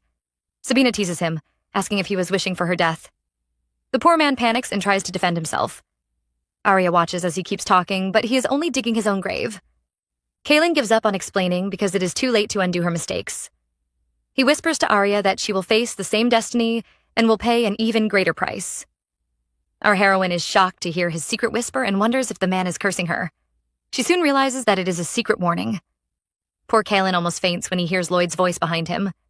The Duke and his father have heard his secret warning and accuse him of wishing for their princess's death.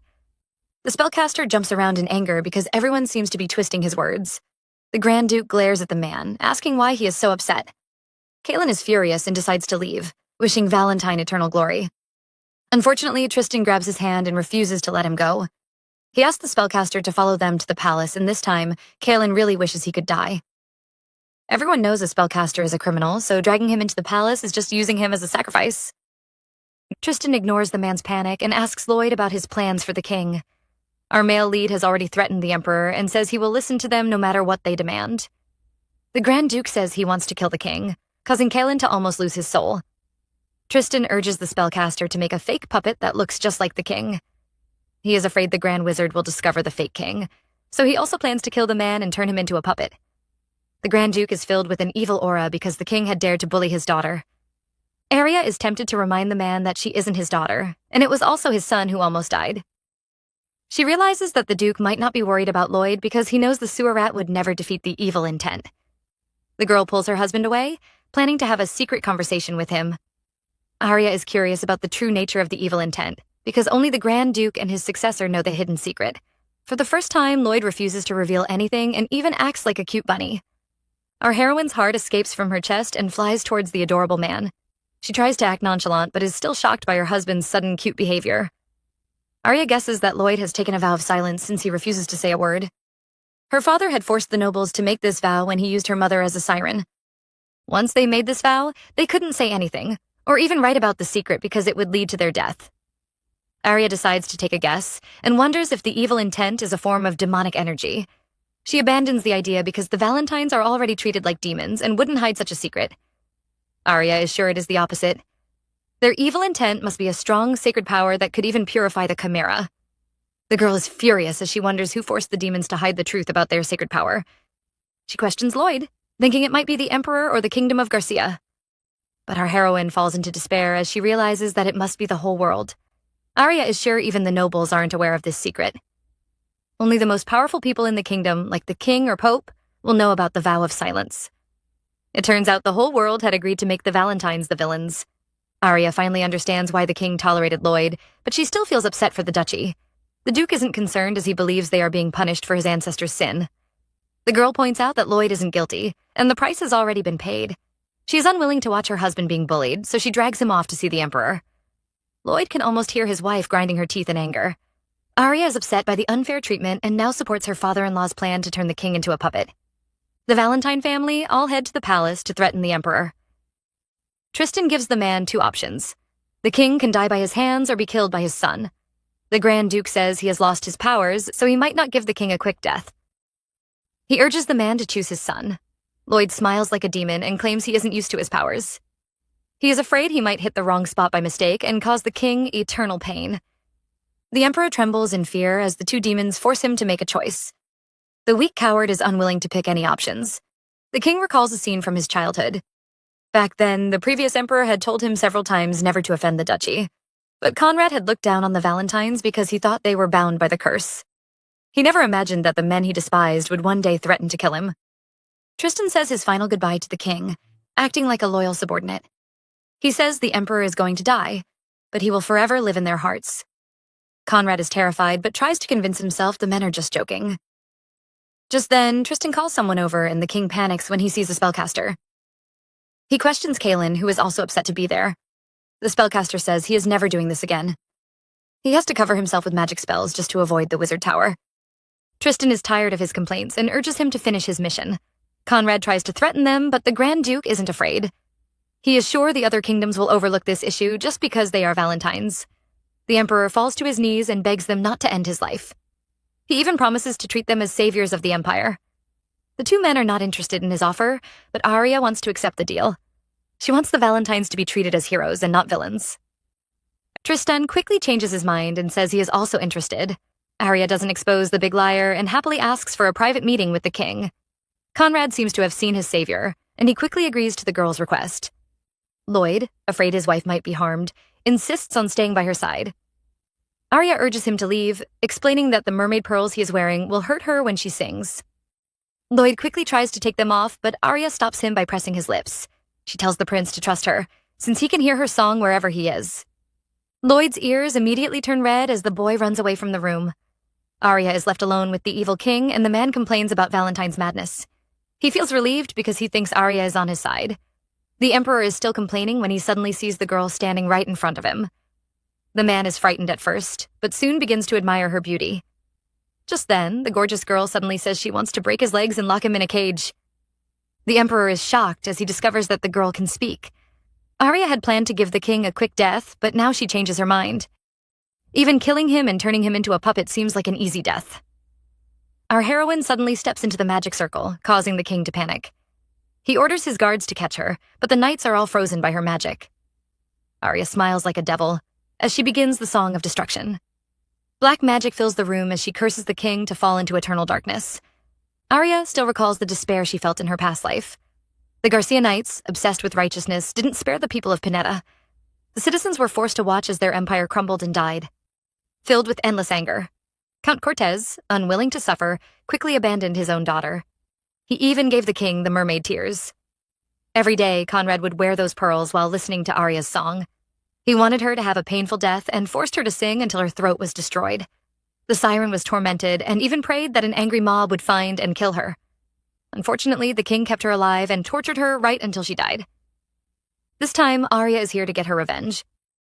Her father had once said that living with vain hope was worse than death. Therefore, she refuses to let the king die and wants him to live a life worse than death. She had always thought about singing him the Song of Destruction because she wanted him to live in endless pain. With every breath he takes, he would fall into despair and beg for death. But when he is about to die, he would suddenly be filled with endless hope. Arya is covered in blood, but she looks happy. She wants the king to keep living in an endless despair that he can never escape. Lloyd can't sense Arya's mystical energy, but he can hear her voice filled with hatred. He finds it strange because she had found the magic circle and seemed to have a grudge against the king. He suspects that she has a connection with the emperor, but finds it impossible. Just then, the door opens and the girl, covered in blood, falls into his arms. The Duke panics, but Arya says she is just weak. She looks proud as she announces that the king is suffering. Lloyd is worried about his wife, so he takes her away. He orders the spellcaster to clean up their mess, but the man complains. The prince glares at him, and Kaelin immediately becomes obedient. Secretly, he cries over his pitiful life. Back at the mansion, Arya meets an upset Vincent, and the two have a staring contest. The prince is still upset about her deceit, but is also concerned about the mystery box. Arya asks him to focus on the box, and the boy immediately yells at her, calling her selfish. He looks heartbroken and even refuses to look at the princess. Arya can tell he is very hurt, so she feels guilty for lying to him for many years. She grabs his hand, apologizing for her lies and thanking him for his help. Vincent tries to act nonchalant, but his red face completely betrays him. He quickly changes the topic, asking about the pearl map she received from the madman. The prince wants to know everything about her first trip to the Siren Land. Arya says she fell asleep with the pearl in her arms and woke up in Atlantis. After picking up the mystery box, the building collapsed and she woke up with the box in her arms. Vincent seems to have confirmed his guess and tells Arya that the song he found inside the box was made by a siren. He thinks it is impossible to find Atlantis, and only those that can sing the Song of Hope can reach the city. Of course, the prince is also trying to defend his terrible singing. He tells Arya that the Song of Hope can lead her to Atlantis. Arya looks happy, but the prince is more excited. He forces the girl into her coat and urges her to begin her search for Atlantis. Vincent shows off his knowledge, causing the princess to glare at his arrogant face. Arya wants to meet the owner of the conch again, but the prince protests. Vincent thinks the man must be a fraud and is afraid he might harm his sister. Our heroine insists on meeting him because she thinks he might have more information. Meanwhile, back at the palace, the king finally wakes up. His doctor was worried because the king fell into a deep sleep after the Valentines left. Conrad is shocked when the man says he has been sleeping for 2 days. He thinks he might have fainted from fear because of the Valentines. He remembers Arya asking for a meeting, but he can't recall anything else. The king is feeling grateful that he is unharmed, when he suddenly hears a strange voice cursing him to die. Conrad panics and attacks the doctor, thinking the man is the culprit. The doctor tries to prove his innocence, but Conrad slashes his neck. He says he will never be destroyed and vows to become the greatest emperor in Pineda. The king remembers his promise to appoint the Valentines as heroes, so he calls for his assistant. He is upset because he knows the Holy Empire will scold him again. Conrad vows to get his revenge on the Valentines and make them disappear from history. Just then, he hears that strange voice again, cursing him to die. The king falls to his knees in fear as the strange song invades his mind. He cries for mercy, but no one will save him. The emperor's palace is filled with an awkward air as the nobles gossip about this strange event. Conrad reads the commendation speech with a terrified face because he can feel Lloyd glaring at him. The ceremony finally ends, and Arya stares at the Grand Duke, wondering why he didn't receive the award. Tristan expresses his disdain, but immediately changes his attitude when Arya looks upset. He suddenly acts sad and says he doesn't deserve the award. Meanwhile, Vincent is holding a magic stone and recording Lloyd's angry face. He has always wanted to show Arya his brother's demonic look. Our heroine can't see the large demon behind her and insists that her husband is a sweet angel. The second prince finally realizes that the princess might also need some glasses. Lloyd interrupts their argument and crushes the magic stone to pieces. Vincent is horrified because the magic stone is supposed to be unbreakable. He immediately hides in a corner, trying to avoid the demonic couple. Arya knows the Duke doesn't like the attention and thanks him for agreeing to her request. The princess doesn't want him to be called a devil and hopes he can receive the praise he deserves. She knows the nobles still dislike Lloyd. They only attended the event because of their curiosity. Arya glances around but suddenly sees an unexpected face. The Saintess has also attended the commendation ceremony. Arya still can't believe that Veronica was the villain who caused her death in her past life. Just then, the girl rushes to Arya and grabs her hands with a happy smile. She acts familiar and even thanks the Duchess for helping her knight. Arya is shocked by the girl's move and thinks the Saintess is trying to scare her. Our heroine also smiles and thanks Veronica for sending her a loyal and sweet knight. Behind them, Lloyd is unhappy to hear his wife praising another man. Arya feels proud because the Saintess looks unhappy. She expects the girl to reveal her true nature, but Veronica grabs her hand and calls her a kind princess. She seems to have found her soul sister and praises Arya for helping her knight. Lloyd watches with an angry look as the two ladies talk about Gabriel. The princess pretends to be shy as she says the priest must be close to Veronica. She is mocking the Saintess because Gabriel has spent more time with her. The Holy Maiden isn't upset and even wants Gabriel to have a closer bond with Arya. Our heroine is shocked as she recognizes the look on Veronica's face. The Saintess has abandoned Gabriel. Then Arya thought the Saintess, desperate to increase her powers, would want to meet Gabriel. She finally realizes that the girl might have found another way to steal divine power. Veronica is afraid that Arya might figure out her plan, so she apologizes to the Duchess. She claims to be satisfied with her little amount of divine energy. Arya is thinking about the Saintess's plan when the girl suddenly rubs her skin. Our heroine is horrified and Lloyd immediately looks annoyed. He is certain that the girl must have played a trick, but Veronica pretends to be innocent. The group is interrupted as the cardinal arrives and calls the Saintess away. Arya guesses that man must be here to scold the Emperor for making the Valentines heroes. The two are about to leave, but Veronica suddenly tells Arya to take care of Gabriel. Once again, she praises the Duchess and calls her a fairy. Lloyd is upset by her words, and even Arya thinks the Saintess's behavior is strange. The Duke complains about that piece of trash while Arya tries to soothe his anger. They don't notice the Saintess watching them with a malicious smile. By the next morning, Ted is already gone. Without warning, the pearl merchant disappears overnight, leaving behind his family and the mountain of debt he still owes.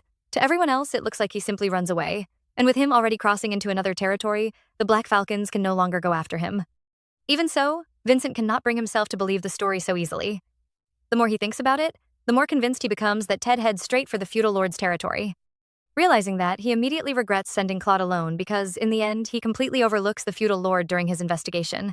As they continue putting the pieces together, Vincent reveals that the feudal lord in question is none other than Viscount O'Neill. That name immediately reminds Claude of the interrogation he conducts earlier, but during that meeting, the Viscount calmly denies knowing anything about Ted. Claude finds it difficult to believe the man actually lies to him, but Vincent sees it differently. To him, the Viscount's denial only makes him even more suspicious, and he becomes convinced that the man is hiding something important. Before they can process that information, even more troubling news arrives. Ted's family has already been sold to the notorious Underhill slave traders from the Boruto Kingdom. Under normal circumstances, newly purchased enslaved people remain behind for training before being transported elsewhere, but this time, Ted's family is moved to another kingdom almost immediately. That unusual decision catches everyone's attention because it is completely out of the ordinary. On top of that, rumors continue spreading that the Underhill slave traders have been gathering enslaved people in unusually large numbers. Nobody knows what their true goal is, and no one can explain why they suddenly need so many people. As Vincent carefully thinks everything through, he gradually begins to suspect that Ted is somehow connected to whatever is happening behind the scenes. Unfortunately, by the time they reach that conclusion, they fear they may already be too late. Arya, however, refuses to believe Ted is already dead. She knows exactly the kind of person Viscount O'Neill is. Instead of getting rid of his debtors immediately, he enjoys trapping them under impossible amounts of debt before sending them to Valentine in search of some ridiculous treasure. Because of that, she becomes convinced Ted is still alive somewhere, and without wasting another second, she decides to travel to the Viscount's territory herself and uncover the truth with her own eyes. Naturally, the others immediately object. They know just how dangerous the journey will be, and none of them wants her walking straight into such a risky situation. Even so, Arya has already made up her mind. More than anything else, she desperately wants to find a cure for herself, while uncovering the truth behind Valentine's curse so she can continue living alongside the Duke. Recently, Vincent tells her there are no records proving another siren's song can heal someone in her condition, but there are records of wizards and priests performing similar miracles. Even if the chances are small, Arya refuses to let go of that tiny bit of hope. If she can reach Atlantis and meet other sirens, then maybe, just maybe, one of them knows a way to save her. Seeing that nothing will change her decision, the young Duke finally gives in and asks her to make just one promise: to return without getting hurt. After reassuring him that she will be careful, Arya suggests that he simply accompany her if he is that worried. The suggestion instantly brightens his mood, but Vincent thinks the two of them have completely lost their minds. After all, they have an entire force of Black Falcons who are more than willing to risk their lives carrying out the mission for them. Even so, the Duke chooses to handle the matter himself and asks Claude to accompany them on the journey. Not wanting to be left behind, Vincent quickly volunteers to join the expedition as well, but Claude immediately shoots the idea down, bluntly claiming that Vincent would only slow them down. Just like that, the two are ready to argue again, surprising everyone with how heated the situation becomes. Before the disagreement can grow any further, Arya steps in and reminds them that finding Ted and uncovering the truth is far more important than standing around wasting precious time arguing with each other. Vincent completely loses his cool the moment Claude calls him a burden. As if that isn't enough, Claude casually pats him on the shoulder, making his blood pressure rise even higher. Furious, Vincent yells at him to get out of his sight before turning to Arya and the Duke, hoping at least one of them has a proper plan. Unfortunately, Arya doesn't have one. She genuinely believes her siren powers can solve everything. The room immediately falls silent. If even Claude thinks that idea is reckless, then everyone knows just how dangerous this mission is. Lloyd tries talking some sense into her, but Arya pays him no attention. Realizing she has no intention of changing her mind, he gives up trying to stop her and decides to go along with it instead. Now, the only question is how they're supposed to reach Viscount O'Neill's territory. They ask the Duke for a transport scroll, but before anyone can finish speaking, the scenery changes in an instant. They suddenly find themselves on a mountain behind the Viscount's territory, leaving everyone once again reminded of just how absurd the Duke's powers really are. Even from there, they still have quite a walk ahead of them. Not wanting to waste any time, the Duke scoops Arya into his arms and announces that the two of them will head straight inside while the others catch up. Vincent immediately starts complaining about being left to walk, so Claude offers to carry him as well. Naturally, Vincent hates the idea, but after realizing there's no chance he'll keep up with Claude on foot, he swallows his pride and climbs onto his back anyway. The moment they reach the estate, the guards rush over to stop them, but they barely stand a chance. After dealing with them, the group demands to know where Viscount O'Neill is, yet none of the guards is willing to talk. Just then, Arya hears a desperate voice crying out from beneath one of the buildings. It's Ted. Forgetting all about the Viscount for the moment, they immediately head toward the underground prison. As they get closer, Ted's desperate pleas to return to his family echo through the prison. Still, something about the way he's acting feels strange. Arya quickly spots a narrow opening blocked by iron bars and insists on squeezing through it herself. Lloyd wants to enter through the main gate instead, knowing removing the bars could put her in danger, but Arya refuses to give up. After promising she'll be careful, Lloyd reluctantly removes the bars and lets her through. Arya jumps inside, only to land right on top of Ted, knocking him flat to the ground. Embarrassed, she quickly apologizes before explaining that she's there to rescue him. The two waste no time coming up with a distraction, and it works perfectly. The guards come rushing in, expecting Ted to be causing trouble again, only to freeze when they discover a young lady standing inside the cell with him. Before they can even react, Arya begins to sing. At first, it sounds like nothing more than a gentle love song. Then, she subtly changes the melody, allowing her siren powers to take over. The guards fall under her spell almost instantly, and one of them calmly walks over to unlock the prison door himself. Just like that, Arya walks out with Ted and reunites with Lloyd without anyone laying a finger on her. The first thing Ted asks about isn't himself. It's his family. Terrified, he fears they're already gone for good. Thankfully, Lloyd tells him there's still a chance. His family is still aboard the slave ship, which means they haven't reached their destination yet. Hearing that changes everything. Without wasting another moment, the group's mission shifts completely. Instead of chasing the Viscount, they set their sights on the slave ship. Their next move is as bold as it is dangerous. They're going to rob the slave traders and rescue Ted's family before it's too late. Far away in the Baruto Kingdom, a man can't help questioning the place around him.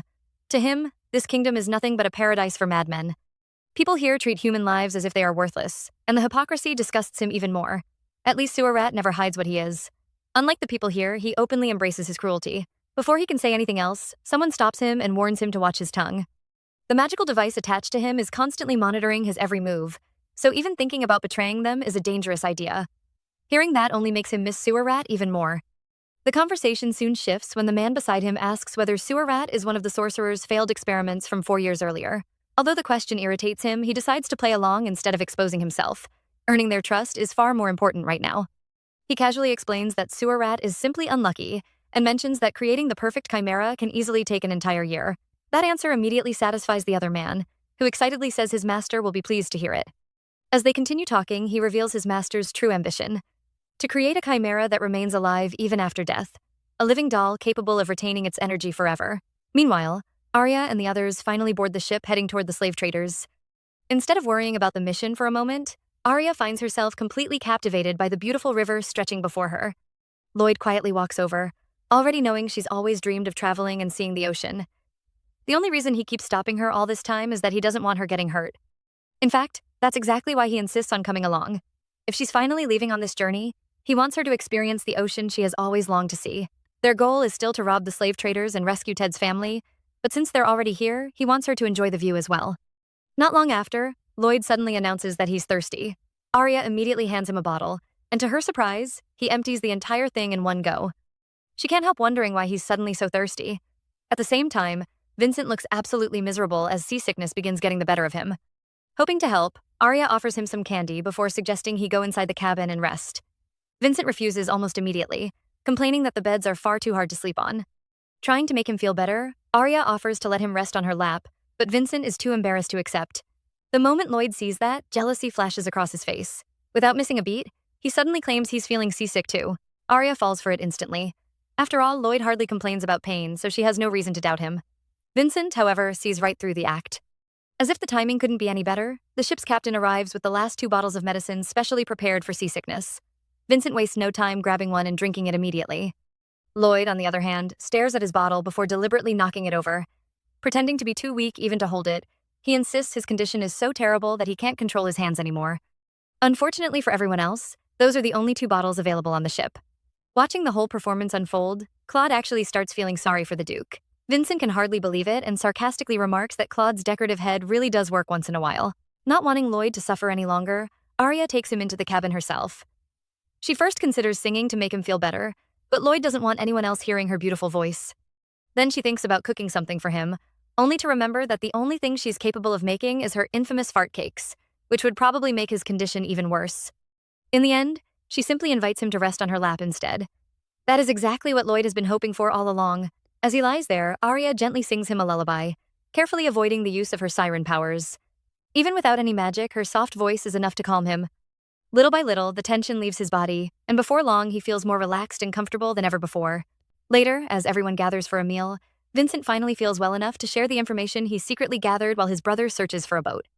He admits he can't guarantee every detail is correct, but it's the best lead they have. From what he learns, the Underhill slave traders command several ships of different sizes, each carrying its own crew. Their weakest point has already passed, so attacking them there is no longer an option. Chasing them at sea won't work either because the moment they spot another ship, they'll go on full alert, and catching up to them will be nearly impossible. Running out of options, Vincent suddenly turns to Arya and asks if a siren song can stop bombs or even push their ship faster. Arya doesn't hesitate for a second. She says she's willing to try because at this point they really have nothing to lose. Even if the ship ends up sinking, Vincent's disastrous mouth would probably still be floating around and talking. Vincent completely ignores the joke and asks Lloyd if he has any better ideas. Instead of answering, Lloyd quietly raises the knife in his hand, reminding Vincent to stay focused on the mission. The sight alone is enough to make Vincent nervously ask him to put it away. Vincent then explains why he spends so much time gathering information himself. In his eyes, Lloyd and Arya rely too much on their extraordinary powers, while Claude hardly thinks at all.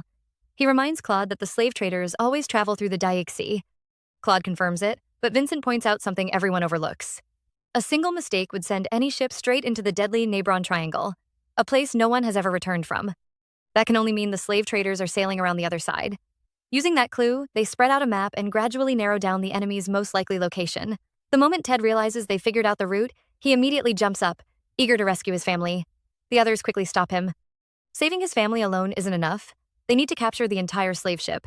Ted then suggests letting Arya use her siren song to settle everything at once. Arya instinctively turns to Lloyd, silently asking for permission.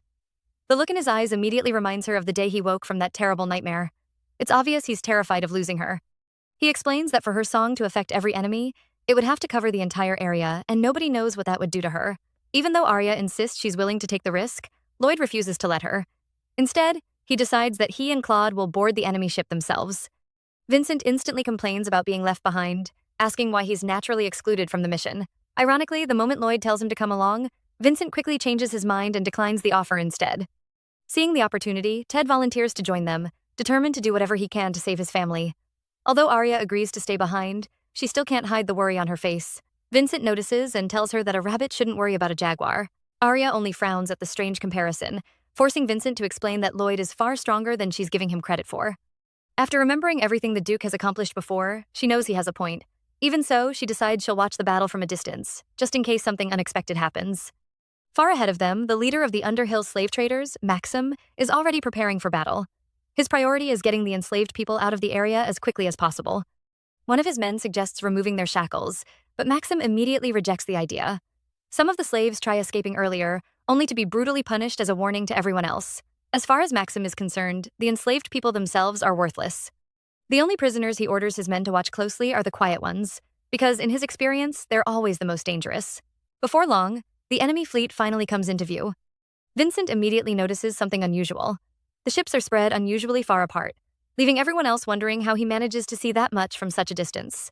As Arya explains the formation, Vincent carefully studies every vessel, trying to figure out what each one is carrying. At first glance, it almost looks like the slave traders are simply confident in their guards and security. But Vincent isn't convinced. To him, everything is unfolding far too perfectly. The formation could easily be bait for anyone reckless enough to attack. Not wanting to walk straight into a trap, the group decides not to move any closer until they're certain of the situation. With the plan finally in place, Lloyd quietly climbs into a small boat and announces that he'll take on the largest ship himself. Just before he leaves, Arya reaches out and grabs his hand, unable to hide her concern.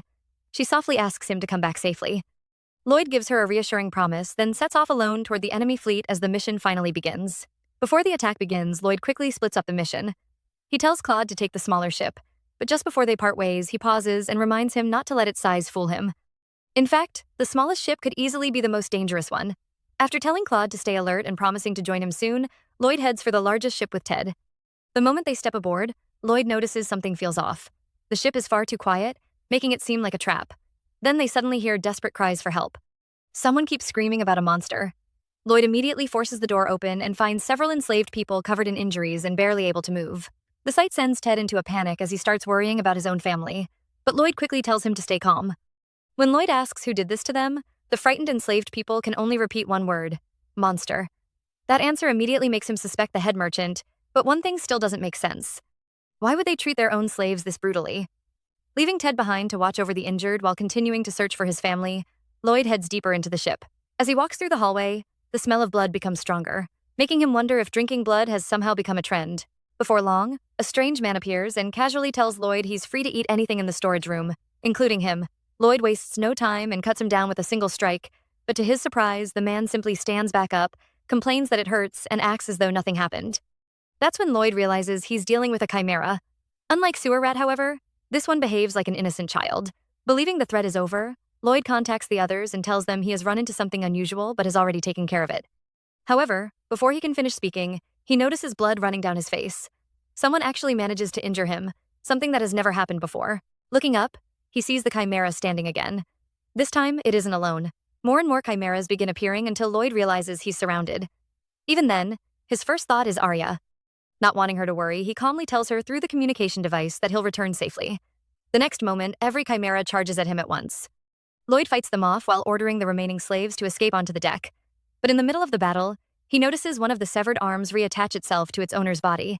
That's when he realizes this fight is going to be far more troublesome than he expects because these monsters can simply regenerate. Meanwhile, Ted continues searching for his family until he finally spots a woman holding tightly onto a little child. Tears immediately fill his eyes as he rushes over and hugs them both. Overwhelmed with relief, he repeatedly thanks Lloyd for keeping his promise and saving his family. Lloyd, however, doesn't respond. He simply stands there, silently staring at Ted's family, making it clear that something about the situation doesn't feel right at all. Meanwhile, the leader of the Underhill slave traders tells his assistant that by now all the enslaved people should already be dead. The assistant isn't happy hearing that because they worked so hard to capture those enslaved people in the first place. Losing all of them would be a huge waste. However, his boss couldn't care less. To him, the enslaved people are useless anyway, and he believes the people waiting for them will only end up disappointed because the specimens aren't as valuable as they expect. Even then, the assistant still feels something about the whole situation isn't right. Before he can say anything else, the boss cuts him off, tells him to keep watching the smaller ship, and leaves to get some rest. Back on Arya's ship, the only thing she hears through the communication device is Lloyd's voice telling her to wait for him. After that, nothing. She has no idea what's happening on his side. Vincent notices she's worried and asks what's going on. Arya tries looking for Lloyd's ship, but she can't even spot it from where she is. She keeps calling his name, yet there's no reply. Then Ted suddenly notices something in the distance and shouts that Lloyd is in trouble. The moment Arya hears that, she completely forgets about the danger to herself and immediately starts singing. Vincent quickly tries to stop her because he knows using that much mythical energy could seriously harm her, but Arya doesn't listen. Right now, saving Lloyd is all that matters to her. While her song spreads across the sea, the enslaved people aboard the ship take advantage of the confusion to free themselves and pull up the anchor. By the time Arya finishes singing, she's already in terrible pain. It feels like her body is being twisted from the inside because she pours every bit of her mythical energy into that song. Even through the pain, she can only hope her voice reaches Lloyd. Thankfully, it does. The moment Lloyd hears Arya's song, he immediately regains his fighting spirit. Looking around, he realizes there are only 9 chimeras left. Even after everything he goes through, he refuses to back down. He gives the fight everything he has and manages to wipe out the remaining chimeras one after another. Once the battle is over, Lloyd finally makes his way back outside. At the same time, the people on the ship are still standing around, arguing over whether they should help the man who just saved all of them. Then Lloyd suddenly stops in his tracks. He recognizes Arya's voice immediately, and the moment he realizes she has exhausted her powers just to save him, he panics. Over on the smaller ship, Claude hears Arya's song too, and it hits him harder than he expects. For the longest time, he believes he's the one protecting her, but now it feels like the exact opposite. Every time they're together, she's the one risking everything to save everyone else. Seeing how powerful she truly is, he can't help but question his own worth. If the Grand Duke and Arya can protect themselves this well, then what exactly is he even there for? At that moment, it feels like not only his head but his entire existence is nothing more than decoration. And he decides he's done feeling that way. Just then, an arrow comes flying straight at him. Without even flinching, he catches it with one hand. The men on board freeze in fear, instantly mistaking him for one of the mysterious specimens they're transporting. Instead of worrying about themselves, they're more concerned about the materials hidden inside the ship. Claude has no idea what they're talking about, but one thing is obvious. Whatever they're protecting is alive. He heads inside and finds a group of terrified pirates. They try to fight him at first, but the moment they realize they're completely outmatched, they turn around and make a run for it. Claude stops them before they get far and calmly asks where the materials are. Of course, they deny knowing anything. While questioning them, though, he spots a familiar-looking man tied up in the corner. The answers they give about him don't add up at all. But instead of exposing them, Claude simply plays along. Then another question crosses his mind. If they're transporting enslaved people, why is every single one of them on the biggest ship? The pirates quickly explain that they're almost at their destination, so they gather all the enslaved people together to make unloading the cargo easier. Claude quietly nods, turns around, and walks away. The pirates immediately relax, thinking they actually fooled him. Big mistake. The moment they start talking about the materials again, Claude walks right back in. He doesn't even need proof anymore. One look at their faces tells him everything. They're lying.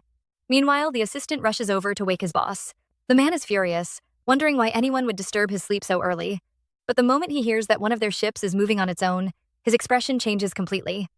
His first thought is that the specimens somehow take control of it. Back on Arya's ship, Lloyd finally returns. The first thing he asks Vincent is why Arya has to sing. Deep down, though, he already knows the answer. She does it because of him. Even after leaving her behind so she'd stay safe, she still throws herself into danger just to protect him. Looking at her lying there unconscious, he remembers Vincent always saying that once Arya decides to protect someone, she completely loses all sense of reason. Vincent quickly tries to explain that he only says those things when he was younger, but Lloyd cuts him off, admitting that this time, Vincent is right. He gently tries to wake her, but she doesn't respond. As he stares at her, that nightmare flashes through his mind once again. He knows that if the future he sees ever becomes reality, if that terrifying evil intent really returns, she'll still stand in front of him without hesitation, even with her fragile body. And that's exactly what scares him the most, because no matter how incredible a siren's power is, it could never stand against a god consumed by evil intent. If that day ever comes, will she really be able to survive it? That thought alone is enough to break him. He quietly pulls her into his arms, hugs her as tightly as he can, and pleads with her to stay with him, just as she always stays by his side. 3 days later, Arya finally wakes up inside the Grand Duke's mansion, completely confused about how she got there. Somehow, the whole situation feels strangely familiar, as if she's already lived through this exact moment before. The instant she tries to get out of bed, Lloyd gently stops her, and that's when she notices something that makes her heart sink. His eyes. At first glance, it looks like nothing more than a color change, but she immediately bursts into tears. He has no idea why she's reacting that way and simply assumes she's worried about the color of his eyes. He even suggests asking Kaelin if there's a way to restore them, but that's not what scares Arya at all. She isn't looking at the color, she's looking at his pupils. They're already beginning to fade, just like his father's did, and she knows exactly what that means. It starts small, but as the evil intent grows stronger, they'll slowly disappear. Before she can explain anything, a maid rushes into the room and throws her arms around her, relieved that she finally wakes up. The doctor quickly reminds everyone that Arya has no physical illness, leaving Vincent completely confused. If nothing is wrong with her body, then what exactly causes her to collapse like that? That's when Arya realizes she's been unconscious for 3 whole days. No wonder the dream feels so unbelievably long. Vincent then drops another bombshell. While she sleeps, everything spirals out of control. The Grand Duke and his wife discover the entire rescue mission, meaning their little plan to sneak away without permission completely fails. They don't just leave secretly, they come back badly injured as well. Before leaving, Vincent drags the maid out of the room, giving Lloyd and Arya some privacy. The first thing Arya asks about is the people they rescue, and he assures her that every one of them is now safe inside Valentine Castle. But before she can relax, he casually mentions one name she never expects to hear: Vinter Angelo. Her own brother is among the rescued captives. That revelation completely shocks her, because the last thing she knows is that Vinter leaves to investigate Sewer Rat's whereabouts. Never does she imagine he'd end up in the hands of the Underhill slave traders instead. It immediately raises even more questions. How does the eldest son of such a powerful duke get kidnapped? And judging from the terrible condition he's found in and the heavy guards surrounding him, it's obvious he discovers something he isn't supposed to know. Still unable to stop thinking about Lloyd's eyes, Arya asks him what really happens on the ship. He explains that the enemies aren't ordinary people but chimeras. Although they're nowhere near as intelligent as Sewer Rat, they're physically much stronger, making them even more dangerous in battle. That immediately reminds him of Hans, the wizard who once worked under Sewer Rat before betraying him years ago. Without thinking, Arya accidentally let something slip. She reveals that she's actually the one who convinced Hans to betray Sewer Rat. Hearing that, Lloyd starts putting the pieces together. If Hans is truly behind these new chimeras, then his experiments have improved far beyond what they were 4 years ago. At this rate, he can only imagine how terrifying those monsters will become 5 years from now. The moment he mentions 5 years, she instinctively reacts, and that tiny reaction doesn't escape his notice. He wonders why she's so sensitive to that exact number but decides not to press her for now. Instead, he hands her a potion and tells her to drink it. Arya refuses, insisting that he answers her questions first. He gives in, answers everything she asks, and slowly leans closer, finally ready to ask the question that's been on his mind. But before he can even say a word, she blurts out the biggest secret she's been hiding all this time. She knows the future. But is that really what he wants to ask her? Or has he already figured out something even bigger? Let's find out. All this time, Arya had been waiting for Lloyd to ask about the future, not realizing he had been waiting for her to tell him. When he finally asks, she opens up and tells him everything she remembers. Except one thing. She hides the fact that she won't live for long because she can't bear the thought of hurting him. Lloyd then brings up Count Cortez after hearing that the man has completely lost his mind. Arya immediately grows worried that Lloyd plans to finish him off, but he denies it. In the end, she simply tells him to do whatever he believes is right. The two promise to fill each other's lives with nothing but happy memories.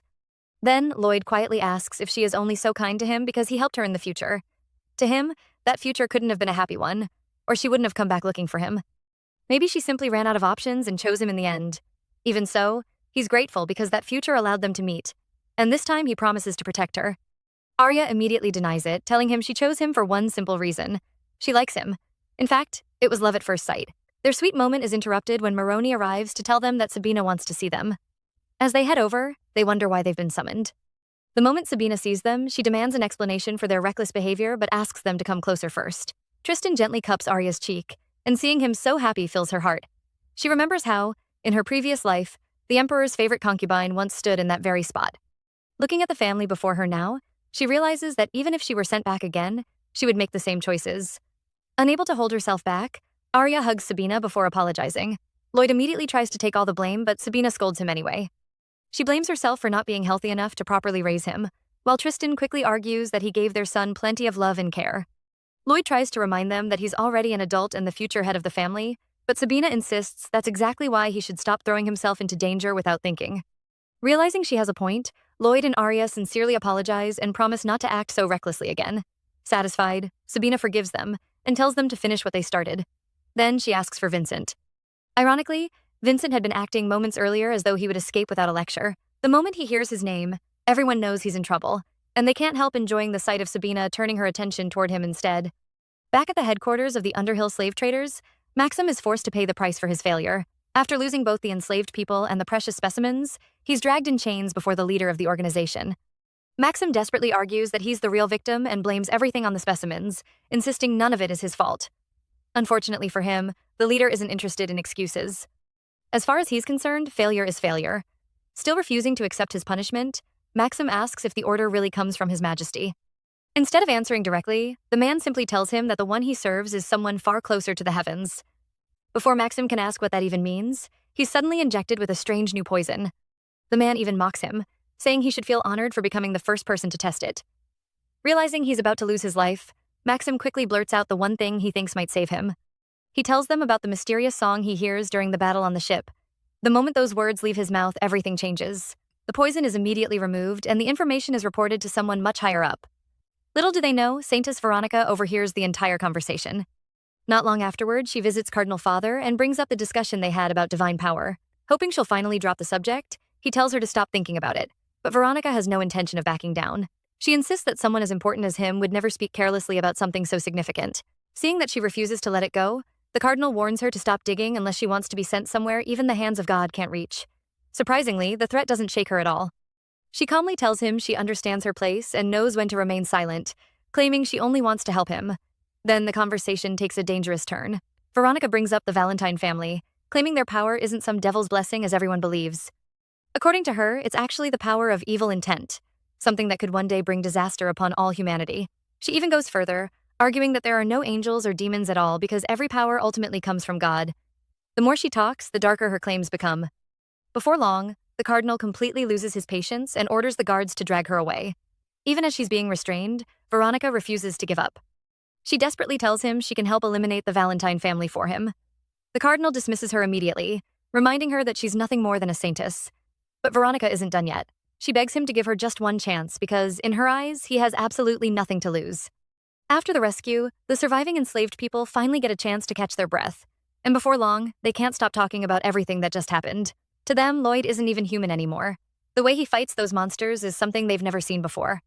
Ted's little boy suddenly joins the conversation, saying he once read about a hero born from a god and a human, and Lloyd reminds him of that exact legend because he appears just in time to save everyone when the monsters are about to devour them. Hearing that, the others can't help but agree. In their eyes, Lloyd isn't just a noble anymore. He's their hero. The conversation soon shifts to the mysterious song they all hear during the battle. One after another, they admit that the voice moves them so deeply that some of them almost burst into tears. They even remember how the sun seems to rise right as the song reaches its climax, making the whole moment feel almost divine. Someone compares it to the stories told in the temple, where a hero and an angel descend together to save innocent people. Meanwhile, Ted quietly listens to everything with a proud smile on his face, even though he has absolutely nothing to be proud of. Unfortunately, not everyone shares the same opinion. Maxim's assistant, Vibrio, suddenly steps in and calls them all naive. He reminds them that songs in the sea are closely connected, making everyone realize the mysterious voice most likely belongs to a siren. According to him, they aren't saved at all. They're simply bewitched. He keeps feeding them one frightening thought after another, asking how they can trust people they know nothing about when they almost became food for monsters just moments ago. Little by little, he begins planting seeds of doubt in their minds, but his real goal is much bigger than that. He wants to convince the survivors to return with him to Underhill. As soon as he tells everyone to turn the ship around, Ted finally speaks up, reminding them that no monster would ever risk its life to save people. Vibrio ignores him completely and even starts talking about sinking the very ship carrying their saviors. Before anyone can react, Ted's little boy boldly declares that anyone who repays kindness with betrayal deserves to be punished. The others immediately begin questioning Vibrio, wondering why he's trying so hard to turn their heroes into villains. He insists they might simply be following monsters worse than the slave traders, but this time no one is convinced. Someone suddenly realizes they've never even seen Vibrio on the slave ship before, making his story sound even more suspicious. With no way to change their minds, he simply tells them to do whatever they want. Not long afterward, the survivors arrive safely at Valentine Castle, but even there, Vibrio refuses to give up. Pretending to care about everyone's safety, he reminds them that the Grand Duke once threatened people and claims a man like that could never be a hero. According to him, they're only walking straight into another monster's den. Hearing all that, Ted's little boy innocently asks if adults are always this dumb. His mother immediately agrees, calling them a bunch of idiots, only for Ted to remind her not to use such language in front of their son. Even then, Vibrio continues spreading fear, suggesting that just like criminals waiting for execution, they might all be walking toward their own deaths. He urges everyone to escape with him before it's too late, but before he can say another word, Ted's little boy marches over and hits him. Furious, Vibrio threatens to break the child's leg before shoving him hard onto the ground. Unfortunately for him, Arya walks in at that exact moment, and the first person she confronts is Vibrio. She asks him who he really is, but instead of answering, he demands to know who she is first. That turns out to be the wrong response, because she knocks him flat without hesitation. After all, if he can use his strength against a powerless child, then he has no right to complain when someone stronger does the same to him. She warns him never to lay a finger on another child again, and as she touches him, she senses something strange about him. Holding onto him a little longer might reveal what it is, but she quickly lets go because that's not what she wants to do. Looking at him again, she realizes he isn't just a coward who bullies children. There is clearly something more to him. She asks for his identity once more, and when all he gives her is his name, she orders Claude to lock him up immediately. Meanwhile, Vibrio can't help wondering how everything falls apart before he even gets the chance to carry out his plan. After all his blabbing and rebellion, did he really think he wouldn't get caught? The truth soon comes out. Vibrio is actually one of Maxim's subordinates from the Underhill slave traders, who sneaks in by pretending to be one of the rescued enslaved people.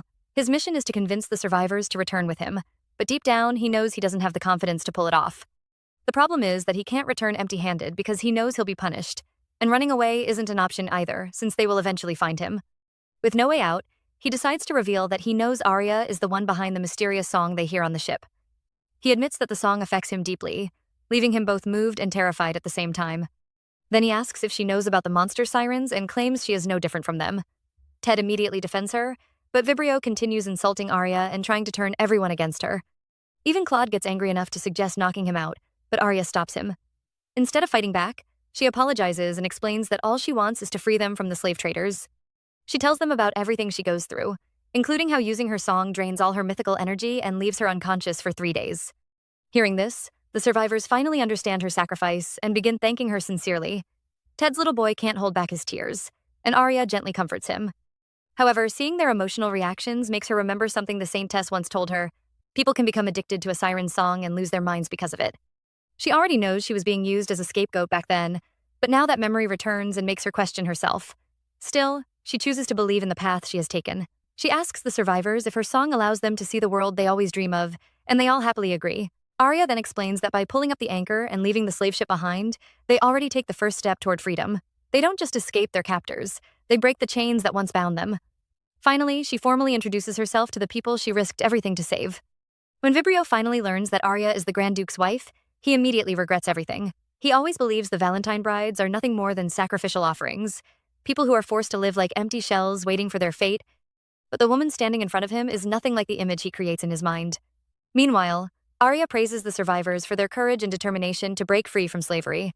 However, she reminds them that they still have to be careful because the slave traders are searching for them, and the outside world isn't safe yet. She promises to protect them and take good care of them, but also gives them the choice to leave whenever they want. The survivors are shocked because they misunderstand her intentions from the beginning. They think she saves them because she wants to enslave them, not knowing that she only wants to help them. Arya then reveals that there are no slaves in Valentine Castle. Everyone who works there receives proper payment, and the reason she saves them is simply that they happen to be caught up in her situation. Hearing this, the survivors finally understand the truth that has been in front of them all along. To them, Arya isn't a monster. She's an angel. They immediately turn on Vibrio, scolding him for trying to deceive them and telling him that if being a slave is what he wants, then he should go back. After everything he says about Arya, they now see him as the suspicious one, leaving him with nothing to argue about as he's taken away. However, Vibrio isn't giving up yet. Deep down, he knows this might be his only chance to escape. If they interrogate him, they will discover his ability to control energy, and once that happens, he'll never get away. So he secretly tries to use his power, but Claude immediately stops him. Desperate, Vibrio grabs a girl nearby and threatens to hurt her if Arya tries to sing. Before he can do anything, something strikes him from behind, sending him crashing to the ground. When he looks up, Lloyd is standing there, demanding to know what he was trying to do. Arya quickly explains that Vibrio isn't actually a slave because he can control energy and could have escaped at any time if he truly wanted to. Hearing this, Lloyd loses his patience, slaps him, and hands him over to Claude while teasing him in the process. Earlier, Arya asks Lloyd to wait outside because she doesn't want him frightening the survivors. Still, after watching Vibrio disrespect her again and again, he simply can't hold himself back anymore. As the survivors watch the two of them together, they finally realize Vibrio is a wolf hiding among sheep. He threatens them to keep Arya's song a secret, yet now he acts innocent. They don't understand why he wants to hide her identity until someone suggests it's because people like Vibrio would twist the truth and spread lies about her being a monster. The survivors immediately promise Arya and Lloyd that they will keep her secret forever. They apologize for almost betraying them and hope to make it up to them, but Arya tells them it's no big deal and they are free to do whatever they want. However, their answer surprises her. They don't want to leave. They want to stay with her. Arya is shocked and asks if they truly want to remain in the so-called Devil's Castle, but with bright smiles on their faces, they happily agree. Some even begin suggesting ways they can help her. For the first time since Arya returns to the past, many people learn her secret. Yet unlike before, everything turns out completely differently. Just as she begins to process this unexpected change, her attention suddenly shifts towards someone suggesting they all go outside for some fresh air. After days of not hearing anything from Arya, Gabriel can't help but wonder what happened to her. Although he feels worried, he knows he can't simply walk into Valentine Castle and visit her whenever he wants, so all he can do is hope she gets better soon. In his mind, her illness must be serious if she isn't even strong enough to come to the temple and pray anymore. As he stares at the prayer room key Arya gives him, he remembers how he refused to accept it at first because he feared it would destroy the connection between them, but he eventually took it, hoping she would return one day and pray again. Just then, Gabriel receives a call from Saintess Veronica, who warmly informs him that she has been sent to the Grand Temple's Pineta branch and asks him to visit her. Unfortunately, Gabriel has to decline because he cannot leave Valentine until the purification period is over, but he promises to visit her the following year. During their conversation, he remembers Arya mentioning that Veronica might come to the Pineta Empire to increase her divine power, unaware that she needs to absorb another person's divine power to achieve that. Veronica then apologizes for everything that happened between them, claiming she was carried away and sinned trying to take what wasn't hers. She says she has already prayed for forgiveness and now wants to live a life of gratitude for everything she has received. Even if her divine power becomes weaker, she promises to dedicate herself to helping children grow up happily. Hearing her words, Gabriel starts believing she is truly a good person who was simply tempted by power. However, when he asks about Father Baram, Veronica admits she still feels guilty, but quickly shifts the conversation toward Gabriel himself. She knows him well enough to understand that he has always been trapped in a servant's mindset, someone who prefers obeying others instead of becoming his own master. In her eyes, he is nothing more than a loyal dog who knows his place. But now she notices his heart slowly drifting away from her, and for a moment she considers getting rid of him before he becomes a threat. However, she realizes that a dog who changes masters can eventually turn against its former owner, so she decides to use the situation to her advantage instead. She begins praising Gabriel and encourages him to obtain what he wants by himself, telling him that this is what a true knight should do, but behind those words is a hidden plan to lead him down a dangerous path. Meanwhile, Arya is outside when Silver, the dog, suddenly runs toward her and happily jumps into her arms. From behind, Lloyd immediately shouts for him to move away, clearly annoyed by the dog's behavior. In his mind, Silver is just as reckless as his owner. Looking closely, Lloyd notices that Silver resembles the Grand Duke, although not as much as Black, who looks almost identical to his master. Seeing his jealousy, Arya quickly reassures him and thanks him for everything he has done for her. She then reveals the reason she cried earlier.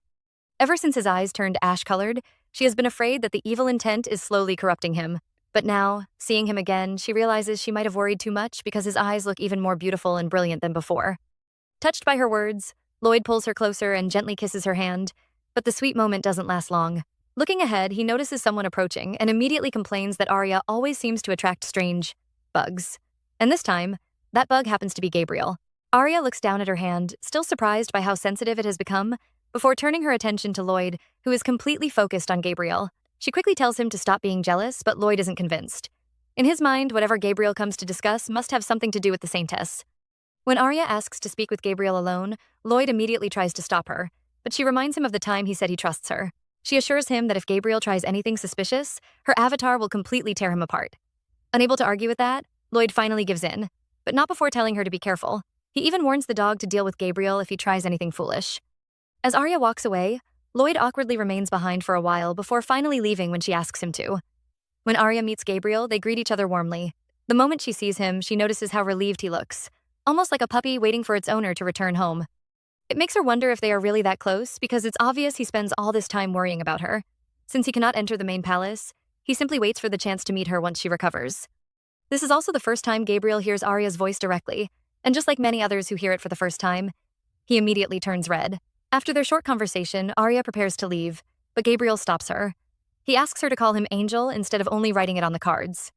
However, before anything happens, Black immediately growls at him, clearly unhappy with the request. Arya quickly stops him and explains that while she writes the name on the cards, actually saying it with her voice feels different. Calling him by that name directly would feel too personal and awkward for both of them.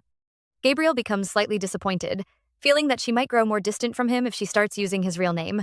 Seeing his reaction, Arya smiles and realizes that Gabriel already knows he looks like an angel. She only hopes that he continues to have the heart of one as well.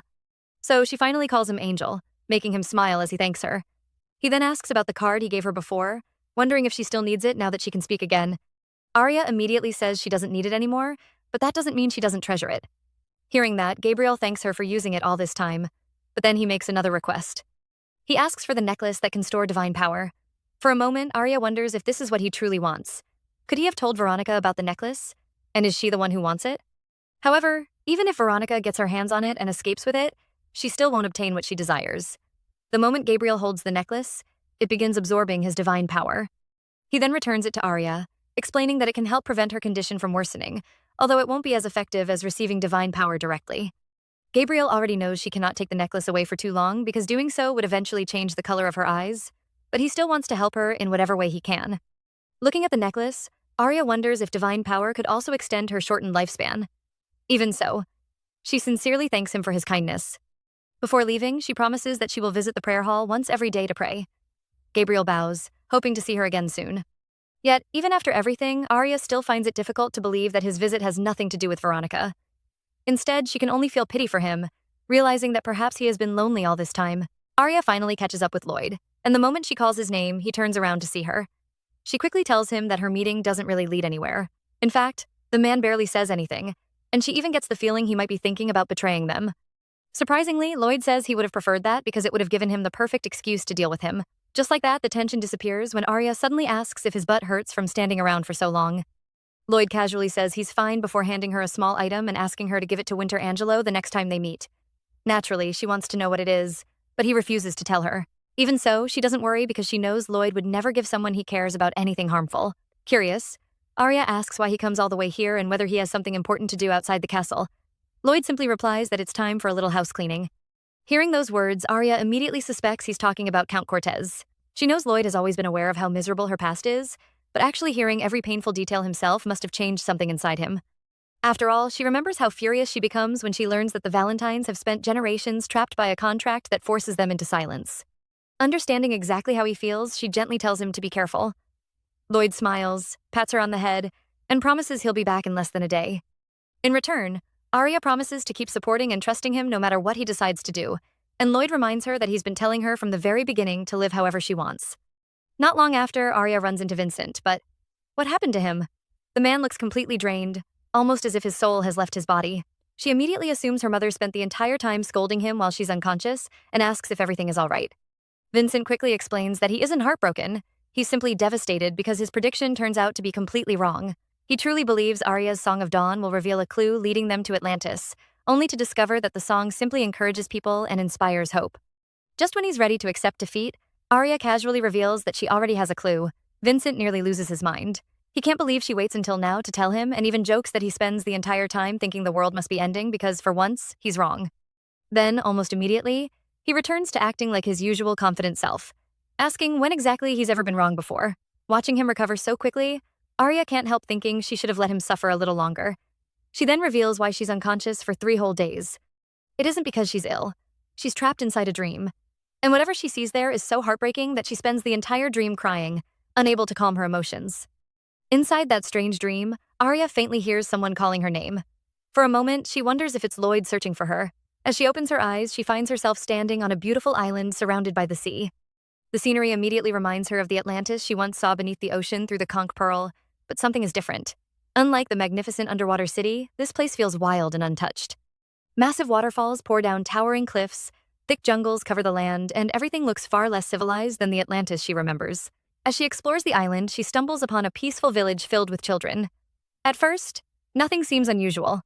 until she notices they're casually playing with diamonds as though they're ordinary pebbles. Before she can even process what she's seeing, the children excitedly announce that the welcoming festival is about to begin and rush off to greet some important guests. Arya quietly follows behind them, only to discover something unbelievable. They can't see her at all.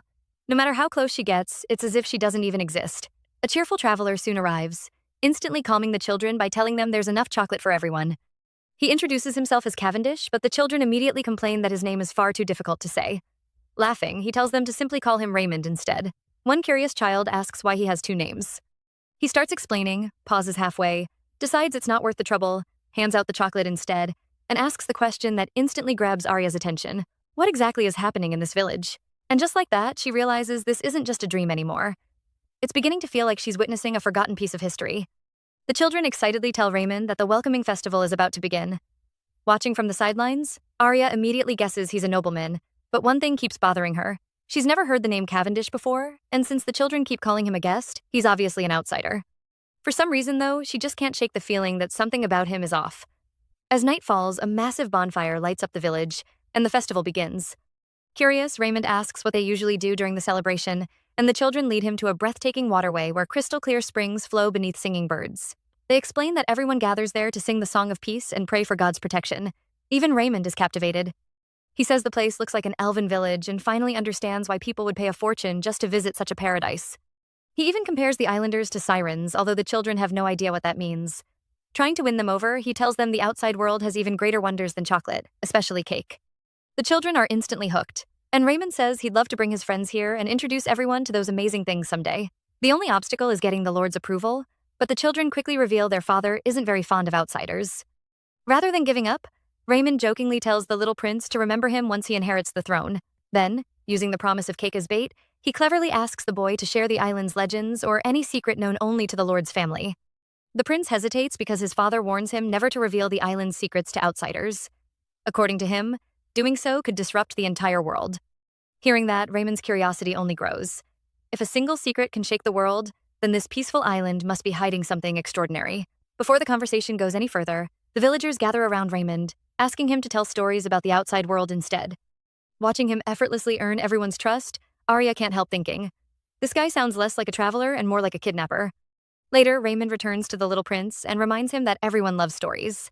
Since the villagers want to hear about his homeland, it's only fair that he learns about theirs too. This time, the prince finally reveals the island's greatest secret.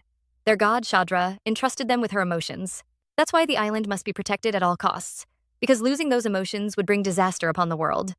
When Raymond asks whether Shadra also left behind some incredible power, the prince quickly shuts the idea down. Shadra teaches that anyone who seeks power beyond what they can handle will only bring destruction upon themselves. Instead, she blesses them with love, the land they live on, the food they eat, and above all, the sacred song they sing together. Raymond listens carefully but notices something strange. Despite all the praise surrounding the song, he doesn't sense any special power within it. Then he reminds the prince that he chose cake over all the blessings Shadra already gave them. The boy happily agrees, and Raymond simply smiles before saying something that reveals exactly how he thinks. Humans are like that. Once they taste something better, it's almost impossible to go back. That single line suddenly changes the entire atmosphere. The dream shifts, and someone questions why Cavendish Raymond would betray such a peaceful island. Another man coldly tells him that he spent so long living in peace that he became naive enough to believe sharing food makes strangers into family. To him, God isn't humanity's protector, but humanity's greatest threat, and humans must become the predators before they're hunted instead. He claims everything happening now is simply getting ahead of the inevitable, even if it means turning Raymond into a hostage and destroying the island. Realizing the tragedy unfolding before him, Raymond apologizes to Shadra. He admits Noah also suffered because of his own foolishness, and now everything is about to fall apart. Even so, he begs her not to lose faith in humanity. Shadra calmly replies that she will restore everything herself, and if she cannot, one day, her descendants will. Back in the present, Vincent suddenly remembers hearing the name Cavendish before. He explains that the Cavendish family was one of the noble houses that helped establish the Pineda Empire back when it was still a kingdom. But somehow, they were later branded as traitors, and 3 generations of the family were wiped out. The strange thing is, Vincent doesn't believe they committed treason at all. To him, it looks more like someone deliberately erased every trace of their existence. Arya wonders if the Emperor simply used the family and discarded them afterward, but Vincent believes it goes even deeper than that. Whoever was behind it wasn't just eliminating people. They were getting rid of evidence. With all the clues finally coming together, Arya realizes their next stop has to be the Imperial Palace. Who would have thought that searching for the legendary Atlantis would eventually lead them straight to the Pineda Empire? Piece by piece, they reach a shocking conclusion. The emotions God entrusted to humanity may have ended up in the Empire's hands. Even so, Vincent can't help finding it strange. If that were true, why didn't the Empire use that power to dominate the world from the very beginning? Then again, Garcia was already powerful back then, so perhaps two holy empires were never meant to exist at the same time. Meanwhile, Arya quietly remembers that what Lloyd inherited wasn't God's emotions, but God's evil intent. One way or another, she's convinced the answers are waiting inside the Empire. Vincent is more than ready to investigate. So when Arya teasingly asks if he's scared, he immediately fires back, asking who she's calling scared when he's practically fired up to uncover the truth. She laughs, explaining that she simply doesn't want him pushing himself because of her decisions. But Vincent admits he's just as curious to see where this mysterious path will lead. They even recall that the little prince from Arya's dream was taken hostage by the Pineda Empire, just as Raymond predicted. Before they can discuss it any further, they run into Claude. Vincent immediately asks why the Grand Duke's guard is wandering around instead of protecting Lloyd, but Claude calmly explains that he's carrying out another assignment. He informs Arya that Vibrio has already been interrogated and that the interrogator wants to see her. She agrees without hesitation, while Vincent can't resist joking that Vibrio sounds more like the name of a bacterium than a person. On their way down, Arya suddenly slips, but she's quickly caught before hitting the ground. When they finally reach the prison, they find Vibrio looking completely broken, both physically and mentally. Still, Arya doesn't believe he was planted there as a spy. The slave traders never expected them to attack, so it makes no sense. If anything, she figures he simply got caught up in everything after hearing her song. Honestly, though, what kind of slave trader accidentally blends in with the very enslaved people he's guarding? If he's really that foolish, maybe being unalive would have been a better outcome than leaving descendants behind. Then Vincent drops another bombshell. He reveals that the Barudo Kingdom secretly operates a laboratory where the Underhill slave traders send captured people to be used as experimental specimens. Those poor victims are eventually turned into chimeras. Hearing that, Arya immediately decides they'll have to infiltrate that laboratory sooner or later. Just then, Ted steps forward and volunteers for the mission. He explains that the rescued enslaved people have waited 4 long years for this moment. They don't just want freedom anymore, they want justice, and they're ready to fight alongside Arya to make the slave traders pay for everything they've done. Meanwhile, over at Count Cortez's estate, a servant announces that their guest has arrived. Hearing those words, Lloyd simply smiles to himself. Looks like it's finally time to visit his father-in-law. The knights ask Lloyd what they should do with Count Cortez, but instead of ordering an interrogation, he calmly tells them to wake the Count up. According to him, once the man regains consciousness, there won't be any need to force answers out of him. Still half-conscious, Cortez begins mumbling for someone to bring him the siren. He desperately wants to hear that enchanting song one more time. One of the knights gives him something to drink, and moments later he slowly regains his senses. Confused, he looks around and demands to know who's there. Then bits of his memory begin returning. He remembers drowning himself in alcohol after believing the last siren was unalive. But then, another thought hits him. The siren had a mute daughter. Even if she couldn't sing, she still carried siren blood, and he could have found a way to use her. More memories come flooding back. He recalls being dragged into the underground prison by the Valentine's butler, but everything after that is nothing but a blur. The more he thinks about it, the more confused he becomes. Did he really sell Arya to House Valentine for money? Or did the Valentines somehow trick him into handing over the last siren's daughter? Watching his expression, Lloyd realizes the Count is finally awake. Without the slightest intention of showing respect, he reminds the man that he gave up his right to call himself Arya's guardian a long time ago.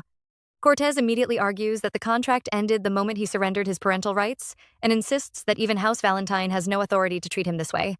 Lloyd's expression doesn't change. He coldly replies that the Count never had the right to hurt Arya in the first place, and that's exactly why he's here today. Some memories simply can never be erased. Cortez shamelessly claims he only disciplined his rude daughter a little, but Lloyd immediately shuts him down. Discipline is supposed to teach morality, so does he honestly believe he's qualified to talk about morality? Sensing what's coming, Cortez asks if they're making him pay for his sins. Lloyd calmly answers that he has no interest in judging another person's sins. Instead, he's here to give the Count a memory so unforgettable that he'll carry it with him for the rest of his life, even if he ends up unalive. One by one, Lloyd reminds him of every crime Arya finally confessed. The burn covering half her face, breaking her leg so she could never run away, forcing her to sing until her vocal cords bled, and finally, selling his own daughter when his life was on the line. After everything she suffered, Lloyd has absolutely no intention of granting him a quick or merciful end. He then gives the knights their orders, but one of them sighs, wondering why Lloyd always drags him into such troublesome jobs. Lloyd immediately asks whether he has a problem with something Arya wants done. The knight quickly backs down, explaining that's not what he meant at all. Leaving the others behind, Lloyd begins searching the mansion himself. He eventually reaches the tiny attic where Arya once lived, and the sight alone makes his blood boil. Even the poorest commoner wouldn't be forced to live in a place like this. Then he remembers how Arya once admitted she couldn't even keep proper food down after arriving at House Valentine. Suddenly, everything makes sense. After spending years locked away in this miserable room, she probably never knew what real food even tasted like. For a moment, Lloyd seriously considers burning the entire mansion to the ground. But Bunny already knows he's here, and drawing unnecessary attention would only worry her. Just then, he notices a small wooden box tucked away in the corner. Inside are several medicinal herbs. At first, he doubts they were ever meant to heal Arya. Then her words suddenly echo in his mind.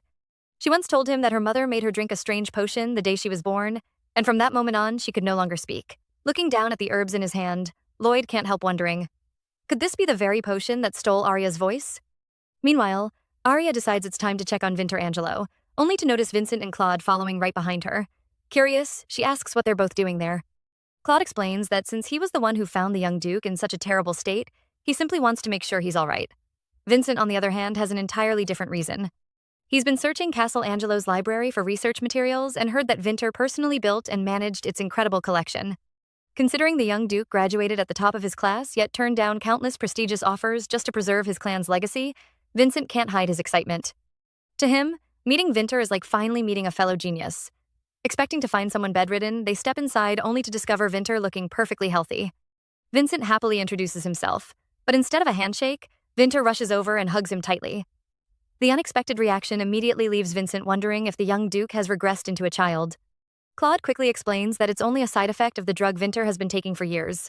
The medicine didn't just weaken his body, it also suppressed his mind, leaving him with the mentality of a little child.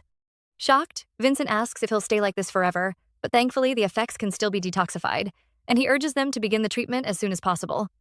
Before they can do that, Vinter excitedly mistakes Claude for a heroic knight who came to save him and proudly announces that he wants to become a knight too. Claude instantly crushes his dream by bluntly saying he has the physique but absolutely no talent. Seeing his disappointed face, he awkwardly adds that, at least he's handsome, leaving Arya completely speechless. Their attention soon shifts to the medicine Lloyd left behind, but Vinter refuses to drink it the moment he hears the word medicine. Forcing him won't work either because he'll simply spit it back out. Realizing that, Arya changes her strategy. She uses a little magic to catch his attention, and just as she expected, his curiosity takes over. Fascinated, Vinter declares that he wants to become an archmage someday. Without missing a beat, Arya tells him the medicine will help make that happen. When he excitedly asks what kind of magic he'll gain, she calmly replies that its magic will turn him into an adult. Hook, line, and sinker. Vinter happily drinks the medicine without another complaint, leaving Vincent convinced Arya has mastered the art of scamming people. Moments later, the medicine finally takes effect. Vinter cries out as the fog clouding his mind disappears, and with his memories returning one after another, the childish boy is finally gone. At long last, the real Vinter Angelo, the eldest son of the Angelo clan, is back. After giving Vinter the medicine, Arya smiles and tells him he's finally back to being an adult. She asks if he feels awake now, and little by little, his memories begin returning. The first thing that catches him completely off guard is hearing Arya speak. He clearly remembers being told she was only 14 and mute, so he stares at her in disbelief before realizing his little sister can actually talk. She simply nods. Meanwhile, Vincent looks like his heart has just been shattered. After waiting years to learn her secret, she casually tells Vinter on his very first day.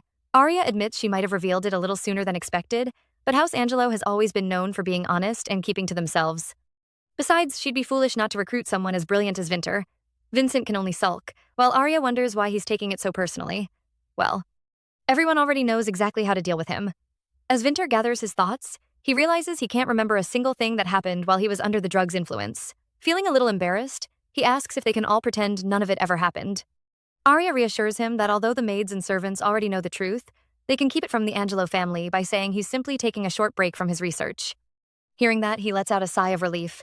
Meanwhile, Vincent quietly mutters that he's still smarter than Vinter anyway. Seriously? Nobody even asked. Since they both serve as strategists, Vincent has already decided Vinter is his newest rival and secretly hopes he recovers and leaves as soon as possible. Arya simply tells her brother to ignore him before asking what really happened the day he disappeared. Everyone believed Vinter was kidnapped while investigating sewer rats' traces in a countryside village, but the truth turns out to be far more suspicious. While searching the area, he notices a brand new building standing right in the middle of old houses. Naturally, his curiosity gets the better of him, so he quietly sneaks closer. That's when he overhears 3 men talking inside. One looks exactly like the descriptions of sewer rat. Another has long, sharp eyes and never stops smiling throughout the conversation. The last is a large, well-built man hidden beneath a black hooded robe. Vincent immediately guesses he might be one of the Emperor's knights, But Vinter isn't convinced. Sewer Rat may have infiltrated the Empire during its foundation ceremony with the Emperor's approval, but that mysterious man didn't seem like an Imperial knight at all. Instead, Vinter secretly follows the hooded man and notices something strange: a white uniform beneath the robe. Imperial knights normally wear dark blue, so that instantly tells him something isn't right. Unfortunately, before he can uncover anything else, someone strikes him from behind, and the next thing he knows, everything goes black. That small detail immediately grabs Vincent's attention. During the Empire's foundation ceremony, white uniforms are reserved for members of the imperial family, honored nobles, and those receiving special recognition from the Emperor. Hearing that, Arya immediately connects the dots and wonders if the mysterious man has ties to the Boruto Kingdom's secret laboratory. She asks Vinter another question, but judging from the confused look on his face, she realizes that's all he remembers for now and decides not to push him any further. Meanwhile, Lloyd feels something stirring inside him. It isn't exactly anger, but it's an unpleasant feeling that keeps building, almost as if he'll boil over if he doesn't act soon. Just then, a knight reports that everything has been carried out exactly as ordered. Lloyd calmly praises the work before walking over to Count Cortez with the small wooden box he found in the attic. Holding it up, he asks if the Count recognizes it. Cortez takes one look and admits he has no idea whether it contains medicine or poison. Then, little by little, an old memory comes back to him. Arya's mother once tried to become unalive after eating poisonous herbs, forcing him to search everywhere for something that could save her. Thinking back on it, he bitterly laughs and admits she was capable of doing almost anything. Lloyd immediately wonders if she could have fed something similar to her own daughter. Without wasting another second, Lloyd asks for the key, unlocks the prison door, and calmly tells Cortez that he'd realized long ago the man was never worthy of being called a father. Then, he slowly draws his sword. Not long afterward, Lloyd takes the herbs to an expert for examination. The man carefully inspects them before explaining that the herbs themselves aren't poisonous, but mixing them the wrong way could completely change their effects. Lloyd immediately orders him to find out whether they could create a potion capable of stealing someone's voice or causing any other hidden side effects. Before leaving, he quietly warns the expert that if he ever breathes a word of this investigation to anyone else, his life will suddenly become far more exciting. The poor man nervously replies that he prefers a quiet and boring life, and admits the research may take some time. Lloyd simply nods, then catches him completely off guard with one unexpected question. "By the way, do you happen to own any perfume?" Meanwhile, Arya offers Vinter another magic potion, but after getting tricked once, he refuses immediately. Honestly, she wasn't fooling him twice. Vincent points out that although they couldn't get any more information from him, they still learned something huge. Thanks to his memories, they now know more about the Boruto Kingdom, the Chimera experiments, and the mysterious spy. Hearing that, Arya can't help wondering if all of this also happened in her previous life. If that's the case, then the future has already started changing. Vincent then reminds them that the Imperial Hunting Festival is only 2 weeks away. If they're going to uncover which nobles are connected to the Boruto laboratory, this might be their last opportunity. Arya immediately decides they have to attend. Before Vincent can even finish speaking, Lloyd suddenly appears beside them, making Vincent complain that he always shows up out of nowhere. Lloyd ignores him completely and only pays attention to Arya. She notices he's wearing perfume, and although she likes the scent, it's a little too strong for her. When she worries about the hunting competition, Lloyd assures her she doesn't have to hunt anything. That's fine by her anyway, because she's going there for a completely different reason. As it turns out, the hunting festival isn't just about hunting. The palace hosts grand banquets and dances for nearly 2 weeks, turning the event into a place where young nobles meet, build relationships, and even find future marriage partners. The highlight of it all is the title of Spring Flower Queen, awarded to the lady who leaves the greatest impression during the festival.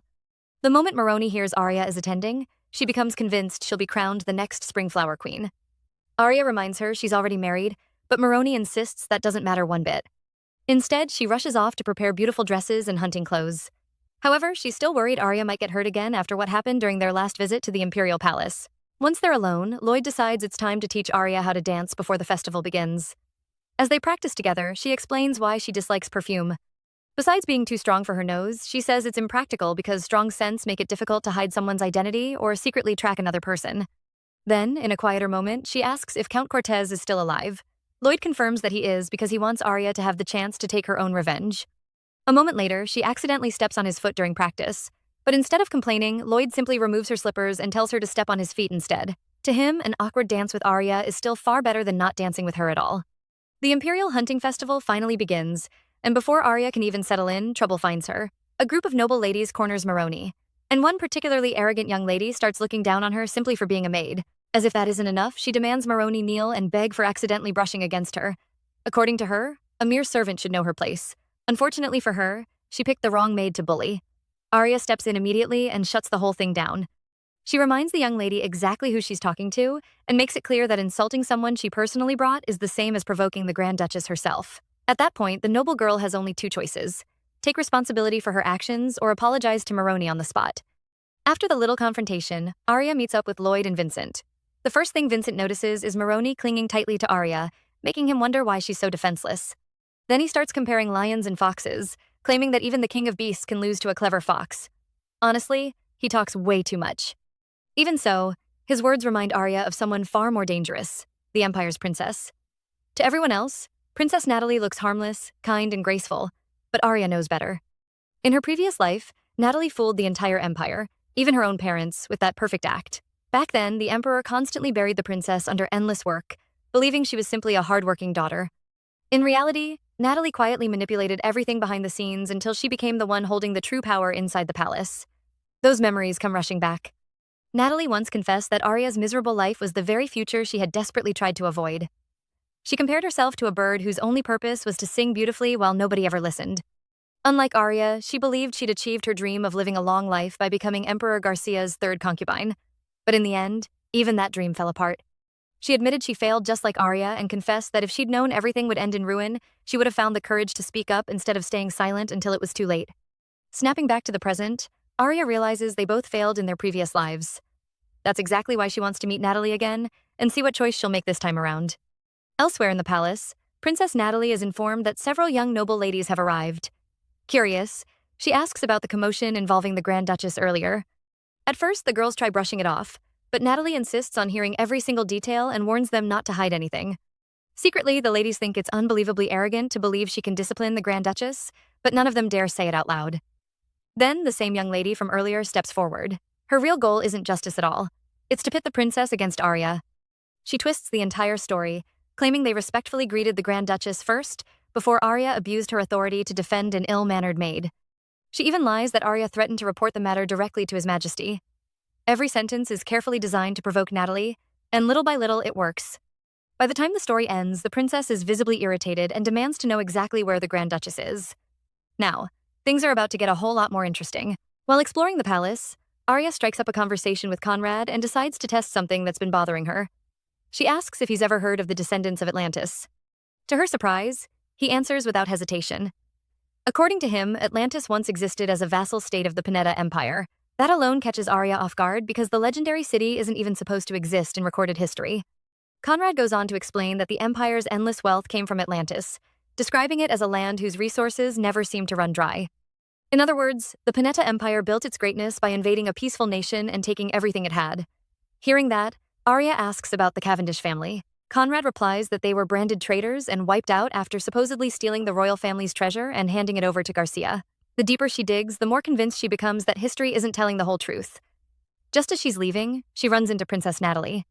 The princess immediately stops her and sarcastically asks why the Grand Duchess is sneaking around like a thief while hiding something in her arms. She even accuses Arya of stealing it. Before Arya can respond, Natalie grabs her arm and keeps demanding an answer. The object they're arguing over isn't ordinary at all. It's a special plaque that represents the Emperor's absolute trust, granting its holder authority almost equal to his own in official matters. Normally, only the Marquis of Montes or the Emperor's closest aide would ever receive something like that. Seeing it in Arya's hands completely throws Natalie off.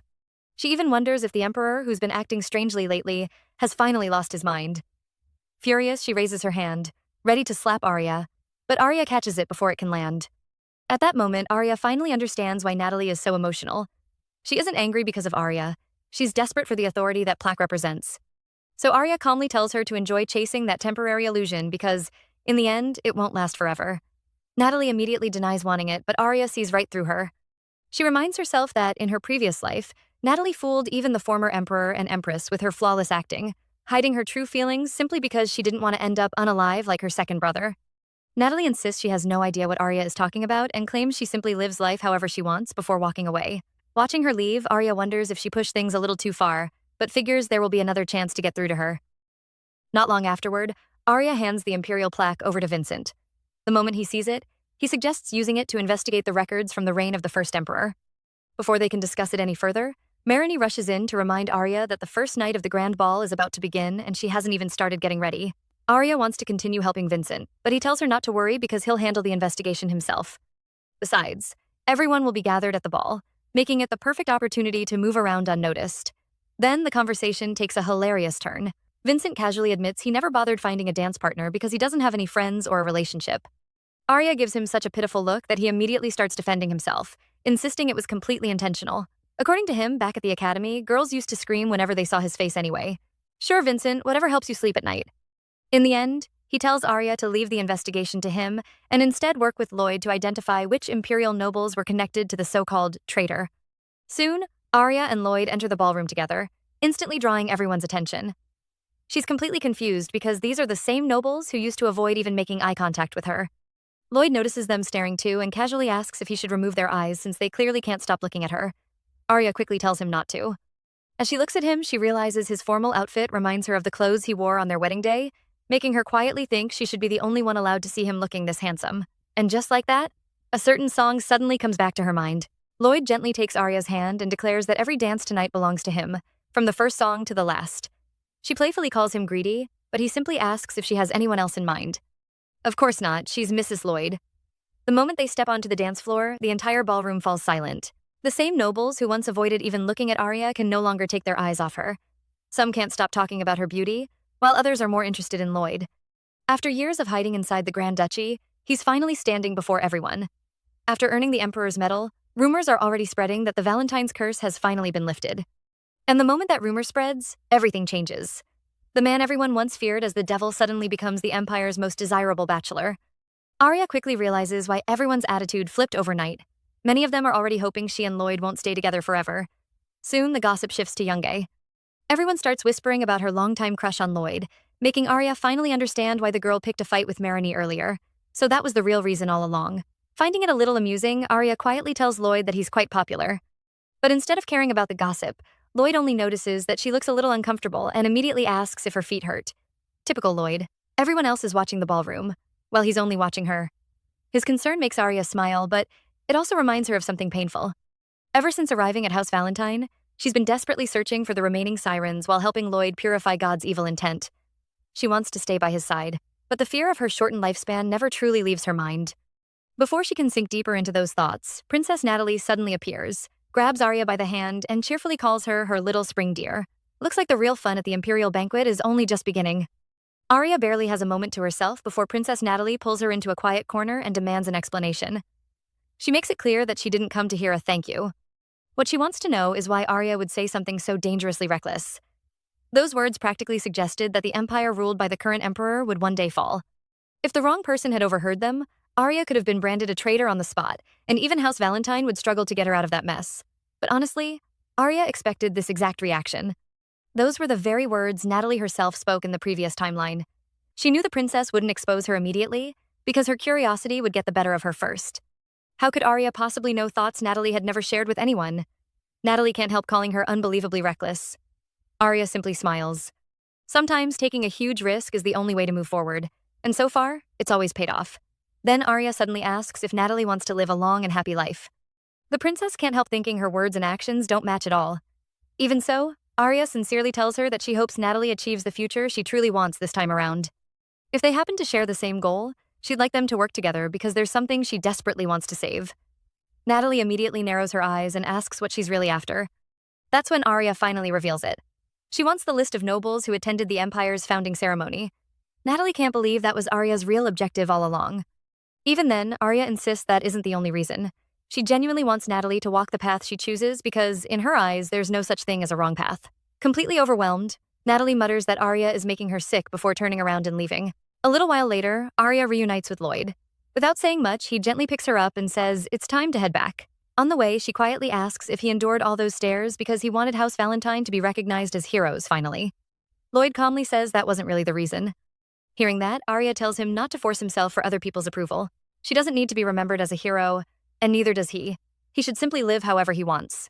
Lloyd gently sits her down and starts massaging her sore feet, reminding her that the only opinion he truly cares about is hers. Everyone else's words simply aren't worth listening to. His answer catches Arya off guard. It reminds her of something she once told Vincent years ago, that chasing other people's approval never lasts forever. Funny enough, when it came to Lloyd, she ended up forgetting her own advice. Finally, she lets out everything she's been holding inside. She saved the world, yet somehow she was still treated like the villain. At this point, she's completely done trying to be the perfect saint who's kind to everyone. So if the Empire insists on calling House Valentine devils, then maybe it's time to become heroes in their own way, and show everyone that the line between a hero and a devil is much thinner than people think. Lloyd can't help smiling. Now that sounds exactly like something he'd enjoy. Just then, Vincent hurries over, looking unusually unsettled. On his way, he bumped into Princess Natalie, and judging by the expression on her face, she looked like she'd just found her next target. Before leaving, she handed him a document. The moment Arya opened it, her eyes widened. It's the attendance list from the Empire's founding ceremony. For Natalie, getting her hands on something like this is easier than breathing since she's practically acting in the Empress's place. The surprising part is that she gave it away without asking for anything in return. As Arya and Vincent carefully go through the names, another piece of the puzzle finally clicks into place. The mysterious accomplice Vinter described had the physique of someone trained like a knight. At first, they assumed he was simply an imperial noble wearing ceremonial robes during the founding ceremony. But the more they thought about it, the less that theory made sense. Vincent suddenly realizes they've probably been looking at the wrong uniform all along. It might not have been ceremonial clothing at all. It could have been the uniform of a holy knight. And just like that, their investigation takes another unexpected turn. Garcia being connected to the sewer rats completely changes everything. Weren't the Holy Empire of Garcia and the Panetta Empire supposed to be sworn enemies? So why do all the clues suddenly point to both of them moving behind the scenes at the same time? After thinking it through for a moment, Vincent finally pieces everything together. According to all the evidence they've uncovered so far, the sewer rat only pretended to cooperate with the Emperor. After stealing the evil intent from Lloyd's brother, Hans was most likely planning to flee straight to Garcia. But Arya quickly points out a major flaw in that theory. A chimera's body could never withstand Lloyd's power, and Garcia should have known that already. Unlike Panetta's emperor, the Pope isn't a fool. Since he wields God's power directly, he would most likely recognize what Lloyd's power truly is. Curious, Vincent asks how she can be so certain. After getting Lloyd's permission, Arya finally reveals one of House Valentine's biggest secrets. What Lloyd carries isn't the devil's power, it's God's evil intent. Vincent can't believe she kept something that important from him for so long, but she explains that only the heads of state and the Valentine family know the truth. Lloyd and his father were even bound by a magical oath never to reveal it, so she had no choice but to figure everything out on her own. Vincent casually mutters that Lloyd's personality has gotten even worse over time. Lloyd immediately tells him to repeat that, and Vincent wisely pretends he never said a thing, quickly brushing it off as a mistake. Putting every clue together, Vincent concludes that Garcia never intended to become allies with the sewer rats in the first place. They approached them, fully aware the plan would eventually fail. Their real target all along was Hans, the mage capable of creating chimeras. Arya agrees. It really does seem like the Bruto Kingdom has been nothing more than Garcia's puppet behind the scenes. If that's true, exposing Lloyd's identity would create an even bigger disaster, making her quietly wonder if traveling to Garcia herself might eventually become unavoidable. Then, yet another mystery resurfaces. History claims the royal treasure stolen from Atlantis was handed over to Garcia by the Cavendish family. But after searching through the imperial records, Vincent discovers something unexpected. Although the Cavendish family was supposedly wiped out, one survivor, Viscount Tien, managed to escape. That revelation leaves Arya wondering if all of God's emotions were ever delivered to Garcia in the first place, or if some of them are still hidden somewhere within the Panetta Empire. After that, the three of them head into the hunting grounds, and Arya can't help asking if neither Lloyd nor Vincent plans to hunt. Lloyd couldn't care less about the competition. Still, he admits that returning empty-handed would only give people another excuse to mock House Valentine, now that everyone believes the family's curse has been lifted. Arya quietly feels bad. She doesn't like the thought of Lloyd being laughed at because of her. With 3 days to investigate, hunting is the least of their priorities. Besides, Lloyd finds no joy in shooting animals that have practically been tied up for the nobles to kill. Vincent actually agrees, then jokingly wonders when his brother became such a reasonable person. Lloyd immediately replies that he's always valued the preciousness of life. Vincent can't help pointing out that Arya is becoming more like Lloyd every day, earning himself a death glare that quickly makes him rethink his choice of words. Before long, Arya suddenly notices something and rushes ahead. At first, they assume the attendants simply left behind a few carcasses after the competition. But the closer they get, the stranger it looks. There aren't any arrow wounds, and whatever happened here definitely wasn't part of the hunt. Lloyd gently tells Arya she doesn't have to see this, and offers to investigate Viscount Tien's trail with Vincent instead. But she refuses to leave. Looking closer, she realizes the animals aren't dead. They're still alive, barely hanging on while bleeding badly. Even Vincent is disturbed. Whoever did this wasn't hunting for sport. They were simply being cruel. Unable to ignore their suffering, Arya begins singing the Song of Healing. As the melody fills the forest, something unexpected happens. She suddenly asks if the others can hear another healing song. Vincent is confused because he thought she was the one singing. But Arya quietly admits the voice isn't hers. No one else is anywhere nearby. Moments later, the wounded animals slowly rise back to their feet, as though nothing had happened. Vincent is left speechless, while Arya freezes. The mysterious song is still echoing inside her own mind. She keeps following the voice, completely shutting out Lloyd and Vincent as they call her name. Something, or someone, seems to be leading her somewhere. The moment Arya stops singing, the mysterious voice disappears completely, so she keeps going. As the melody continues, she begins seeing beautiful memories unfolding before her. They feel so close, almost as if she could reach them if she just moved a little closer. But before she can follow the voice any further, she hears someone calling her name, telling her to stop. It's Lloyd. He quickly grabs her and pulls her back, his expression filled with worry as he asks if she is all right. However, Arya is still distracted by the strange sound. She points in a certain direction and tells him that the singing is coming from there. Meanwhile, Vincent takes a closer look at their surroundings and suddenly realizes something. This is the same cliff where Viscount Tien supposedly fell. If someone had really fallen from this height, there was no way they could have survived. That makes him understand why the Imperial soldiers eventually gave up searching and returned without finding a body. But then again, this might not apply to someone with a body like the Valentine family. Vincent remembers that Lloyd's power is also connected to God's malice. So even if Tien weren't protected intentionally, it wouldn't be impossible for him to survive if he carried some of God's emotions. Once again, Arya hears the mysterious song and instinctively tries to follow it, but Lloyd stops her. Instead, he suggests that they go down the cliff first and investigate where the voice is coming from. As they continue their search, Vincent can't help complaining about how unexpected things have become. He never imagined that their trip would turn into spending an entire day just changing directions and climbing down a cliff. Still, he admits that having Arya as his sister-in-law makes it a little easier to accept. At least with her around, they don't have to worry about being attacked by wild animals.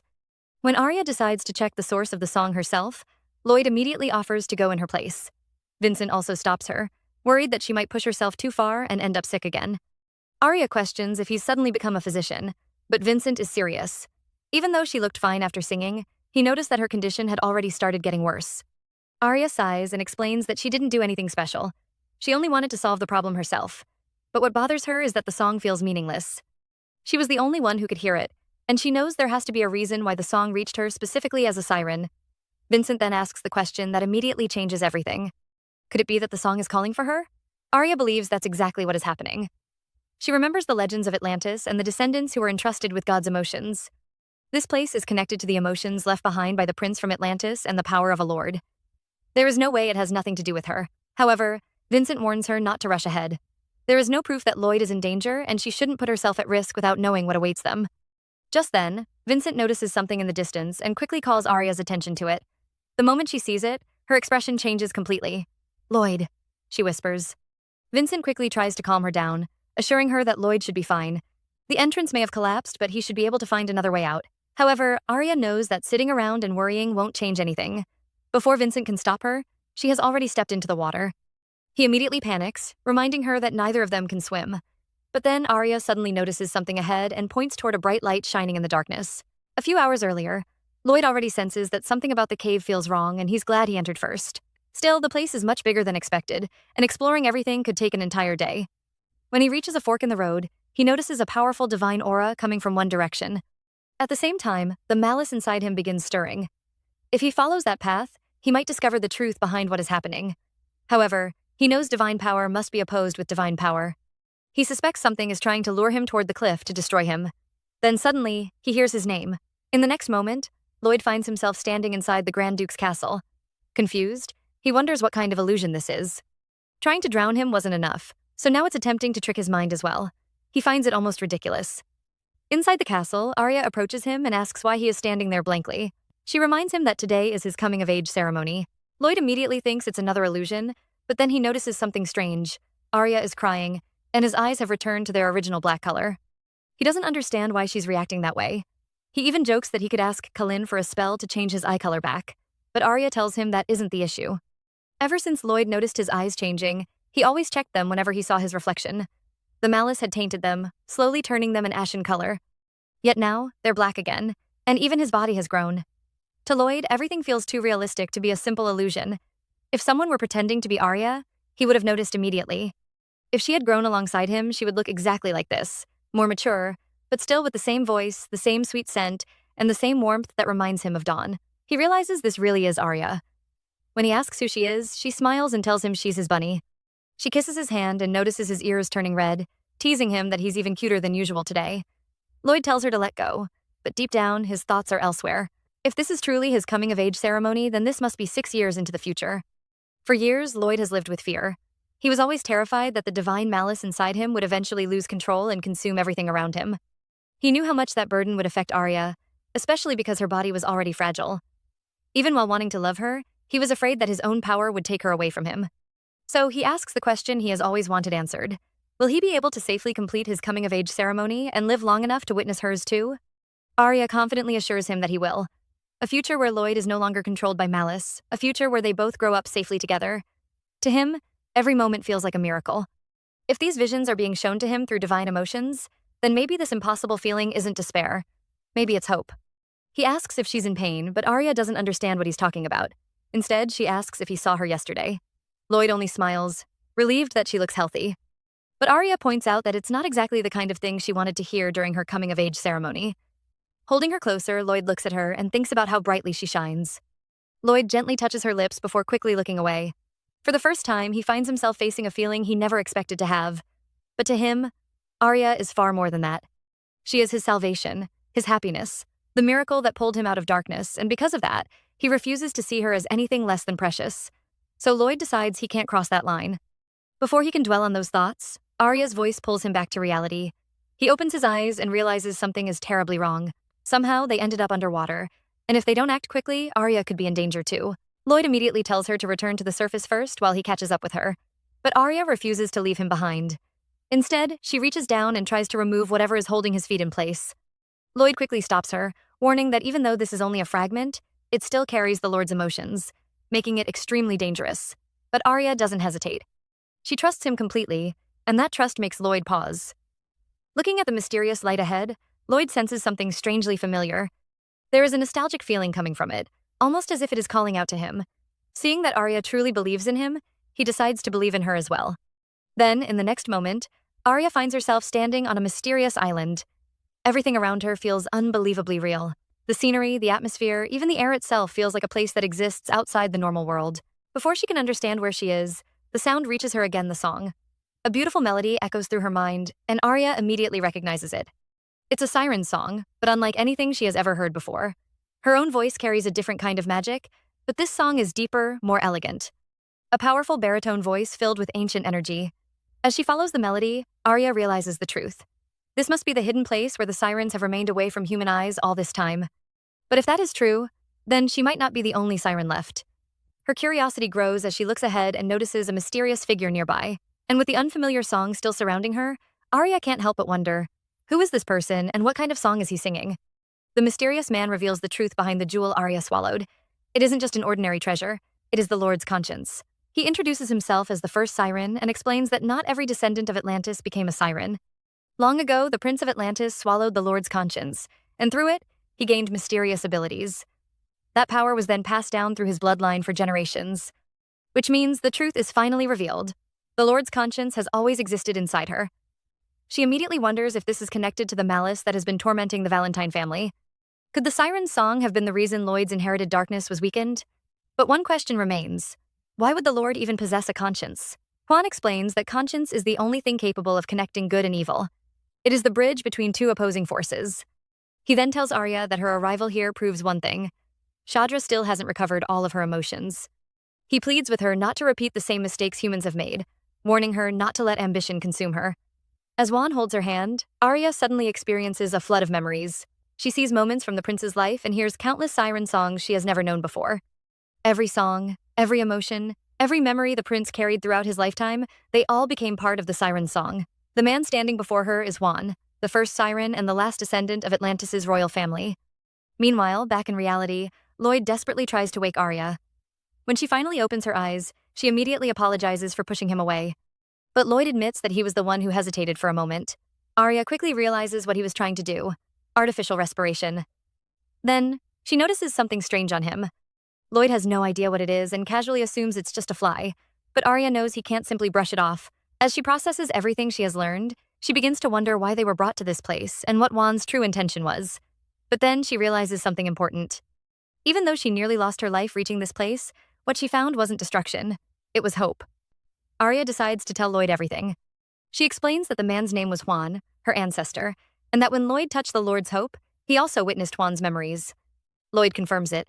Arya then reveals her plan. From now on, she will use her power to transfer that hope into Lloyd's body. Lloyd hesitates, admitting he doesn't think he's good at something like this, but Arya confidently tells him to trust her. After all, sirens are the only beings capable of connecting good and evil. Placing her hand on him, Arya watches in amazement as Lloyd's eyes begin changing. The darkness that once filled them fades away, replaced by a deep black color. To Arya, there is no doubt. This is the color of hope. Later, they reunite with Vincent, who immediately wonders what happened. Seeing their condition, he guesses that his brother probably jumped into the river. As they return, 3 men nearby begin gossiping about Lloyd. They mock him for hiding behind a woman's protection after losing his prey. But Lloyd calmly explains that he only lost his target and is now tracking it down again. When one of the men questions whether there is a limit to what can be hunted during the competition, Lloyd simply says that anything inside the hunting grounds counts. The brown-haired man doubts him, but Lloyd doesn't care. Then he spots his real target. Lifting his bow, he aims into the distance. But what he sees isn't an animal, it's assassins. The attackers freeze in fear, realizing too late who they are facing. Lloyd eliminates them effortlessly. The men who mocked him immediately panic, begging for forgiveness and promising never to speak badly about him again. But this time, Lloyd's presence feels different. Before, people feared him because they knew him as the bearer of the devil's malice. The power inside Valentine was terrifying, a darkness so endless and twisted that it felt like staring into an abyss. There was nothing but fear. But now, something has changed. A faint light of hope has appeared, slowly purifying that darkness from within. It doesn't just create fear anymore, it creates awe, like standing before something closer to the Lord himself. And Lloyd realizes that this is the power of the Lord's hope. Perhaps the nobles who once trembled before him will finally understand their mistakes. Perhaps they will regret their actions and seek forgiveness without even realizing why, because the devil they feared is no longer the same. The darkness inside Valentine now carries a light. Vincent reflects on what happened in the cave and wonders if that was what Lloyd had been feeling. He recalls that conscience is what connects 2 conflicting sides, but without Arya, even divine power couldn't completely erase the malice inside the Valentine family. In the end, Arya was the only one who could purify it. What reassures Vincent most is that Lloyd's eyes remain dark even while using malice. With the Lord's hope now inside him, he believes Lloyd won't be consumed by darkness and that the Valentine tragedy may finally be avoided. However, he also worries about Arya, the last remaining siren, and what will happen when the healing song can no longer save her. Meanwhile, Lloyd is praised for defeating the assassins who targeted Arya. The only one they captured alive became unalive after taking poison, leaving them without answers about who sent them. However, they discovered the target was Princess Natalie. Natalie believes she was almost lured away by the injured animals found during the hunting competition. Arya begins to question that explanation, wondering if the animals were truly part of the trap, especially since something about the situation feels wrong. Although the hunting competition ended early, Arya still gained the information she needed and decides it is time to return. She accepts that she cannot force Natalie to follow the path she wants. Before leaving, Natalie thanks the Valentines for saving her. Lloyd and Arya argue over who deserves the credit, with Lloyd proudly claiming he was the one who saved her. Natalie eventually tells Arya to contact her if she ever needs help, then walks away after reminding Lloyd she wasn't speaking to him. The next day, Gabriel prays at the temple and reflects on his promise to serve the divine realm. He believes his connection with the Grand Duchess was already a miracle, so he must be careful with his actions. Later, Princess Natalie finds him and asks if things didn't go the way he hoped. Saintess Veronica asks Gabriel if everything is going according to his wishes, but he quickly denies having any desires. However, for a brief moment, his mind drifts to the thought of having Arya by his side. He immediately pushes the idea away, believing it is impossible. The only reason he can meet her is that she occasionally visits the church, and wanting anything more would be wrong. After all, he is someone who serves the gods and was born in a country hostile toward theirs, so he believes there is no chance of him ever having a relationship with the Grand Duchess. But somehow, Veronica seems to understand the thoughts he never says out loud. She reminds him of the ambitious Gabriel she knows, the one who dreams of changing the world despite having a weak body that could barely stand against ordinary street thugs. However, her words are not as sincere as they seem. Every encouragement is carefully chosen to manipulate him. She tells him that he can achieve whatever he desires because God rewards those who pursue their goals, just like how he grants him divine power. Gabriel remembers her previous words telling him not to doubt his path because he will never be wrong.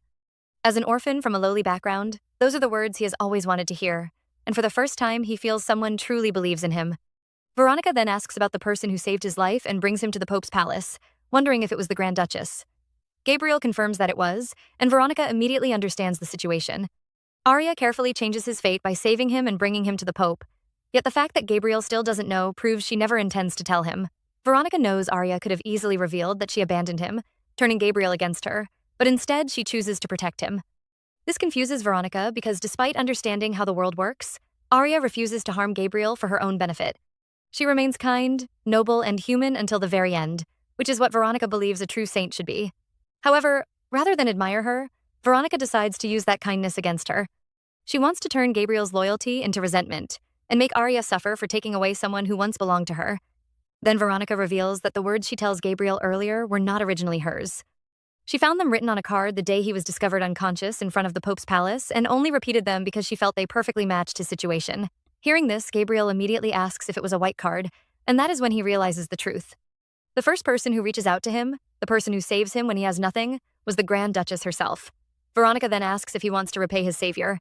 For someone as loyal as Gabriel, dedicating his life to the person who saves him feels natural. Still, she reminds him that Arya already has countless people willing to sacrifice themselves for her. As a commoner, Gabriel believes he cannot truly become her knight and feels Arya would not want him to repay her kindness. But Veronica changes his perspective by telling him about her conversation with Arya at the palace, where the Grand Duchess expresses gratitude for having Gabriel by her side and how much comfort he brings her. According to Veronica, Arya does not see him as just another follower. She sees him as a special knight. Gabriel is stunned by the thought, unable to believe someone like him could hold such importance in the Grand Duchess's heart. After their conversation, Veronica's words continue to linger in his mind until he finally gathers the courage to visit the palace. However, the moment he arrives, he notices something strange. Every conversation around him seems to revolve around only one thing: the Duke and Duchess. Rumors spread throughout the palace about the recent events. Some people are amazed by the Grand Duke's power, while others are fascinated by the Grand Duchess's ability to overcome death. As Gabriel walks by, he overhears people worrying about Arya and hoping she won't suffer the same fate as the previous Grand Duchesses. Others dismiss their concerns, pointing out that Lloyd's mother is proof that the curse isn't always fatal. However, the rumors about the Valentine women dying after giving birth because of the devil's curse remain. Gabriel can't help but wonder if the same fate awaits Arya. Thinking about the purification he performed, he realizes it was only temporary. Even sacred power cannot completely erase the devil's malice. Deep down, he feels the same helplessness he felt as an orphan. He wants to protect Arya with everything he has, but he can't find a way to save her. Only now does he understand that Arya was his true savior. Remembering the moment she saved him, he wishes he could hear her call his name one more time and desperately hopes he can do something to keep her alive. Meanwhile, Arya's condition continues to worsen after falling into the cold river. Vincent worries about her health, but she jokes that he could have jumped in with Lloyd if he wanted to help, though he immediately admits he wouldn't dare because of Lloyd. Lloyd also notices that Arya seems weaker than before. Vincent explains that her weakened body may cause her condition, but he also wonders if her natural energy is unusually low. However, Arya quickly interrupts them and tells them everything she discovered in the cave. After hearing her story, they realize she may truly be a descendant of Atlantis' lost royal family. Arya confirms that she has inherited the memories of the ancient siren, including a memory of a special library. Although the information isn't useful yet, she believes she will understand its meaning someday. Vincent believes Arya is already strong enough without her ancestors' memories, but Arya hopes the information will never become necessary. Later, while traveling by carriage, Arya suddenly hears a song and asks Lloyd to stop. She rushes out, following the sound that seems connected to Juan's memories. A bunny suddenly jumps onto her, surprising everyone. Lloyd immediately becomes protective, but Arya calms him down and wonders why an animal would attack her when they normally wouldn't.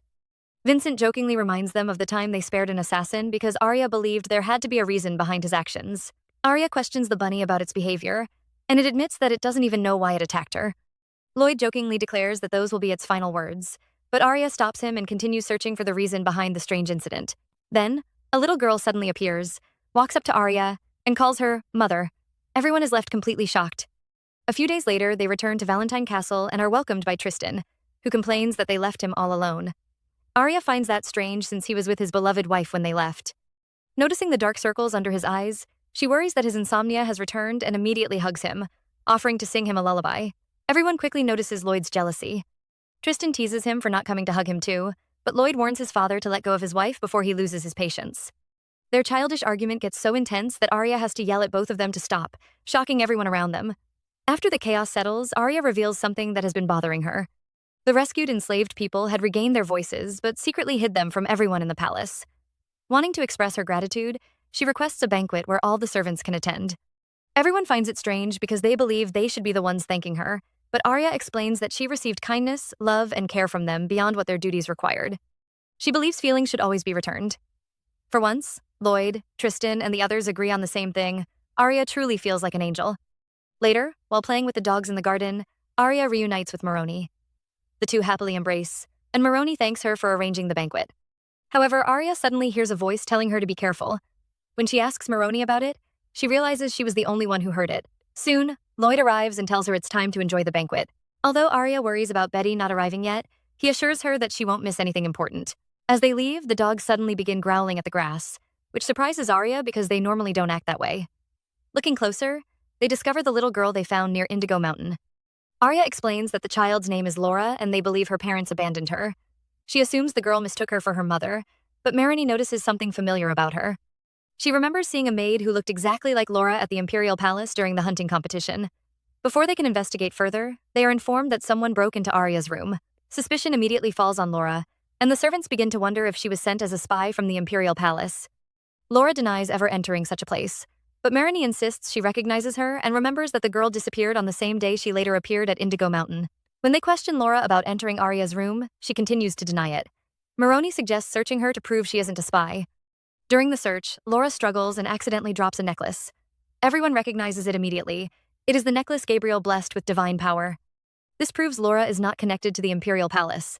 However, as Laura tries to take it back, the divine power suddenly activates, causing everyone to protect Arya. With the truth revealed, they realize Panetta did not send the girl but Garcia. If you're enjoying this so far, comment Arya below for part 5. Until next time, ciao.